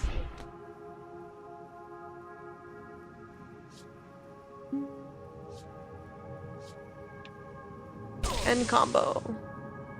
5. I think I play wild here because I can go 5, 6, 7, 8, 9. I guess we go back down. 8. Ow, the poison hurts. 6. We skip jack. We go queen, king, ace. Yeah. 4. Do we have 3 4s on the board? What am I supposed to do about this? 3, 4. I should have played the club actually. 5, 4. There we go. Now they have that unlocked. Let's skip 8, 9. Ace. We don't do anything with. 5. We can go 6, 7, 8. King, we have to go. Oh, ace 2 for the king. Now we have 2. Can't play anything on that. 3, we can go 4, 5, 6, 7, 6. Nice. End combo. 10, jack, 10, jack. There's still a 9 here. 2, we can't play on. 3, we can hit the 2 and stop getting poisoned. Queen, we can't do anything on. Queen sucks. 10, 9. 7 sucks. 3, 2. We have 1 magic missile, but it's not enough. We have 2 cards left. Sucks. Oh, we got a revive. Nice. I mean, I don't know if that's the best time to use a revive, but it's okay. 6, 7, 3, nope. King, nope. Queen, there we go. King. We win, dude. A little bit of cheating takes you a long way. Onward. The ramshackle door finally gives way and creaks open, revealing a cacophony of potion bottles and brews lining the walls. In the corner of the room, you spot a cauldron and what appears to be some kind of recipe book. An apothecary. Perhaps here a cure can be brewed. You may yet evade death. Then, the sound of clattering. You peer to the other side of the shack and observe a shriveled, lanky figure tinkering away in the corner. You're far too weak to defend yourself in this state, but there's no time to waste. With a hushed step, you creep towards the cauldron. What are we trying to do here? Sneak past the figure? Okay. Skill use of game mechanics, not cheating. True. I found it buried in some broken link occult conspiracy PDF, but I tracked down the file. Wasn't easy. You're welcome. So get this. There's this old ritual involving 2 daggers called animus transfer whatever that was used to transfer a soul into an inanimate object. I think you can guess what it entails. It rhymes with schmai schmauging. Oh, and you know who it's attributed to? Alcorn Wilt, founder of the Keepers. Boom. Damn, Emily, you're so good at this. No wonder you're mom's favorite. Yes, thank you. Thank you. Thank you. Image attachment. Oh. I don't like that. I don't like that at all. It's just like a bulb. I don't know. Kind of weird. Okay. Alright, Emily. I don't really like that. Oh, okay. So the way this works is if we play a card in the yellow zone, it turns red, and we can't continue playing if it's red, basically. Ace, we literally can't do anything with, so we skip. Taking a lot of damage here. Okay, we can go Jack, Queen. Yes, we skip. 10, we have to skip. 5, 4, 3. I guess that gets rid of that. 6, 7. This is poison. Let's play this. 6. See, it's red, and so now we can't play in this zone. But the initial one was fine. 5. Jack. Nothing to play here. 8, we can play 7. Or 9. No. The 9 would have been better. 8, 9, 10. Jack.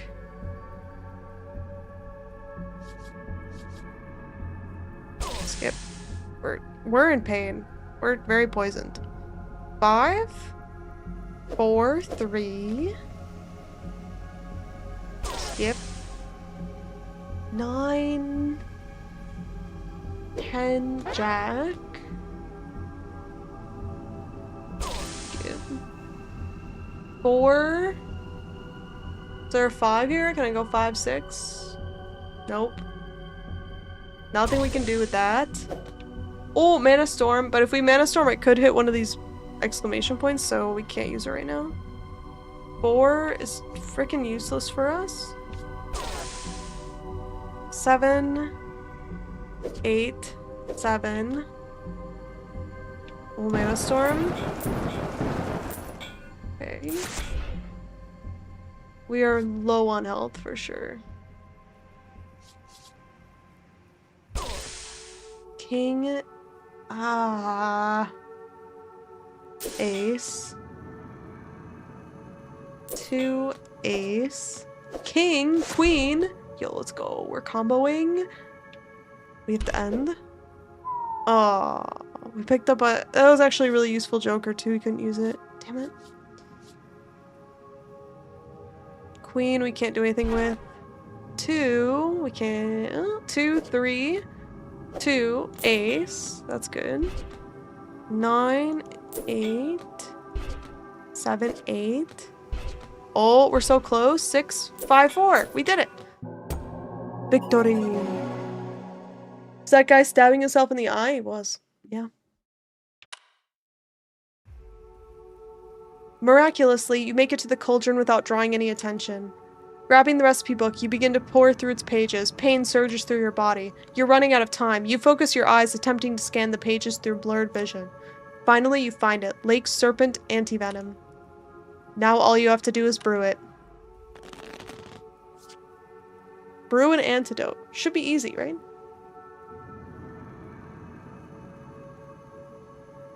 Okay, hold on.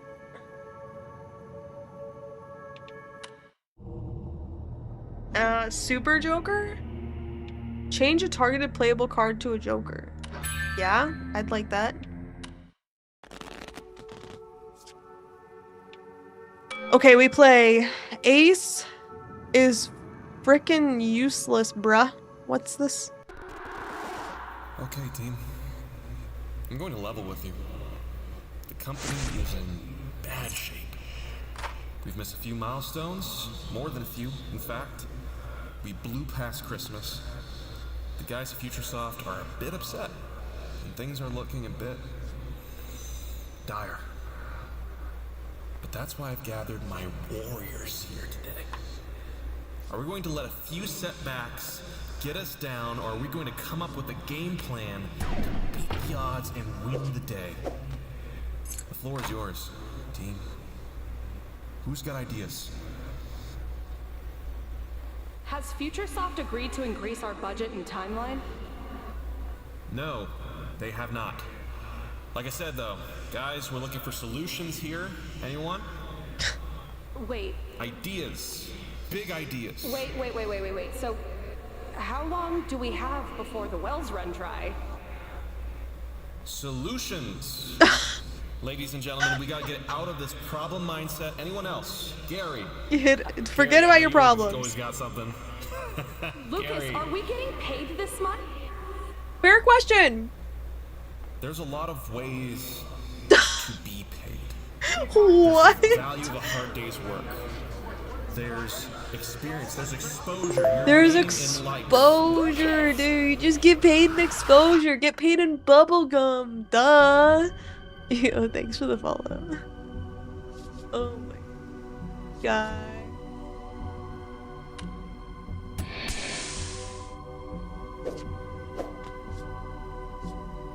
Oh, dude, we're so screwed here. We can't play any of these cards. What the fuck? And we're just taking damage on damage on damage. 3, 4, not bad. 5, 4. Oh my god, we're saving ourselves. 5, 6, 7, 8, 7. Maybe I shouldn't have done that. I could have gone 9. I guess it's the same. And combo. 3, we can hit up the 2, then the ace, and then the king, and then the queen, and then the jack, and then the queen, and then the jack, and then the queen. Fucking easy mode, dude. Alright, 6, 5, skip 7, 8, 9, 10, skip, king, skip 10, skip 6, skip, ace, king, 7, 8. Finally, we can get rid of that. 2, 10, nope. 3, now we can play the 4. And we just need a 7 or a 5. And a 5 it is. Nice. Okay. Quick and easy. Onward. You hastily decant your concoction into a nearby bottle and, without hesitation, begin to drink. As the pungent cocktail slides down your throat, your vision clears and the throbbing pain begins to subside. You breathe a sigh of relief before remembering where you are. Quickly, you check your surroundings. Looking behind you, you can see a figure is now gone, but in the corner they occupied, you now notice an emblazoned door. Softly, you step towards the door. As you reach to open it, you hear quiet footsteps approach you from behind. You spin around to behold the towering, wrinkled hag now lunging towards you, 2 clovers growing out of shriveled eye sockets rustle with bloodlust. What? Two clovers rustling with bloodlust. How is this possible, dude? What? I've never seen angry clovers before. Okay, 10, 9, 10. Jack, queen, king, ace. It's kind of hard to read sideways like this, but I'm doing it. We're very good. We got some defense here. Ace 2. We can Mana Storm.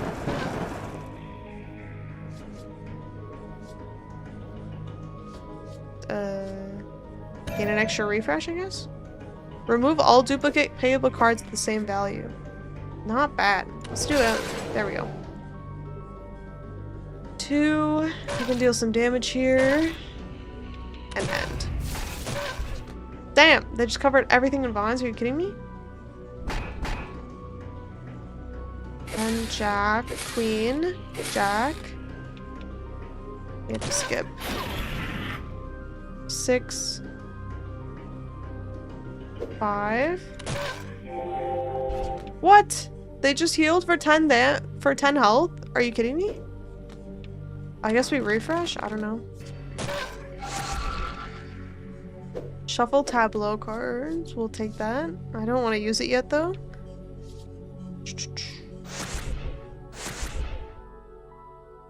Oh, dude, there's so many.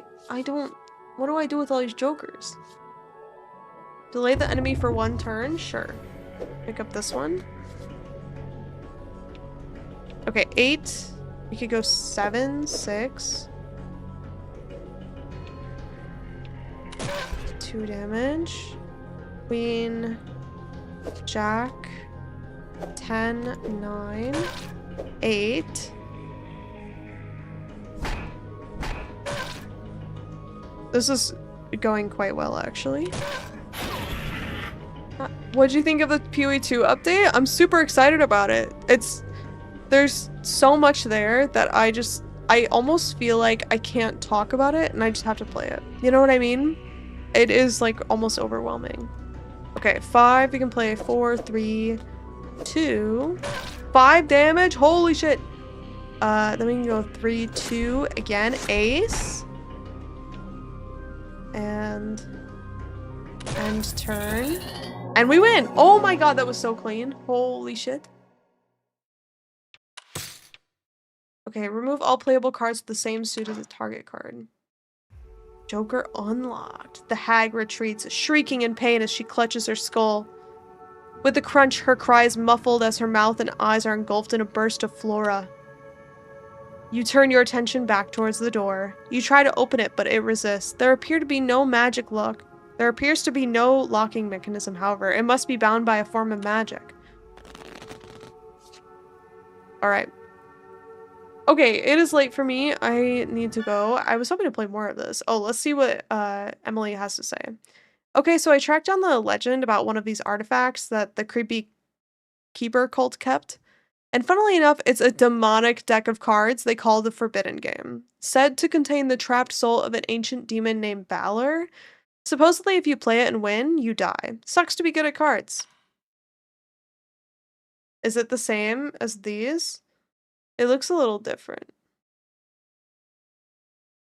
Let's see. It's like the eye, the double eye. Let's see. Is it the same? Can't tell. Oh, there's 2 jewels. Wait.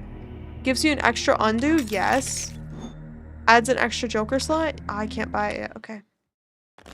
I just want to see if this is the same real quick.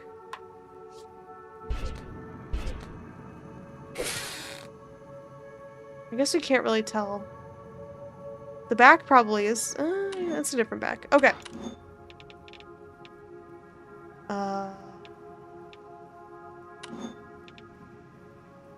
Exit to DOS. Okay, we're back to fake windows. Thank you so much for hanging out with me. So here's what we'll do. Goodbye to everybody on YouTube. I'll be on Tuesday. We're gonna be continuing Elden Ring, but I kind of want to finish this. I'm kind of thinking what we will do is we will start with this. We'll finish this because I don't think there's that much time left in it, and then we'll continue on Elden Ring. Next week. So let me check my calendar. I'm going on a work trip, not this upcoming week, but the next one. So I will be back. Yeah, so I'll be here Tuesday and then Thursday, which we'll finish this game Tuesday.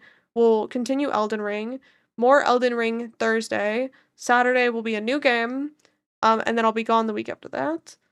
So if we want to do more PoE stuff, we could possibly continue discussing Tuesday instead of Elden Ring. We'll see. I'll see what I'm thinking. So we'll finish this game and then either Elden Ring or this. Otherwise, I'll see you all Thursday or whatever day that you feel like tuning in. So thank you so much for hanging out with me, and let me say goodbye to YouTube. Bye, YouTube. It's been real. Bye-bye. And then we can go to